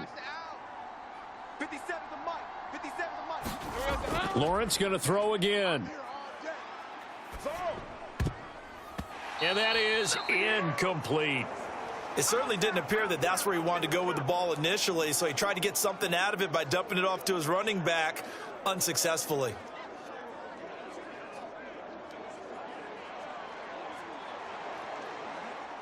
So on 4th down, here's Logan Cook to punt for Jacksonville. And he gets it away, a directional kick going toward the sideline. There, this punt will go out of bounds. I think it'll be inside the 25, and it will. Right at the 24-yard line is where they'll spot it. Out comes Christian McCaffrey with the rest of the offense. He's already cruised past the 100-yard mark. We haven't even gone away for halftime yet. He might not want halftime. All right, why cool off? Keep everybody here. Let's stay out on the field and keep going. But all that being said, everything is really working well for them. The play calling's been excellent. The blocking's been terrific. And obviously his vision and legs have hurdled him to this big number so far. We could be seeing something really special here. And we'll see how much they give him the ball here. Here's Purdy on 1st and 10. Got a man. That's Ayuk. This will be stopped about 2 yards shy of the marker. 8-yard gain, 2nd and 2. So 8 yards on the completion there, and it'll be 2nd and a couple.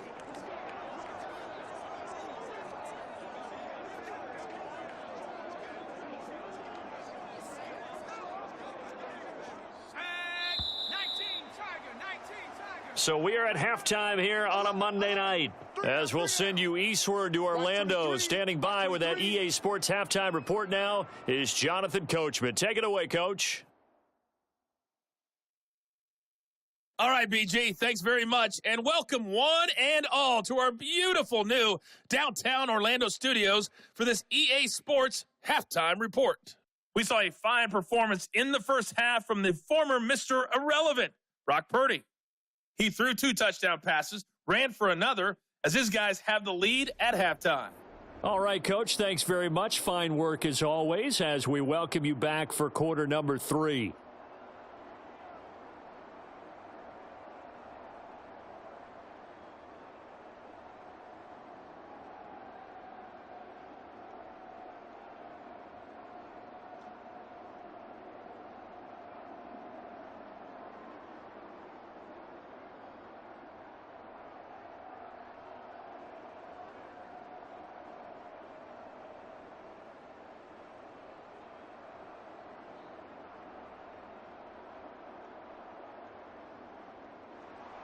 The Jaguars with work to do. They trail here as we are back underway on EA Sports.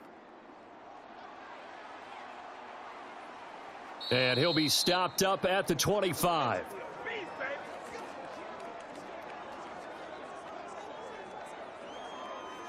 The Jaguars ready to get going to start quarter number 3.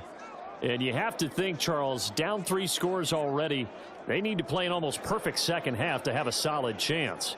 And that absolutely starts with finding some way to put together a touchdown drive here. They need to be smart, fast, efficient, get the ball into the end zone, and do it again multiple times in order to have a chance to win this game.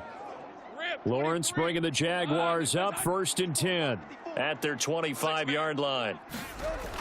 They'll look to ETN to start things out. And this will be a gain of 5 as he gets it to the 30. Running lanes were at a premium in the first half, but he's able to find some room there, and he's hoping that that's a precursor of a big second half.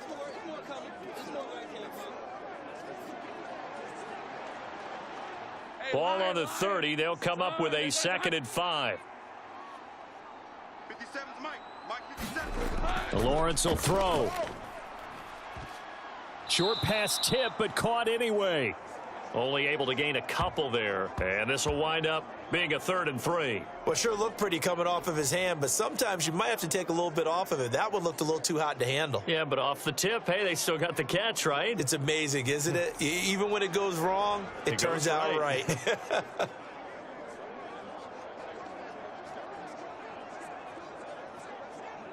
This offense in desperate need of a conversion as they come up on 3rd down. On play action, Lawrence. Work in the middle of the field, and he's got a man complete. And he has a big gain inside the 40 before being dropped. It was 3rd and short, and they go flying past the marker for a gain of nearly 30 yards. Well, we talk all the time about playing situational football, and right now I think the scoreboard is dictating what they need to do. Where they are in this game, they've got to push the ball downfield, take their shots, try and get big chunks of yardage in a short amount of time. That was a nice play there.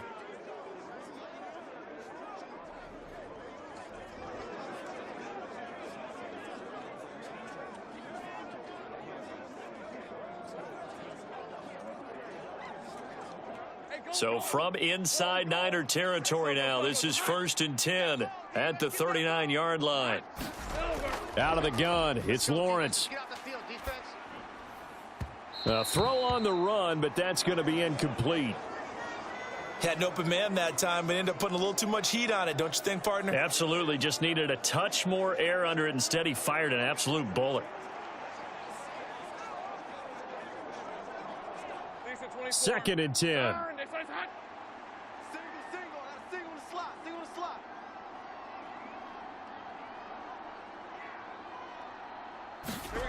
Throwing again here. It's Lawrence. Quick slant caught by Kirk. And they'll get this one down to about the 20-yard line. 19 yards there on the catch and run. Of course, the catch was nice, but how about what happened after? Able to stay on his feet and gain all that additional yardage. So many of these slot guys, I think, have running back in their background.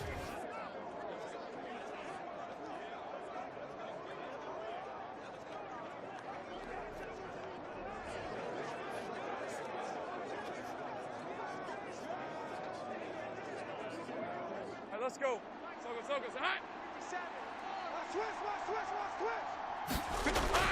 Draw play, ETN. And he'll get him inside the 15 down to the 14-yard line.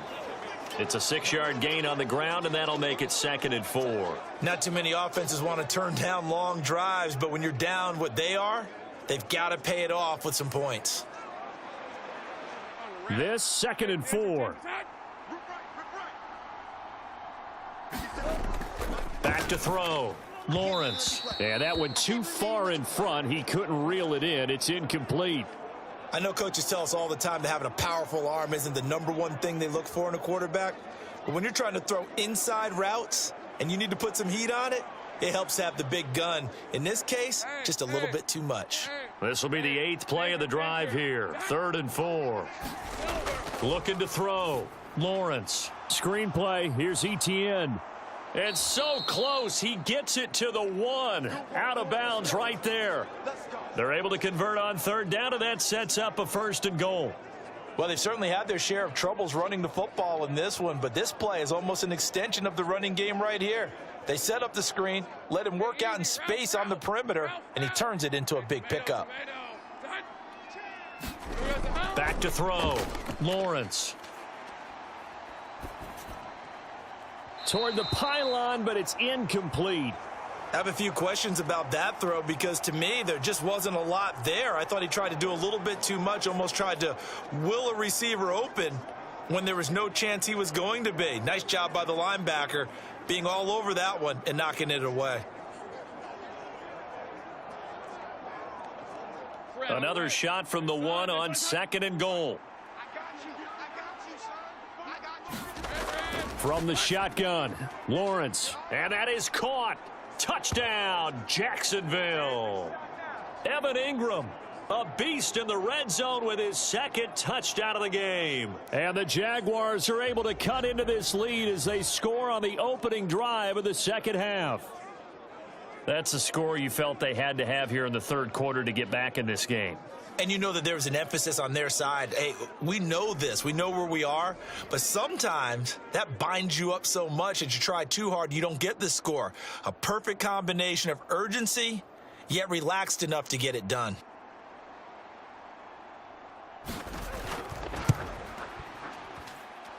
Extra point from McManus is good. And that'll make this now an 11-point deficit.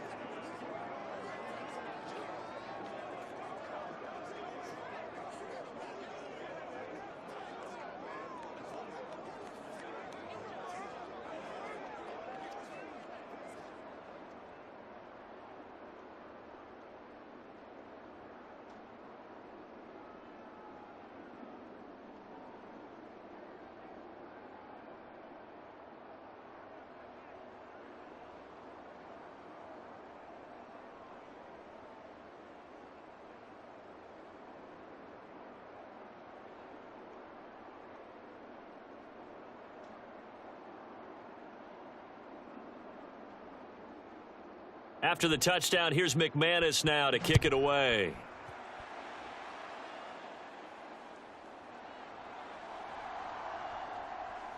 And they'll get him down inside the 30 at the 27.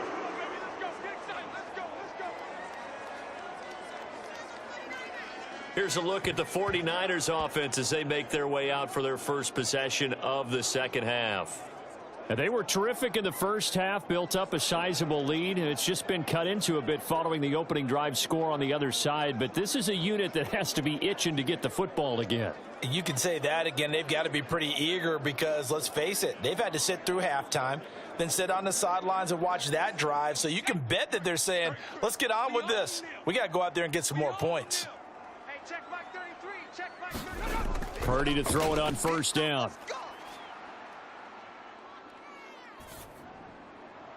That ball caught. Brandon Ayuk. And they're going to have this across midfield and inside the 45. The catch and run pays off for 29 yards. And now we get into the psychology of the whole thing because a lot of teams with a 2-score lead in the 3rd quarter, they almost become defensive with their offense, just playing not to lose. I think with this team, you got to figure at this point, this is a great spot for them to go into attack mode, really try and put the hammer down and finish this one off.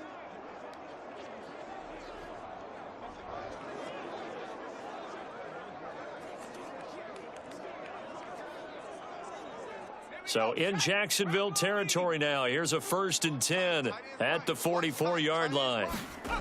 Purdy connects with Kittle underneath. And he'll go out of bounds after taking it a little further down inside the 40. So 5 yards here, 5 on the play. And that's going to bring up 2nd down. I like the thought process. I like the design, but I think he may have waited a little too long to spot his man because if you're going to run that drag route, you've got to put it on him and let him turn upfield. Instead, he waits until his receiver's too close to the sideline, and they don't get the yards after the catch. Out of the pistol, McCaffrey. And he's dropped just before the line to gain. 4-yard pickup leaves him with 3rd and 1. Well, partner, they've been running it well the entire game, and the big guys up front, they're a huge reason why. And now they're reaping the benefits as they continue to open up big holes and gain nice yardage. Here now, 3rd and a yard.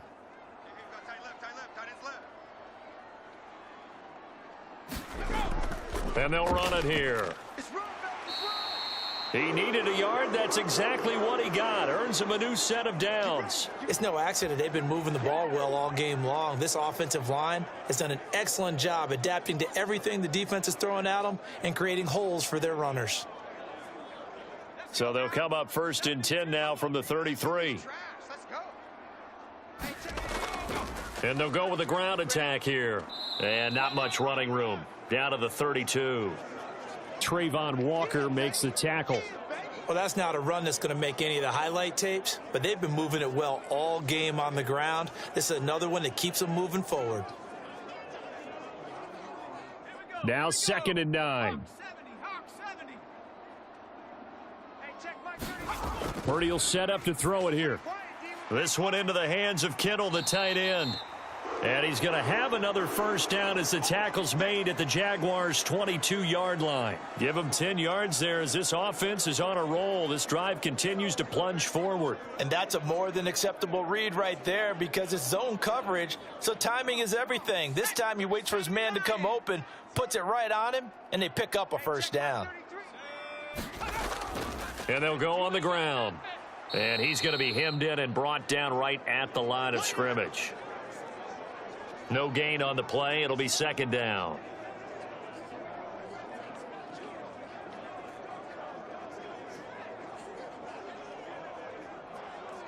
Let's go. Hiking 18. So we got man. Hey, check. This is Samuel. Check. And some determined running there as he'll pick his way down to the 12-yard line. The Niners have the 1st down on a gain of 11. Well, partner, this drive has been a model of efficiency. They've done everything they've wanted to, and the defensive guys, they've got to be getting frustrated. They can't figure out how to get off the field.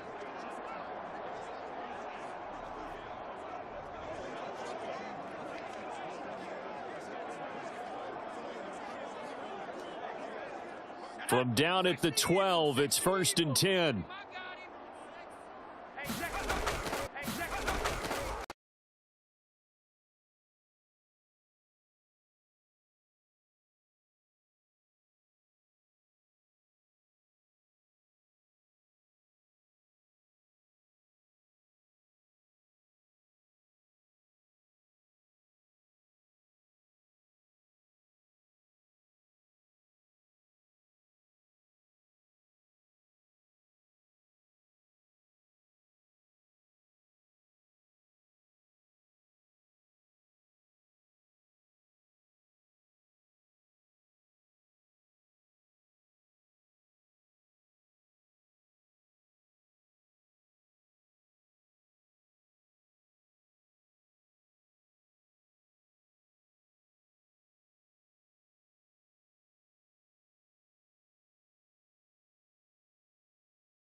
Ayuk with his 2nd touchdown of the night as his guys have opened up a very comfortable lead.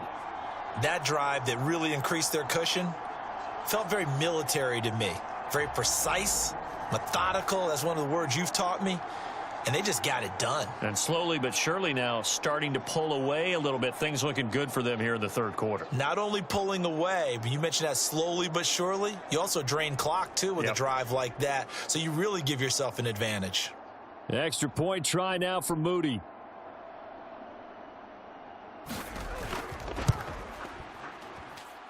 And the lead is up to 18 now. So that one a long 11-play drive. And it was Brandon Ayuk capping it off with a touchdown reception.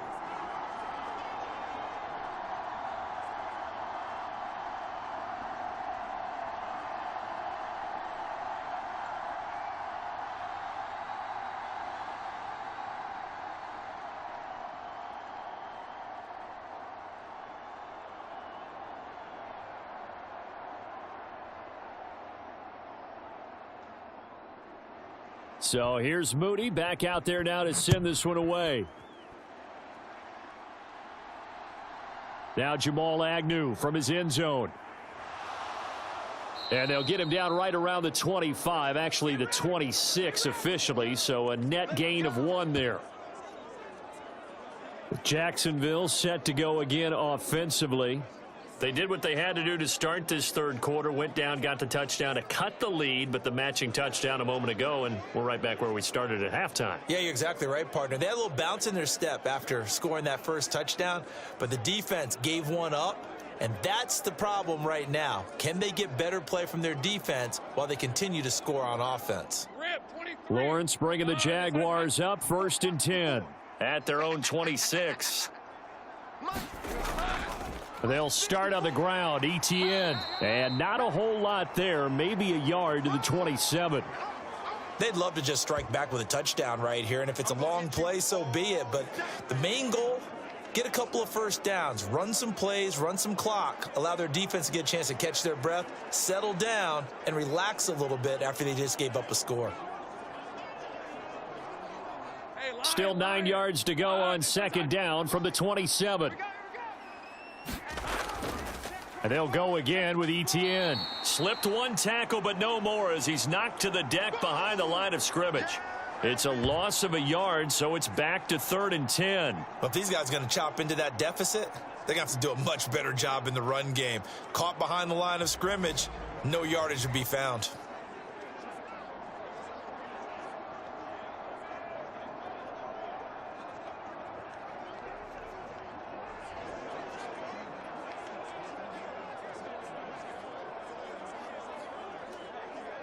This offense in desperate need of a conversion as they come up on 3rd down.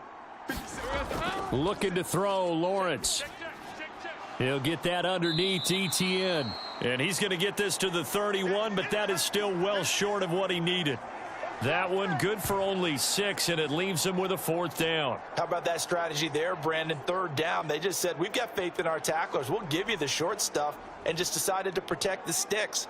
So every time I hear fans telling me tackling's not a part of the game anymore, plays like that, I can clip and save and show them you have to tackle well if you want to be a good defense. Here's Logan Cook now as he'll kick it away for the 2nd time.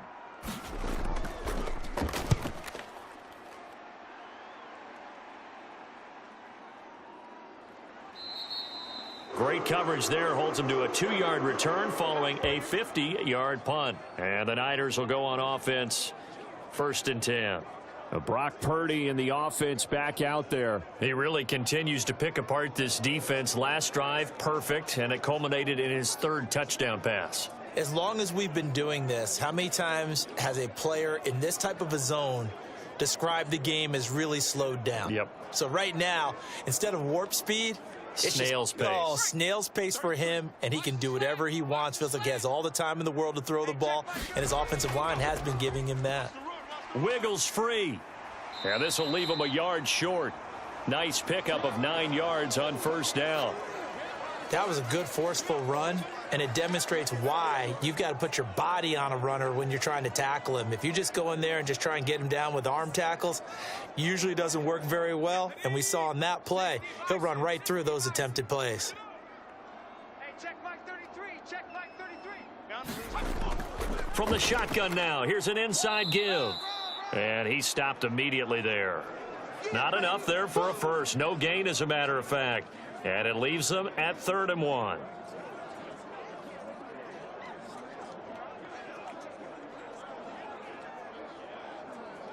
So they just need 1 yard here to pick up the 1st down. Hey, check Mike 33. And they'll try and run the option to pick it up. And he's going to have the 1st down yardage as he's down at about the 30-yard line. Give him 3 yards and a fresh set of downs. Running the ball served them well all game long, and there's another example as they pick up a 1st down.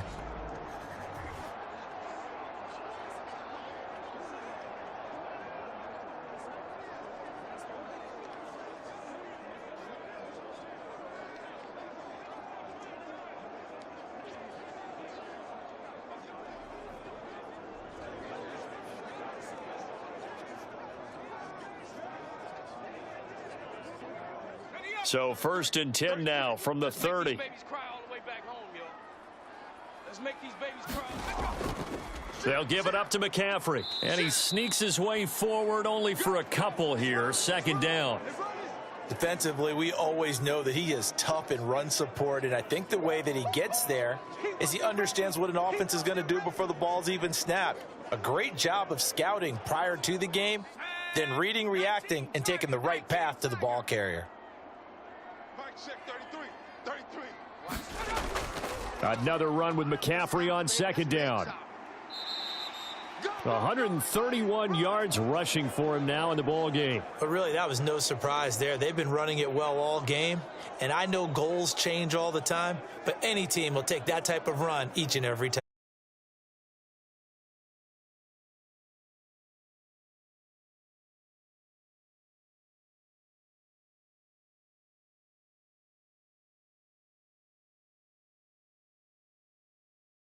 Now Purdy.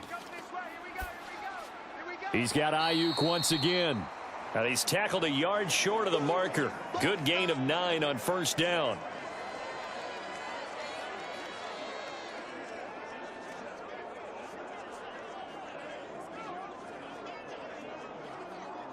Second down and a yard.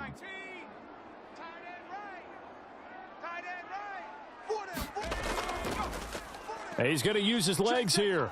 And the reinforcements come in as they're going to stop him behind the line. He winds up giving a yard back there, and now it's 3rd and 2. Pretty good job there defensively of stringing that one out. Yeah, you've got a quarterback who's waiting and waiting for something to develop, and it just never materialized, and down he went behind the line of scrimmage.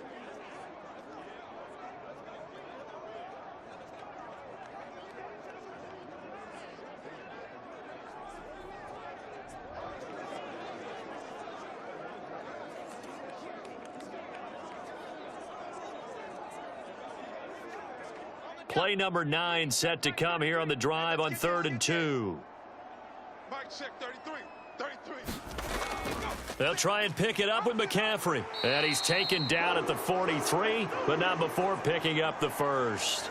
It's a 7-yard gain there, and it's good enough to move the chains. Well, this has been a long drive. In fact, it's eaten up a good chunk of the third quarter, which is precisely what you want when you're playing with the lead. You control the football, you control the clock, and impose your will on the defense.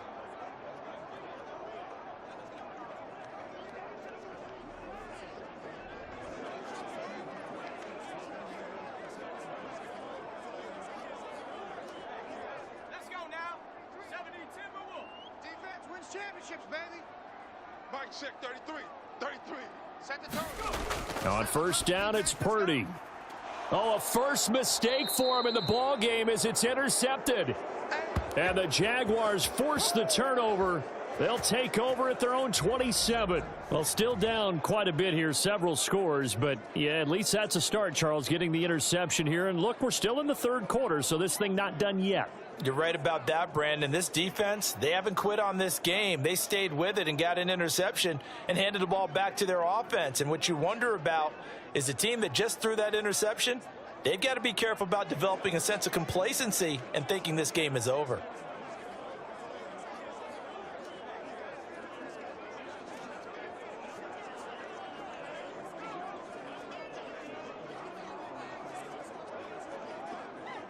Lawrence bringing the Jaguars up, 1st and 10.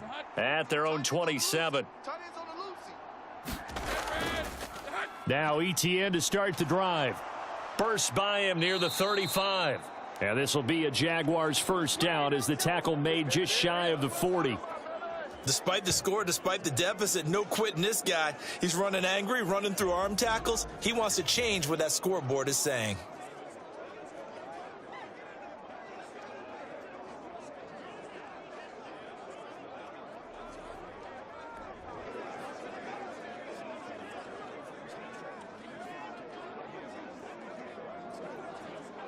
So from the 39 now, they'll come up on a 1st and 10. ETN once more. And just no chance of turning the corner. He can only get back to the line of scrimmage. 2nd and 10 coming up. I know that speed is the hallmark of today's NFL game, but the key to good rushing defense is still having your linebackers set the edge. Third quarter on a Monday night with a 2nd and 10 coming up. Now Lawrence. And they're not able to hook up there. Incomplete. The coverage was good, but I just wonder if they absolutely fooled the quarterback on that play. I think he was expecting something else. Ended up with nowhere to throw the football successfully. Now this will probably be the last play of the quarter. On 3rd down, Lawrence. And that's complete ETN out of the backfield. And he's going to come up a few yards short. Brought down at the 45. 1 quarter remains here as we wrap up the week on a Monday night. This is the National Football League on EA Sports.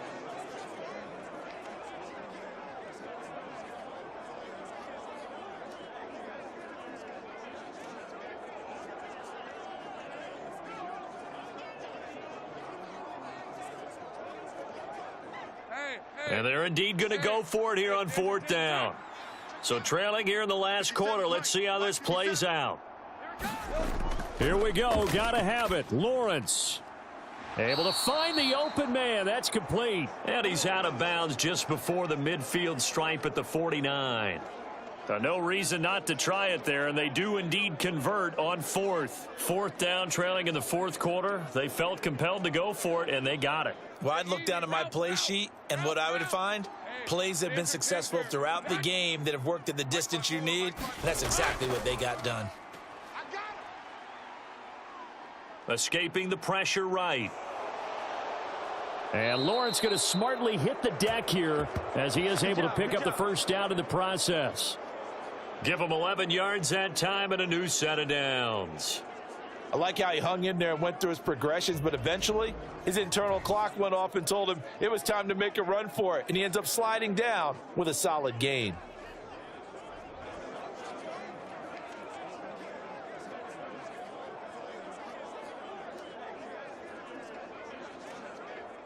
So from inside Niner territory now, this is 1st and 10, right at the 40. Now Lawrence. Over the middle, he's got his tight end Ingram. And he works it past the 30, almost to the 25. Back-to-back nice gains. That one for 14 yards and another first. Well, I can put my defensive cap on right now, and I know they're saying don't give up any big plays now. They've controlled this game throughout, and all they want to do is see it through to the end. I think they let their guard down a little bit with that last completion. Sometimes when you're trying not to give up bigger plays, you don't react as fast as you should on other throws. Throwing now, Lawrence on 1st down. And that's going to be incomplete. Too tough to hold on to that one. It's 2nd down. That's an excellent play by the defender. He diagnosed that one, closed quickly, and helped force the incompletion.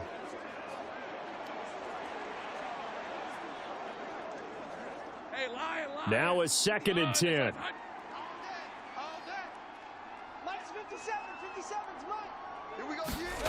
Lawrence, a short throw to Ingram. Sharp there with his feet, gets him a little extra space, and then drop just inside the 20. That'll leave him with a 3rd and 2 coming up. They got 8 yards there. I know sometimes we can get fooled when we watch him make catches, as we just saw him do there, because he really looks like a wide receiver the way he goes about his business. Yeah, 230, 240 range. Yeah, not super huge.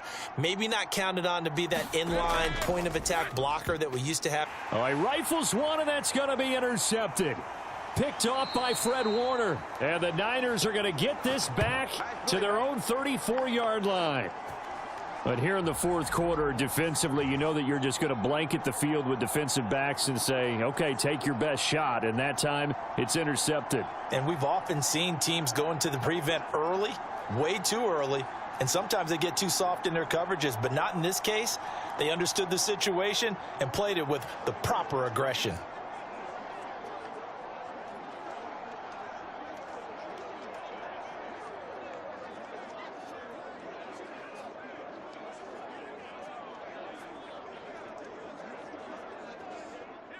Purdy going to lead the 49ers to the line. 1st and 10 at the 34.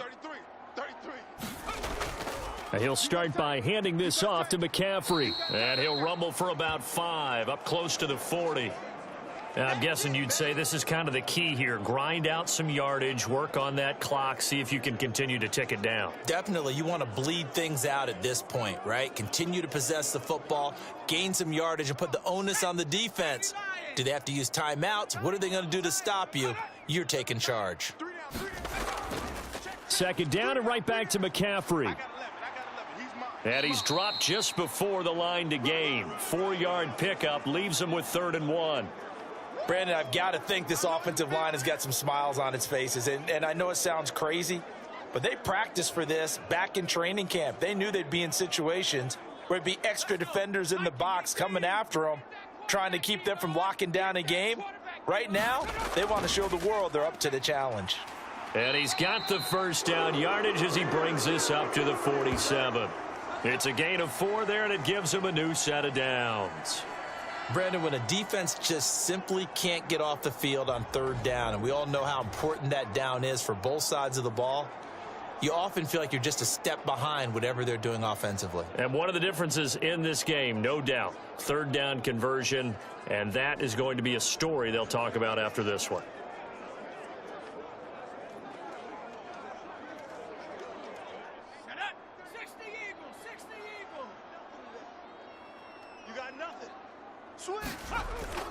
On first down, this is McCaffrey. And he's fortunate to get anything from that. Give him a yard up to the 49. Oh, there's plenty of traffic waiting for him up the middle. But give him credit, he tried barreling through anyway. They're fortunate to get a yard out of that one. From just shy of midfield, here's a 2nd and 9. And they'll run it here. And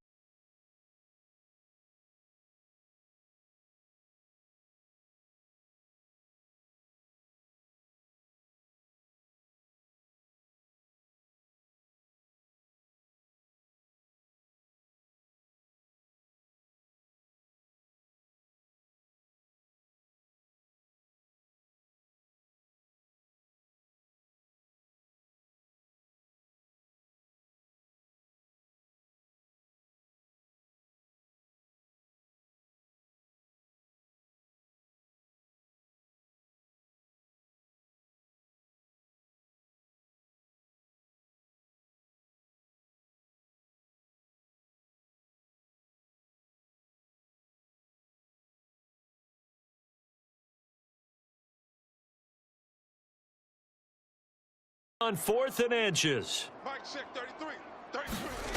Here's Purdy. And trying to get it to Samuel, but it's intercepted. Picked up by Andre Cisco. Down to the 10. And he will take this one home. It's a touchdown.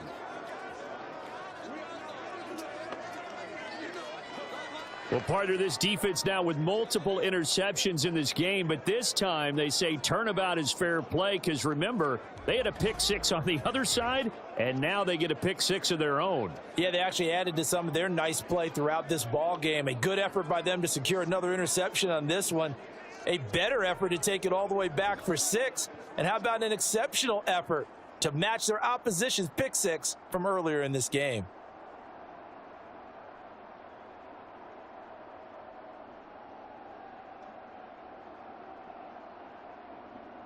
Now McManus to tack on the extra point.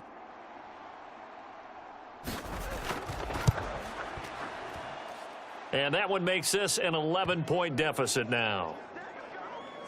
A heck of a play there defensively, getting the interception, navigating his way into the end zone for the touchdown.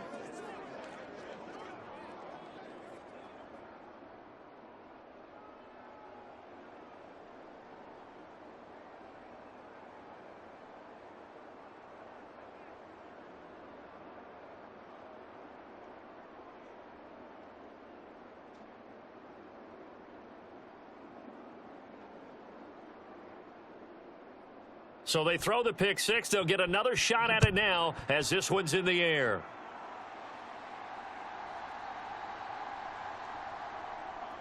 And the tackle going to be made right there at the 25-yard line. San Francisco's offense returns to the field. And the pick six we just saw makes things a little more interesting. Still, though, a two-possession game as they control their destiny in this fourth quarter.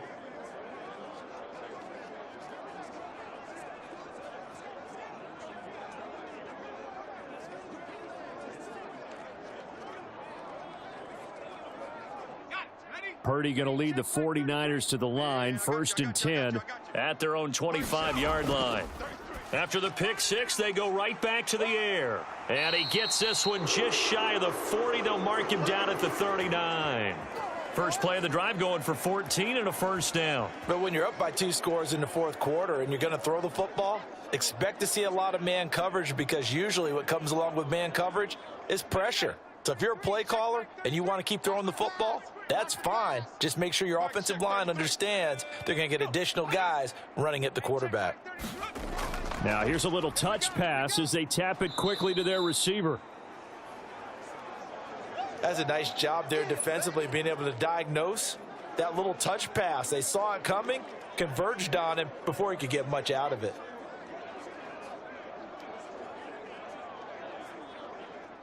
And we're at the 41, 2nd and 9. They run with McCaffrey off the option. And slow going there as he'll only get a yard, maybe, up to the 41. This is about what you'd expect. Defense selling out to stop the run. Pretty good on 1st and 2nd down. Yeah, you're no longer really worried about making sure you're holding up the offensive lineman as a defensive lineman. Now you're just talking about getting in gaps. You're trying to get upfield, penetrate, and make a play on the football, especially, you know, before the running back really gets control of it. That's what you're doing. You're also bringing the linebackers in to jam the line of scrimmage. And intercepted. Maybe the turning point they need. And he's able to get it back to the 41-yard line. Well, they're not making it easy on themselves here down the stretch. 2 picks now in the fourth quarter, trying to hang on to that lead. Talk about keeping someone in the game. Instead of being able to shut the door, it's still cracked open because they can come back on you now. The only people who are really happy about those picks, any fantasy team that has this defense.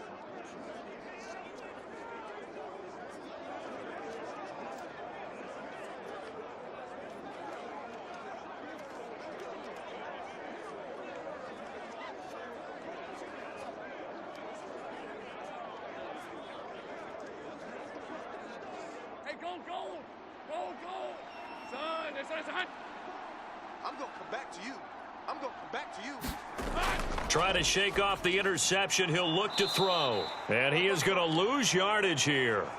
That one unable to develop, never got going. A loss of a couple, and it's 2nd down. You know what the key to a good screen pass is, don't you? But you're going to tell me, good blocking? Well, good blocking eventually. But first is good acting.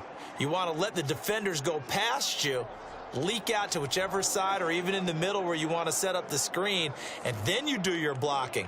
How about the read, though, by the defensive guys? They weren't fooled at all and actually ran with the lineman to where the play was and smothered it for a loss of yardage. Here's Lawrence to throw. And completes it to Kirk over the middle. And he gets it down to the 32. They get 11 back on that one. It leads to 3rd down. And with that last play, he's now up over that 300-yard mark. And in today's NFL, it almost feels routine. And I hate that when you talk about a 300-yard passing game. To me, 300 yards still signifies excellence, and he's achieved that in this performance. 54 Mike, 54 Mike. On 3rd and 1, it's Lawrence. I'm here all day. And this pass broken up. The contact well timed there, and now 4th down. One thing you hope to see out of a rookie tight end is a real concentration when the ball's in the air, and I'm not sure that he didn't, but he has to be prepared for people making a play on it when that ball's up for grabs.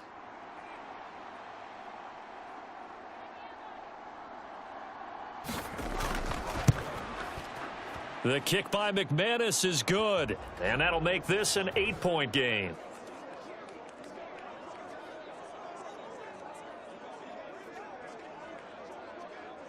All right, so they needed 2 scores to get back in the game. The field goal there, maybe not exactly what they wanted, but the necessary first step. There's still time remaining, and there's enough time to get it done. They've got to get it the least a 3-and-out here to get the ball back, preferably a takeaway.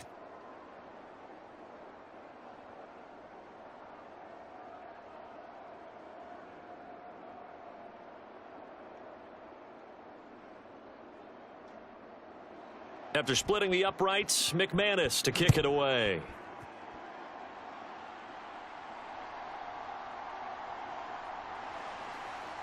And not much happening on the return as he'll get this to about the 23.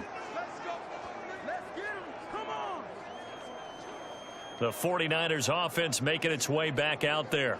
Their lead back down to 1 score after the field goal a moment ago, so they'll be looking to string together a few first downs, likely on the ground as they begin 1st and 10.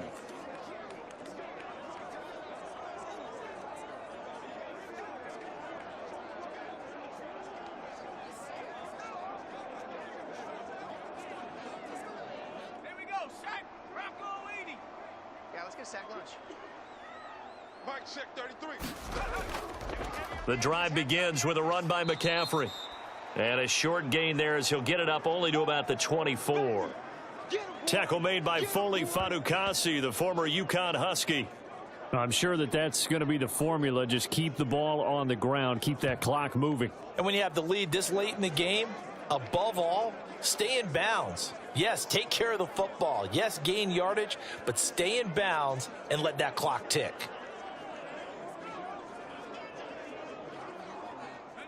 From the 24 now, here's 2nd and 9. They'll let the QB keep it here off the option. And holding it may be the wrong decision as he stopped in the backfield.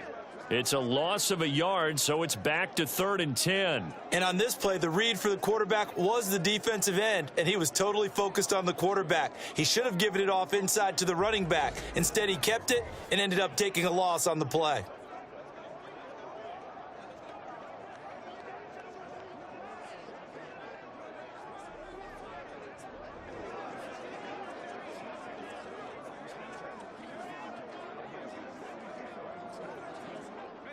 Here's 3rd and 10. Mike, check 33. 33. Watch the slant. Watch the slant. Purdy looking to throw.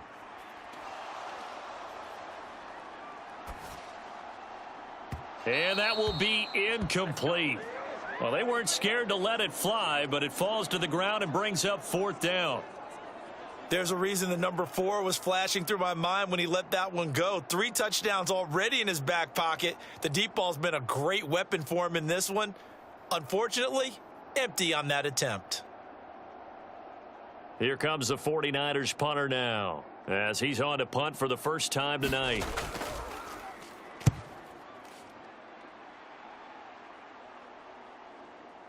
Shifts by him at the 25.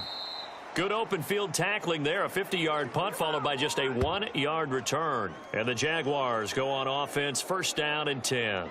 Jacksonville back on offense and ready to take over. And after the field goal last time, we'll see what they can get here. At least they got points out of the last drive, Charles. I never met an offensive coach that didn't want a drive to end with a kick. Most of them wanted to end with a PAT, right? In this case, a field goal, they'll take it. Way better than the alternative, which is a punt. Yeah, but you met fan bases that wanted that, that weren't happy with that field goal. I haven't met a fan base yet that wants a drive to end with a kick, other than the extra point. That's it. Now a throw over the middle, and he's got it to start the drive. And he takes this up to the 40-yard line before being corralled. 1st down yardage on the first play of the drive. Give him 14. I got the sense that the defense created a little momentum for him there, didn't they? Did their job, forced the punt. Now, nice start to the drive. Offense has to do their part. Yeah, they certainly do, but what a great start for them. And they got to go thank the guys on D. Hey. Just like that. Hey, check Mike 57. Mike. On 1st down, Lawrence. This one caught by Ridley. And they've got it well across midfield down to the 40 before it's all said and done. An excellent pickup of 20 yards. And that's a much-needed 1st down right there. Look, they're down by 8. So logic says they don't have to get a touchdown out of this drive.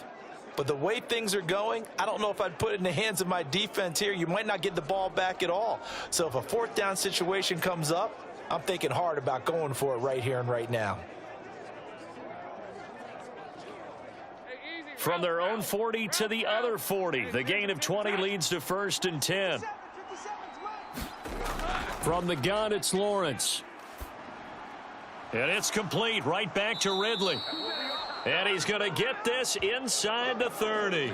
Another catch for him there. This one good for 11. First down.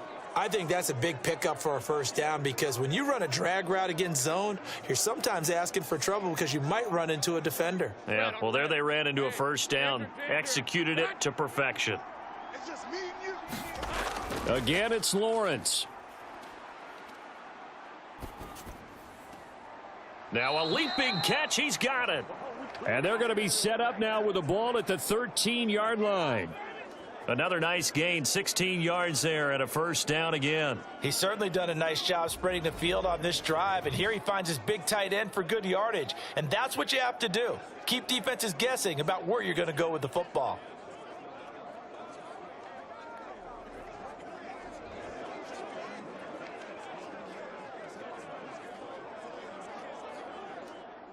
From the 13 now, they work on 1st and 10. 54's Mike. Check it over. They'll stick with the passing game as he looks to throw. And the comeback may stall out. It's intercepted. Picked off by Tashawn Gibson. And the 49ers will take over here at their own 14-yard line. Agreed, that's twice now in this fourth quarter. As a quarterback, a lot of times you think it's all on you to make plays when you're losing. And here, the play's not there, but he throws it anyway. And San Francisco gets set to go here. They get the crucial turnover, just huge, but now they've got the football deep in their own territory, and you got to be careful because if you give it right back, there goes your lead. Have to be extremely happy with their defense. They received a gift. That takeaway, even though they're deep in their own territory, now they have the football. And you know there's always that alpha on defense, that grouchy guy. Forget what the coaches said. I'll guarantee you, he told the quarterback, we just took care of you. Now you take care of us. They'll start by running the option to the right. And I think this defense knew what was coming as he is smothered behind the line. All around great play by Devin Lloyd, using his athleticism to get to the backfield and his strength to stop him for a loss. The fourth quarter here, they've got the lead. They want to keep it on the ground. That's what they're doing. Smart football. Keep the clock grinding. Keep it going. But you got to figure now, they're going to see more people stacked up at the line of scrimmage as they try and bleed it out.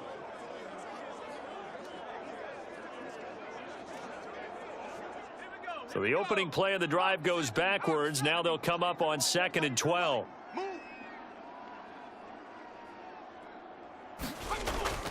And they'll go with a ground attack here. And he is met at the line of scrimmage, and he goes down right there.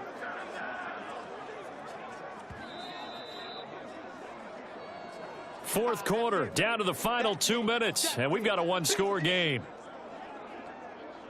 So it's 49er football here as we get you reset. They're facing a critical third down now as they try to hold on to this lead. We'll see what they have drawn up here. A little bit behind the line. 12 yards needed to gain a first down. Third down. Here's McCaffrey. And he's going to be stopped well short of what he needed as the tackle is made at the 18-yard line. And now right out of the 2-minute break, we'll get a timeout used defensively with 1:56 to go.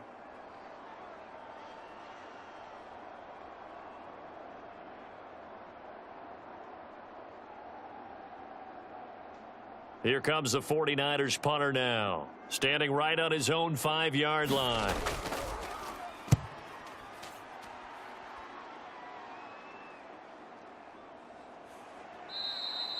It'll be a 51-yard punt that time. And they will take over 1st and 10.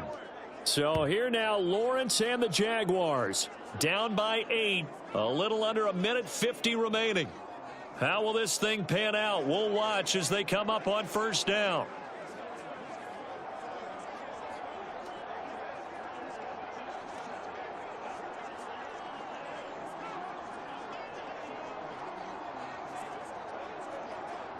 Hey, Lion. Hey, son. 57 to Mike. 57. Throwing now, Lawrence. And he can't get a throw off. He's taken down. What a huge play at this point in the game. That is Nick Bosa from out on the edge who worked his way in for the sack. They've certainly hit the point of no return in this one because that was absolutely the last time they could afford a sack. You got to sustain your blocks and keep your quarterback clean for as long as it takes in this situation. They failed up front this time to do so. Lawrence able to hook up here with Ridley. And he gets this up across the 35 before he's out of bounds. Timing is everything, and they work on this cut all the time. They work on all the timing patterns, and this time it paid off for them. Worked him to the center of the field, cut it to the outside, ball's delivered, gets both feet down for the completion. Well, the faithful in full roar here in Santa Clara. This is 3rd down. And that's going to be incomplete. The contact there enough to jar that ball free, and it brings up 4th down. With that incompletion, reality is staring them right in the face. This entire game is down to the next snap.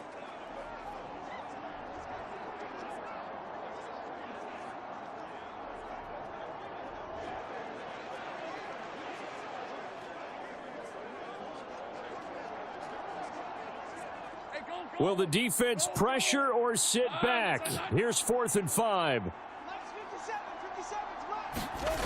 And they'll try and throw for it with Lawrence.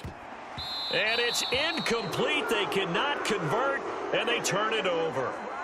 They had to go for it with such little time remaining, and the Niners take over in terrific field position. So now let's reset here, Charles. They do have 2 timeouts left, so they can stop the clock.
So they come up on 2nd down. If they can get another run like we just saw, would likely put an end to this thing.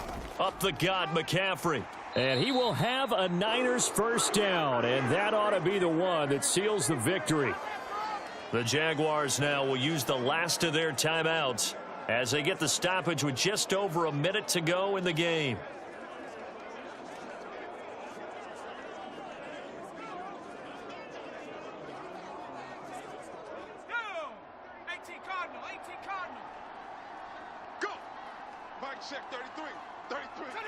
Down to a knee for the 49ers. This one about to be on ice.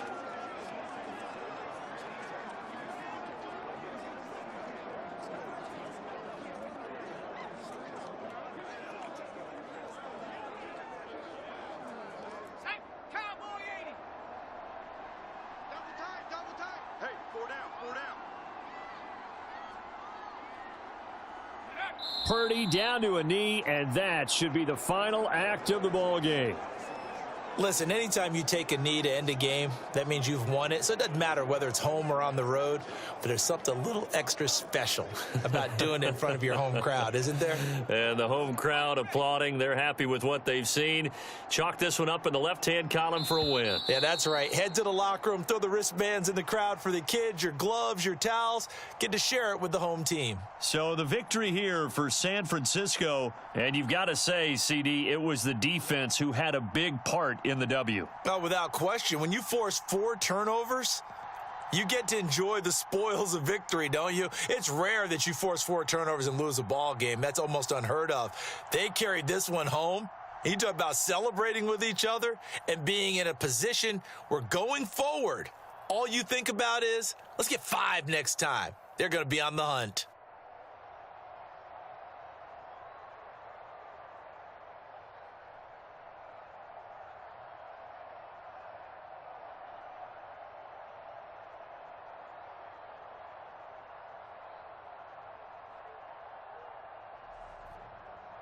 So that'll do it for us. For Charles Davis and all our crew, I'm Brandon Gaudin. You've been watching the NFL on EA Sports. The 49ers get the win here at home as we say so long from Santa Clara.